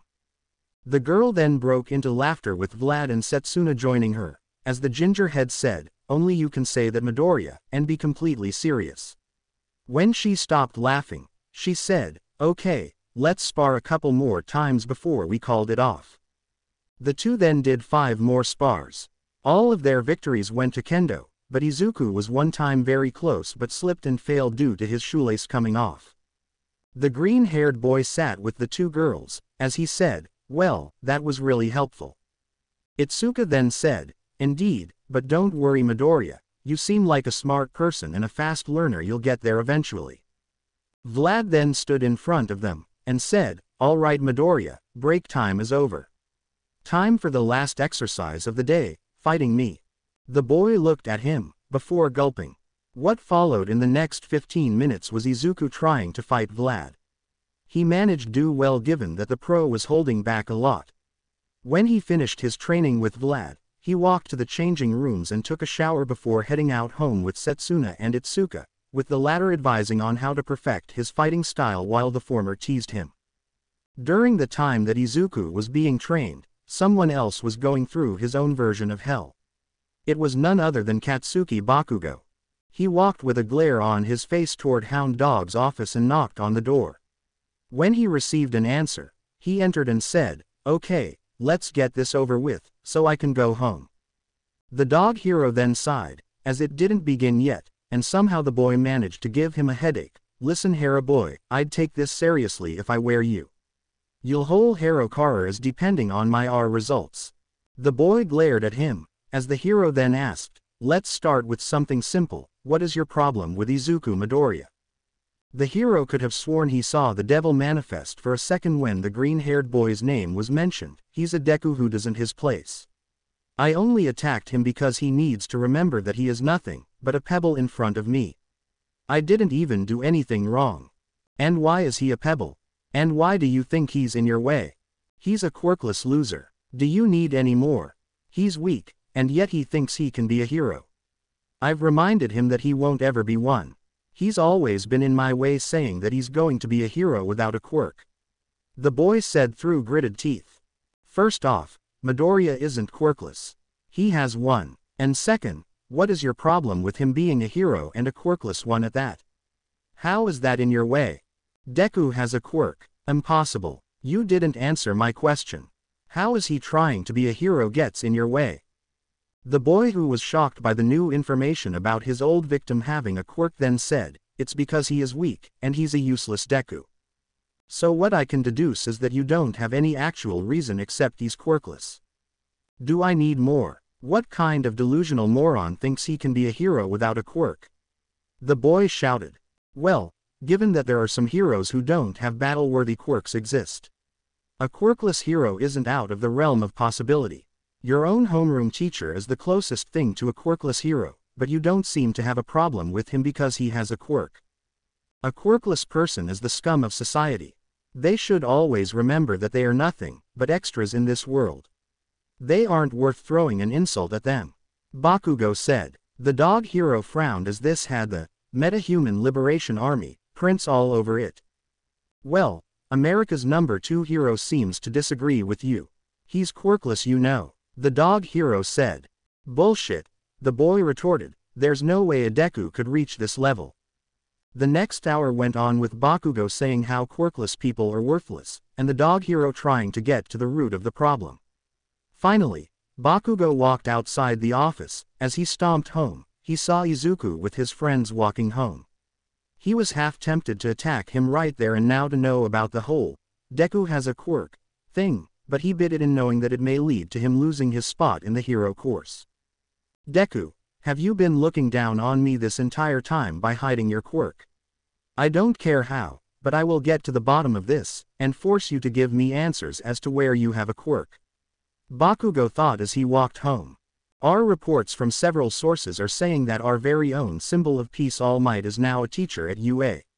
A reporter with horns coming out of her head said before turning to her co-host and asking, "What do you think about this development, Yosaku?" The man who had a small physical mutation in the shape of a gem in the center of his head then said, "I think this will be very beneficial for the heroes of tomorrow to learn from such a man how to be a hero.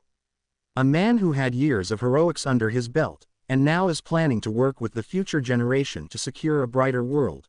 I can tell you, Hanabi, that the world will be a better place." There you had it, folks, our special report about the symbol of peace teaching at UA. And now in other news, the TV was turned off as a man began to violently scratch his neck. The man was a blue-haired individual who had very crusty and dry skin. He was wearing a blue shirt with jeans. He then said, "Kurogiri, pour for me another drink. This news report gave me a bad headache." "Yes, Master Tamura," Kurogiri said as he began pouring the drink. The man in question was entirely made of mist, wearing a bartender's outfit. He also had yellow eyes that pierced through the mist with a metal collar around his neck. As he finished pouring the drink, he then slid it to the man known as Tamura. Tamura then said as a creepy smile adorned his face, "So the rumors are correct, All Might is teaching at UA." He then looked at Kurogiri and said, "So is everything ready for tomorrow?" "Yes, young Master Tamura. Everything is ready for tomorrow," Kurogiri said to the boy as he bowed down. Tamura then took the drink from Kurogiri, making sure to let his pinky not touch the glass, and drank it, before grasping it with his 5 fingers, which made the glass decay and turn into dust. He then turned to a picture of All Might hanging on the wall of the bar, and said, "Tomorrow's symbol of peace, the world will see how fragile their hero society is. They will see how their system is unreliable." He then walked up to the poster, pressing his fingers against it as the picture and a small part of the wall decayed and became dust. He then looked at Kurogiri saying, "Clean this up, I'm going to play a video game." The mist man then picked up a broom, as Tamura went to his room to play. Behind both of them was a screen that connected to somewhere. Through the screen was a figure who was connected to multiple life support machines. The figure then grinned as he wondered how will tomorrow's events play out. The feed was then cut out as the figure laughed a little before he contacted someone and asked, "Is it ready?" The next day, Izuku woke up from his slumber. But he didn't feel very well. This could be majorly attributed to him fighting Vlad King. He was seriously excited that he fought a real-life pro. Granted, he trained with All Might for 10 months, but he never fought with him. It was truly exciting that he lasted against Vlad the time he did. Granted that the pro was holding back, way back. Izuku then jumped out of his bed and went to the bathroom, and he began to brush his teeth, readying himself for a new school day at UA. He quickly put on his uniform and went to the kitchen to have breakfast with his mom. His mother, Inko Midoriya, who was a short chubby woman with green hair, greeted him with a smile as she asked, "How is my little hero today?" The boy smiled at his mom, and said, "I'm good, Mom. Can I have a sandwich to go?" The mother then gave him one, and a small bento, saying, "If you feel hungry during training here, eat from these." The boy then bowed down, and thanked her. He then wore his iconic red shoes and went out, finally dropping his smile. Even though he loved his mother dearly, He hated how she started to fake smiles around him ever since he started going to UA. He could tell that she was faking it. It hurt that his mother didn't believe in his dreams, but he knew that she'll come around eventually. On the other side of the door, Inko sat down with a sad face. It was truly hard, but she couldn't help it. Her only son, whom she long thought that he was quirkless, had a quirk. He passed the UA entrance exam and got a seat in the hero course. She didn't want to discourage him from his dreams, but why be a hero? There were safer options where you can still help people, like a cop, doctor, or firefighter, so why was her son deadest on becoming one?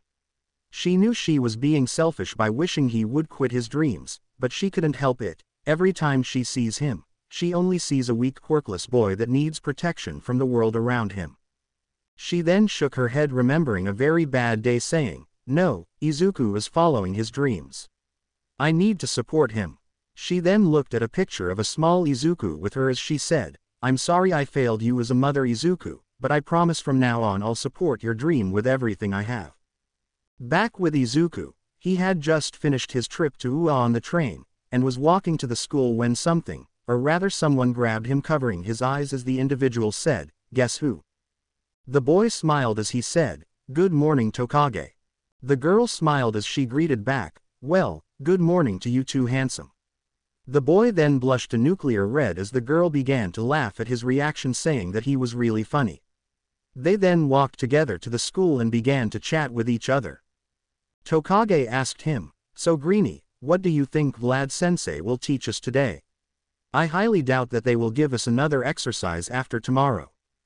The boy hummed as he stroked his chin, "I agree. I think that Vlad-sensei will mostly review our fights, and will give us notes on how to improve our performance." The girl nodded as she added, "Maybe also he will tell us how to increase the efficiency of our quirks in situations like these, since some of us were limited by the environment we were training in." She finished as Izuku nodded his head. He then looked around, and said, "Odd, usually the others would be here walking with us by now." Tokage then said, "Well, Shroom and Metalhead are running late while Kendo came here early so she can train a little." The boy nodded, and he tried to say something but was cut off when both he and Tokage were surrounded by reporters asking them questions. How is it like to be taught by All Might? Was he a good teacher? Did he pass over his experience to you? Was he inspirational like in the news? The two students were dazed by the number of questions that were being thrown at them before noticing several students facing the same predicament, so Tokage quickly thought of something as she said, "Let us go, we'll be late for our business class." The reporters then left them alone quickly and went to talk with some students from Class 1A, mainly Uraraka and Iida, as they were infected by the plague. Tokage said, "Huh, beepers." She then grabbed Izuku's arm, before dragging him into the school, saying, "Let's go before they realize that we tricked them." The boy was stunned, for lack of a better term, since he wasn't used to this type of attention before or ever. When they reached the gates, Tokage sighed, as she said, "Whoa, that was a close call. I thought we were goners for a moment." The boy chuckled a little, and tried to say something, but was cut off by a very tired voice. "What do you think you're doing here? Go to your class, you're about to be late." Both turned to the voice and saw a very tired-looking man who seemed to have come out of the homeless shelter, wearing an all-black suit with a gray scarf around his neck. The man had very long black hair. Izuku couldn't help but notice that the man was staring, or rather glaring, at him. They both stared at him briefly before he said, "What are waiting for? An invitation? Get moving." His eyes then glowed red, and his hair lifted as both students nodded their heads and ran away, leaving him with present mic to deal with the press. He looked at both students and took a pic of them while Tokage was still holding Izuku's arm. He smiled as he sent it to Midnight, who loved this kind of thing. Izuku Midoriya had to pay for all the hours he didn't get to sleep because of the new paperwork he had. He was petty, sure, but he didn't care. Tokage then leaned toward Izuku, asking him, "Who's the creepy-looking hobo?" The boy then said, "I think he's a hero. I know I saw him from somewhere before, but where I'm not sure." Tokage was shocked as she asked, "He's a hero?" The boy nodded his head, as they finally reached their classroom. They both entered it only to be greeted by Kanoko, causing Tokage to ask, "Hey, I thought you said you were running late." The mushroom girl then smiled sheepishly as she said, "Well, I kinda was, but something happened and I came early." Itsuka then came up, and lifted her hand saying, "Hey, good morning." The two greeted her, and then the classroom door burst open as Tetsu came in screaming, "Good, I made it on time." He then went over to his seat and slumped in it as he took a deep breath as said, "Hey guys, but you wouldn't believe how strong the press was outside. I thought I was going to die, but then some hobo-looking man pulled me over, and closed the gate telling the press to beat it."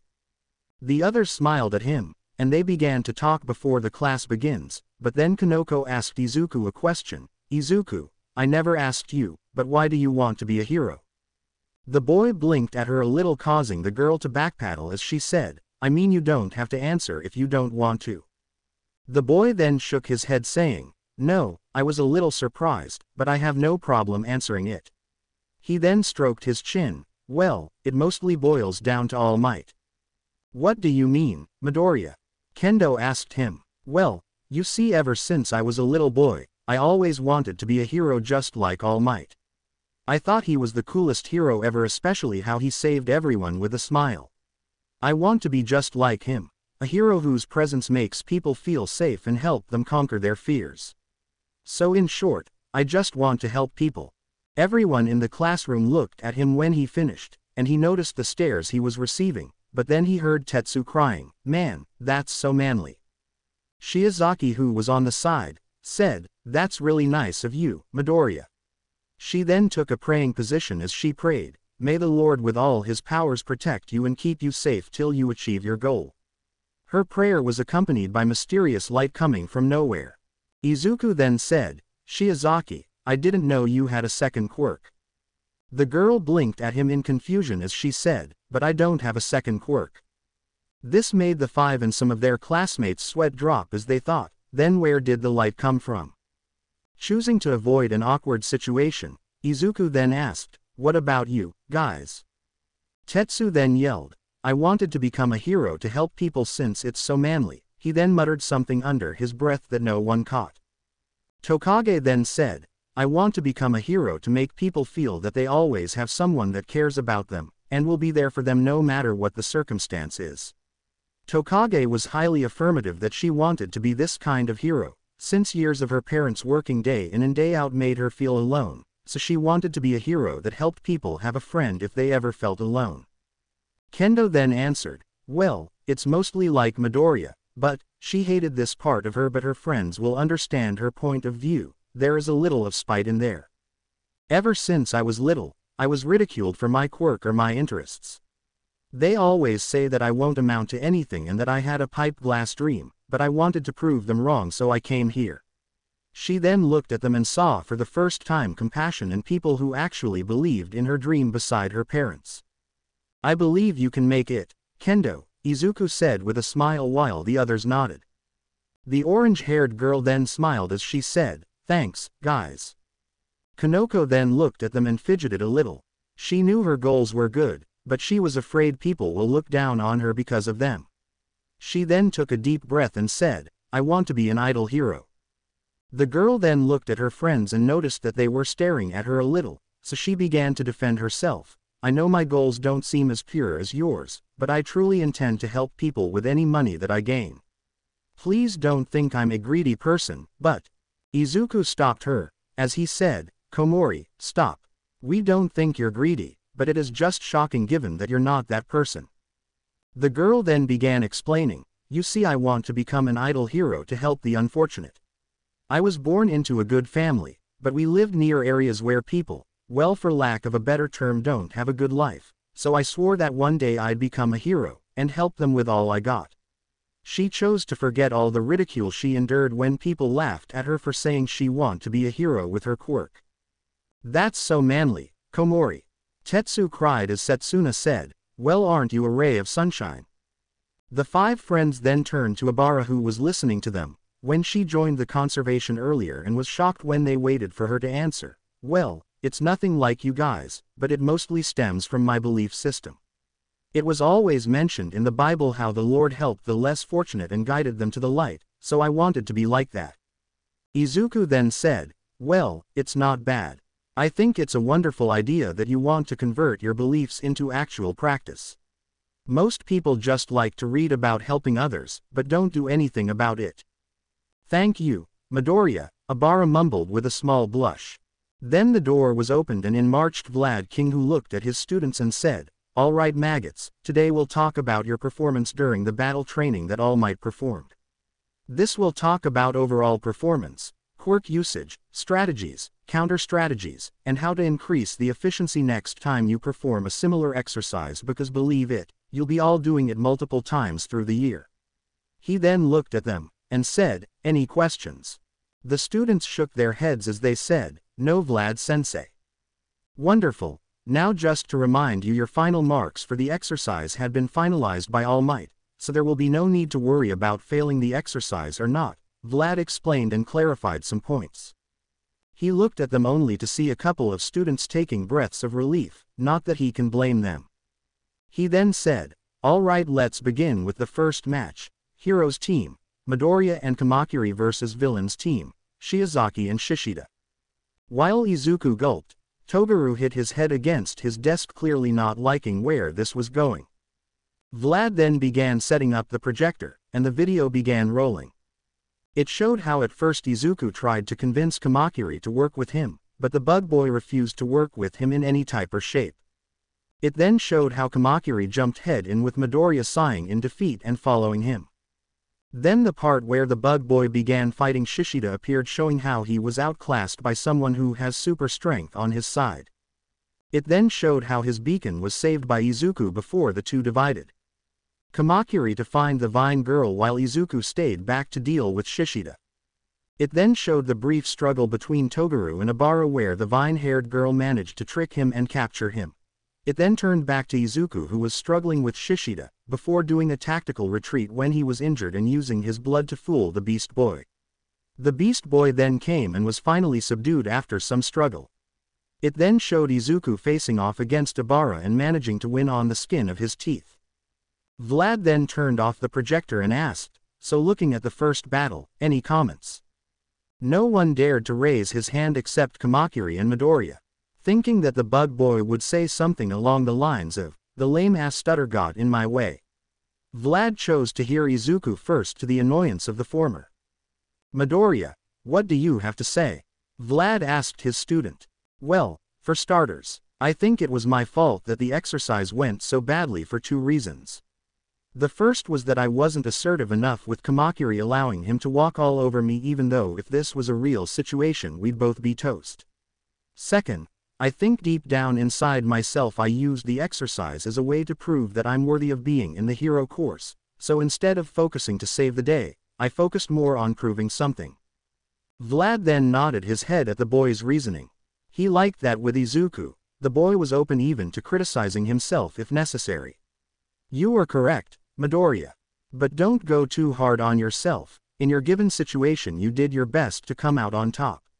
You deviated a little, sure, but that's the reason you're called a hero in training, so you can commit mistakes here, not on the field." The blood hero then looked at Kamakiri and decided to entertain him a little, so he ushered him to speak. The bug boy, seeing his cue, then began, "The nerd, as much as I hate to say it, is wrong. It was my fault the exercise went awry." Everyone was shocked, so Vlad said, "Care to explain further?"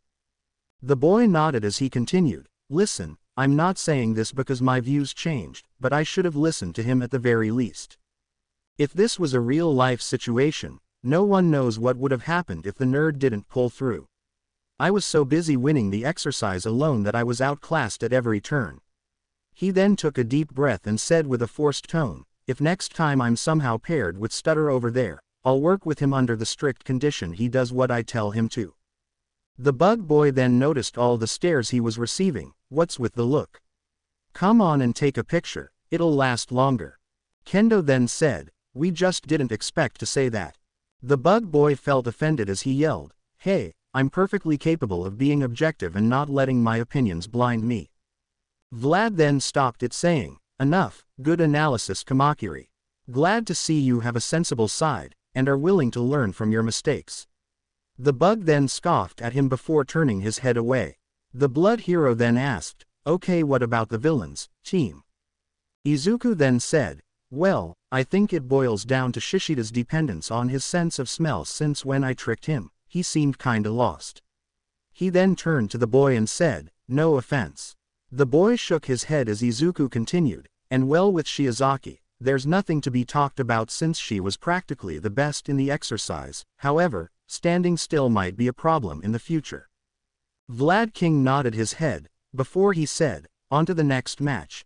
Hero team, Shota and Tokage versus villains team, Saburaba and Honanuki. The video began as it showed the heroes entering the building and scaling it carefully. It then showed the chase between the heroes and Saburaba and his defeat before being captured. Then the heroes were trapped inside the cement as Juzo emerged from the ground before he was captured by Setsuna's arms, which detached before she was sunk. Finally, it showed the heroes' victory.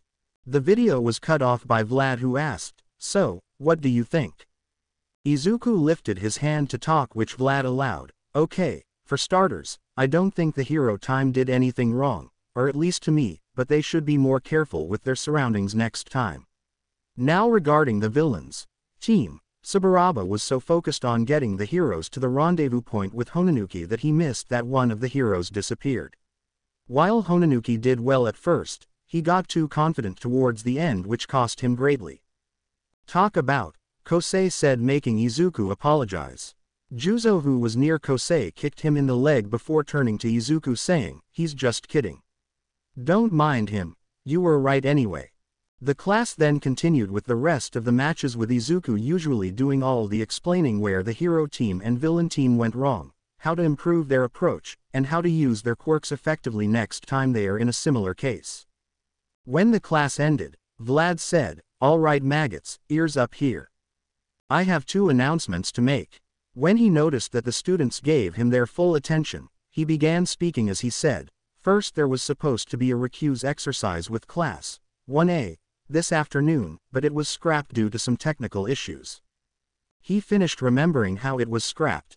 Eraser insisted that both Izuku and Katsuki be on the same recuse team, with the former being the leader in some sort of forced therapy to get them over their childish problems, as the nighttime hero insisted to call it. Vlad, Hound Dog, and Recovery Girl with 13 refused to humor him because he was planning on playing therapist with unforeseen disaster. The man had said that if Izuku didn't dare to stand up to Bakugo, then how he was going to be a hero. And after much shouting, 13 said that only Class 1A will go to rescue training because she doesn't want her facility destroyed due to Eraser's attempt at being a therapist. So yeah, that's for the first news, but the second news is much more important. He then took a deep breath as he said, you're all going to pick your class representatives. And with that, the hero sat on his chair while the class erupted into chaos, every one of them demanding to be class representative. Pick me, Honi said, the best she can in her Japanese. No, pick me, Awase said. Pick me and I'll help you all to the light of heaven, Abara said as a beam of light cast on her, making half of the class ask, seriously, where is that light coming from? The dialogue continued back and forth as Kendo finally stood up and said, quiet. Everyone then looked at her as she said, how about this, we all vote for the person we see as the fittest to become the class rep, and the person who gets the most votes takes the position. Deal. The class then nodded at the idea, before everyone took a paper from their notebooks and began writing their choice down. With Izuku, he was currently confused between 2 people. Right now, I have 2 reasonable choices for class representative, which are both Kendo and Tokage. Kanoko is out of the equation since she is as shy as me, and Tetsu seems to hate these types of things since he doesn't look like a planner, or at least in this domain. But who to pick? The boy then bit the back of his pen as he debated his choices. On one hand, Tokage is my technically best friend. She is my first friend after all, but she seems like a party person who wouldn't like such a position with so much responsibility. Kendo seems like a natural-born leader and she gives off a safe sister-like aura around her, but I don't want to burden her if she doesn't want it. He kept thinking for a couple of minutes before finally reaching a decision. After counting the votes, the results were announced. Itsuka Kendo, 4 votes. Izuku Midoriya, 3 votes. Abara Shiozaki, 2 votes. Jirota Shishida, 2 votes. Rest of the students. 1 or 0 votes. Vlad then stood up and said, well class, 1B, you have your new class representative and his, or in this case her vice. Please both students stand front and center and speak if you have anything to say. Both Izuku and Itsuka stood in front of the class as the smaller boy shivered not being used to such a position, getting a sympathetic look from Itsuka, who whispered, just follow my lead. The boy nodded as the orange-haired girl spoke, thanks to everyone who voted for me, and I promise you all to do my best. She finished as everyone cheered for her.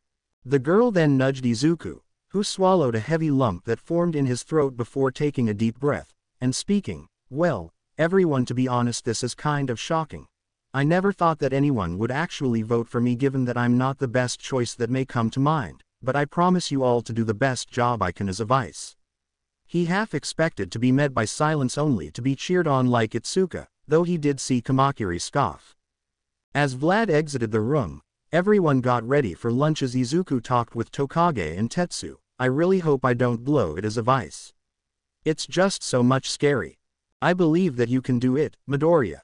You're the manliest person I know, so you have this. Tetsu cheered on his friend.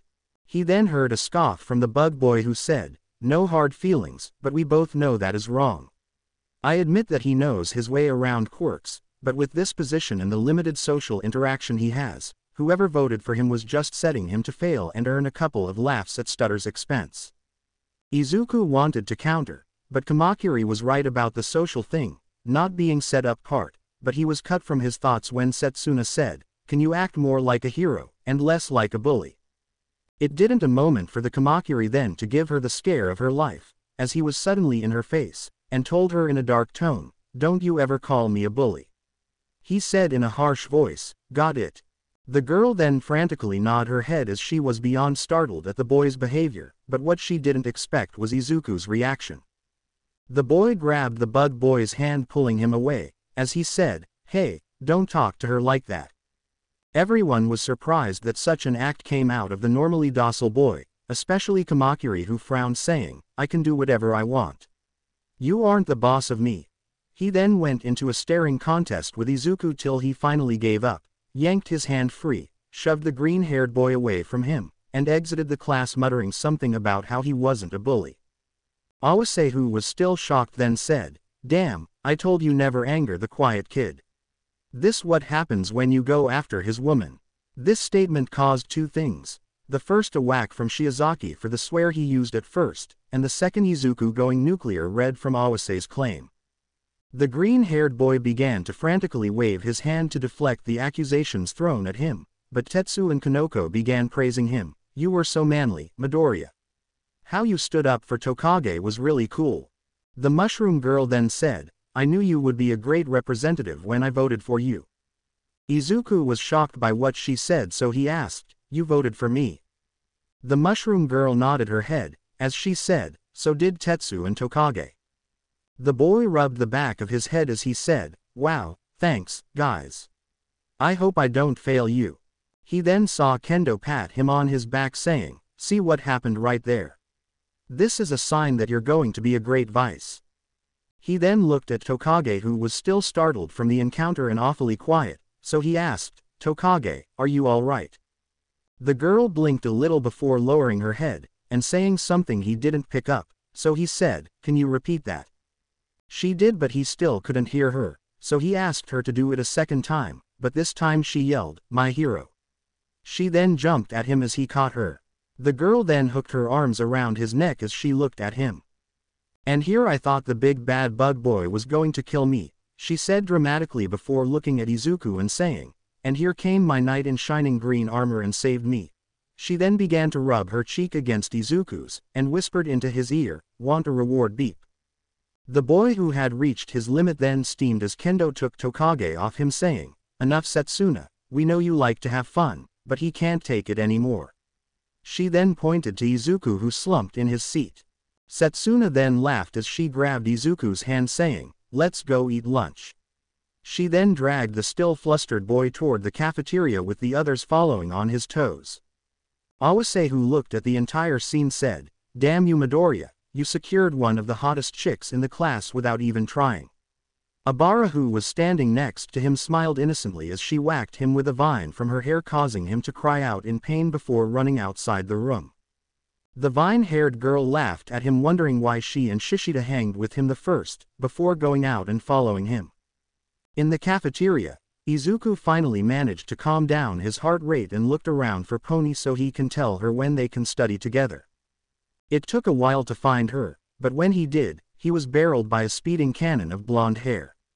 The blonde girl then spoke in her native tongue, "Izuku, do you really want to teach me Japanese?" The boy nodded, which made the girl smile brightly at him, making him feel his heart melt at her innocence, so he said, "Yes, but I want to arrange a schedule with you given that I have after-school activities to help me further control my quirk."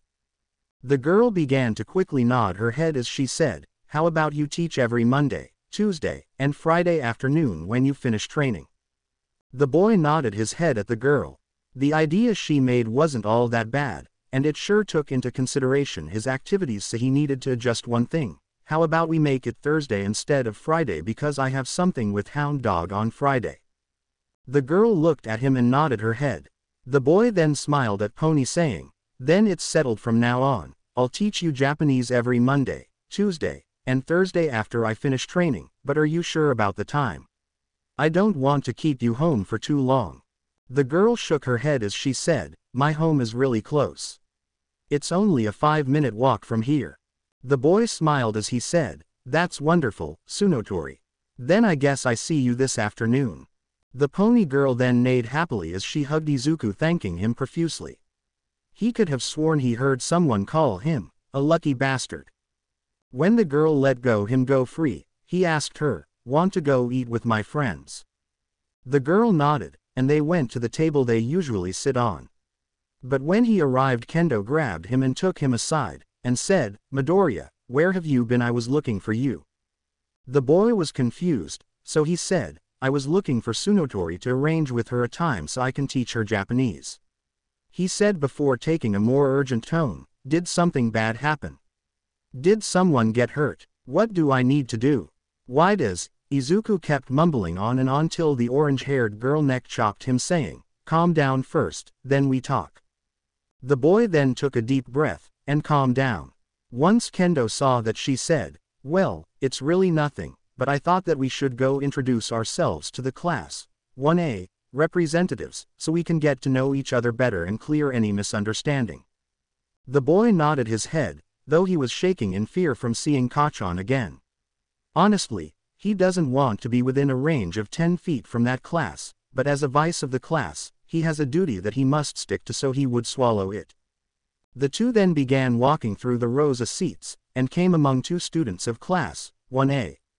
One of them had blonde yellow hair with a black lighting blot running down through it, while the other was a short student who had purple balls for hair. The second student made Kendo feel very uncomfortable with the way he was staring at her, so she quickly asked, "Hey guys, you're from 1A, could you tell me where I can find your class representatives?" She then looked at the small one who was eyeing her chest and swallowed the urge to punch him in the face, but this didn't go unnoticed by Izuku, who stepped in front of the girl, as the blonde one then said, "Oh yeah, they're right over there." He told her, but continued, "By the way, my name is Denki Kaminari." The girl cut him off by saying, "Thanks very much." She then looked at Izuku, and said in a distressed tone, "Let's go, Midoriya. Lunchtime is about to be over, and I'm sure you want to eat." She then grabbed him and began to quickly walk about with the boy, causing the small one to say, "Damn him, that green-haired bastard. First the blonde chick, and now her." "Calm down, Mineta," Denki said to his friends. Izuku with Kendo then said, "Well, they sure are quite the characters." Itsuka looked at him, and said, "Tell me about it. I had to suppress the urge to punch the small one in the face when he was looking at me." "I noticed that," Izuku said, as the way the small imp-like boy looked at his friend also made him uncomfortable for her sake. The two then arrived at a table where 2 individuals were currently talking. First was the blue-haired boy who came to Bakugo's defense when he attacked Izuku, making the boy hide behind Kendo, and the second was black-haired girl with mature features and an elegant look. Itsuka then began talking. "Hello, my name is Itsuka Kendo, and I'm the class representative of Class 1B. She then nudged Izuku, who said, and I my Izuku Midoriya, her vice. The blue-haired looked angry for a moment and tried to say something, but then he was stopped when he winced in pain. He then looked at the girl across him on the table, who was giving him a sickly sweet smile that told him to zip it. The girl then stood up and introduced herself. Hello, I'm Momo Yaoyorozu, the class representative of 1A, and this is my vice Tenya Iida. Kendo then said, a pleasure to meet you, Yaoyorozu. I would say the same to Iida, but I already did meet him, and he didn't give a good impression. The black-haired girl then gave her vice a dry look as she said to Kendo, please excuse him, he's always jumping to conclusions without looking at the facts. So to what do I owe this pleasure? Itsuka then said, well, it's mostly to clear some misunderstanding after your classmates' stunt the previous day. The girl said as she rubbed the back of her head. Do you mean Bakugo? Yaoyorozu asked. She saw what happened, and told Ochako to go and apologize to Izuku on behalf of the class, but even against her best wishes, she heard some students of Class 1B mumbling something about how Class 1A is a bunch of jerks, making her feel bad. Yeah. The thing is, after what happened, a lot of my classmates kinda took you all for jerks, so I came here to try and come up with a solution to bring the classes together, Itsuka explained. The black-haired nodded her head and wanted to speak, but Iida beat to the punch. This is totally unacceptable. You can't just stereotype us for one of our classmates' actions against you. We are here to be heroes just like you. The boy then went for a minute while chopping his hand in the air, making both Izuku and Itsuka wonder if this was a natural thing for him, while Momo just sighed for between Bakugo's ego and Monoma's endless banter, and now Iida's earnest behavior, she was going to die young. Kendo then said, enough, you're also one of the reasons. The boy looked offended for a moment, and before he can ask why, Kendo said, remember when jumped to Bakugo's defense last time when he attacked our classmate?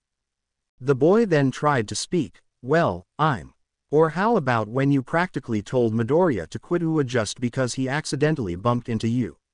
Itsuka finished. The boy looked really flustered and ashamed as Momo said, really Iida, you told him to quit Ua because he bumped into you?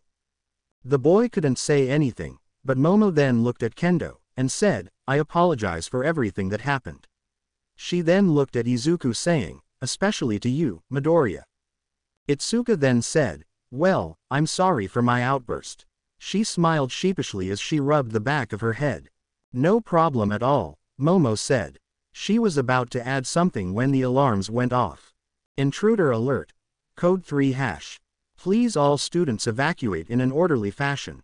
The four looked in confusion as students began to run in total panic, but then Kendo asked an upperclassman what the code meant. So he said, it means that an intruder actually managed to enter the school grounds.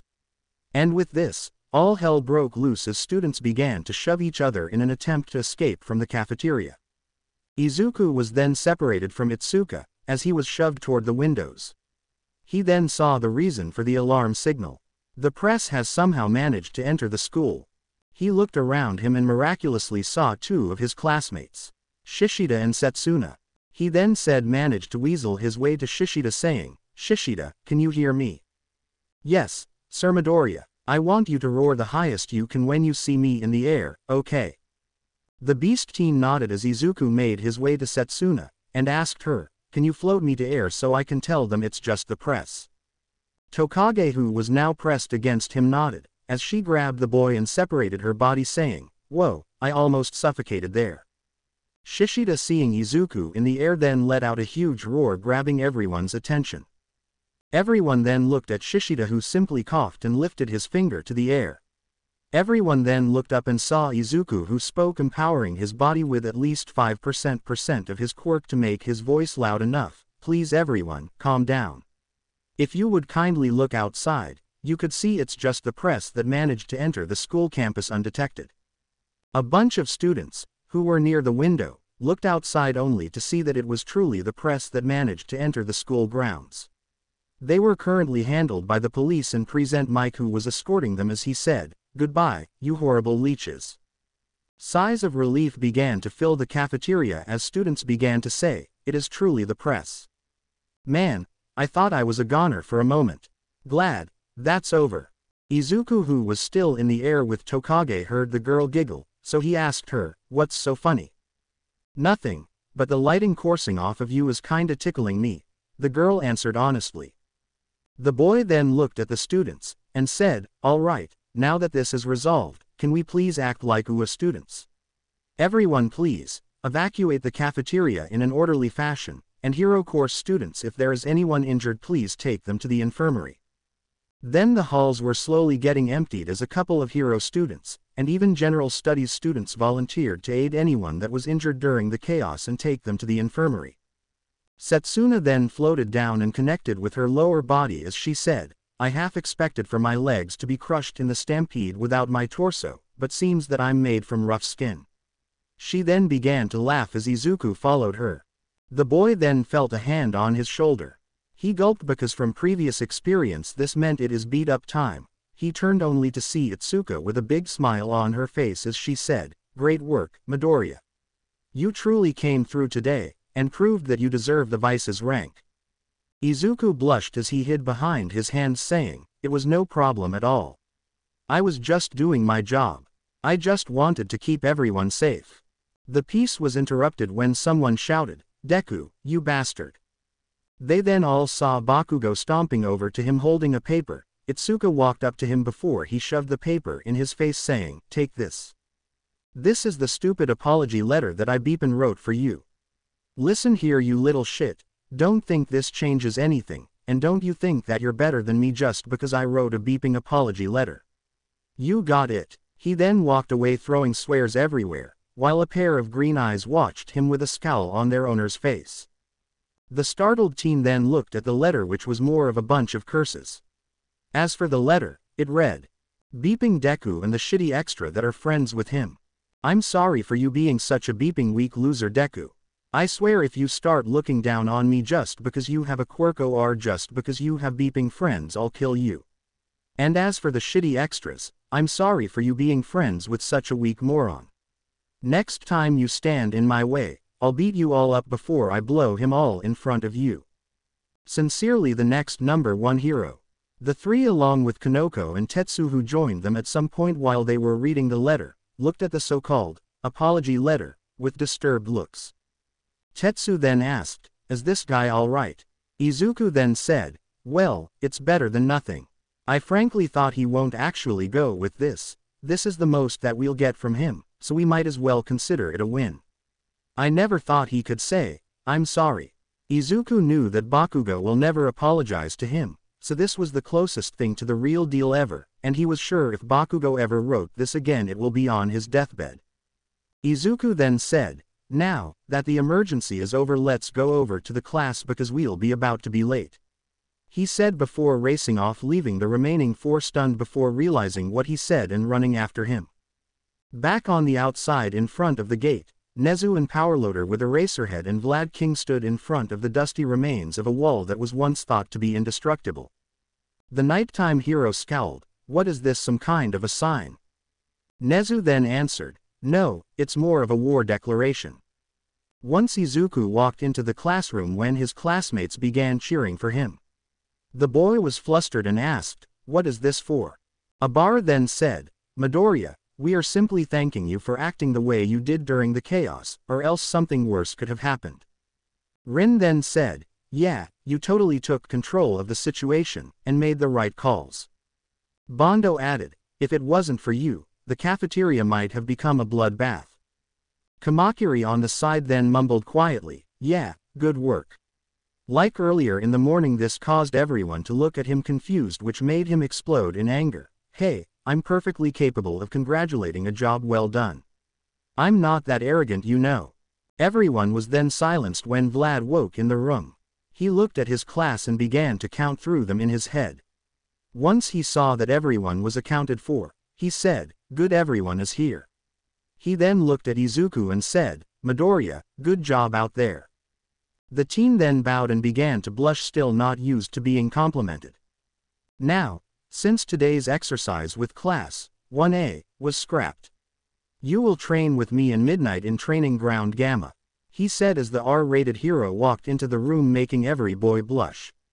Izuku couldn't help but feel that she was eyeing him, but he pushed that feeling to the back of his head as Vlad said, Everyone, go change into your gym uniforms. Everyone walked outside the room, but Midnight then held both Izuku's and Tokage's hands. She looked at them with a teasing smile as she asked, lifting her phone, "Care to explain?" In her phone were two pictures, one in front of the gate where Tokage was holding Izuku's hand, and the other inside the room where Setsuna was rubbing her cheek against Izuku's face while the latter was holding her in the air. The two students blushed as the teacher said, "I'm going to get so much fun out of this." To be continued. I hope you enjoyed this story. Also remember to subscribe and like this video. See you in the next video.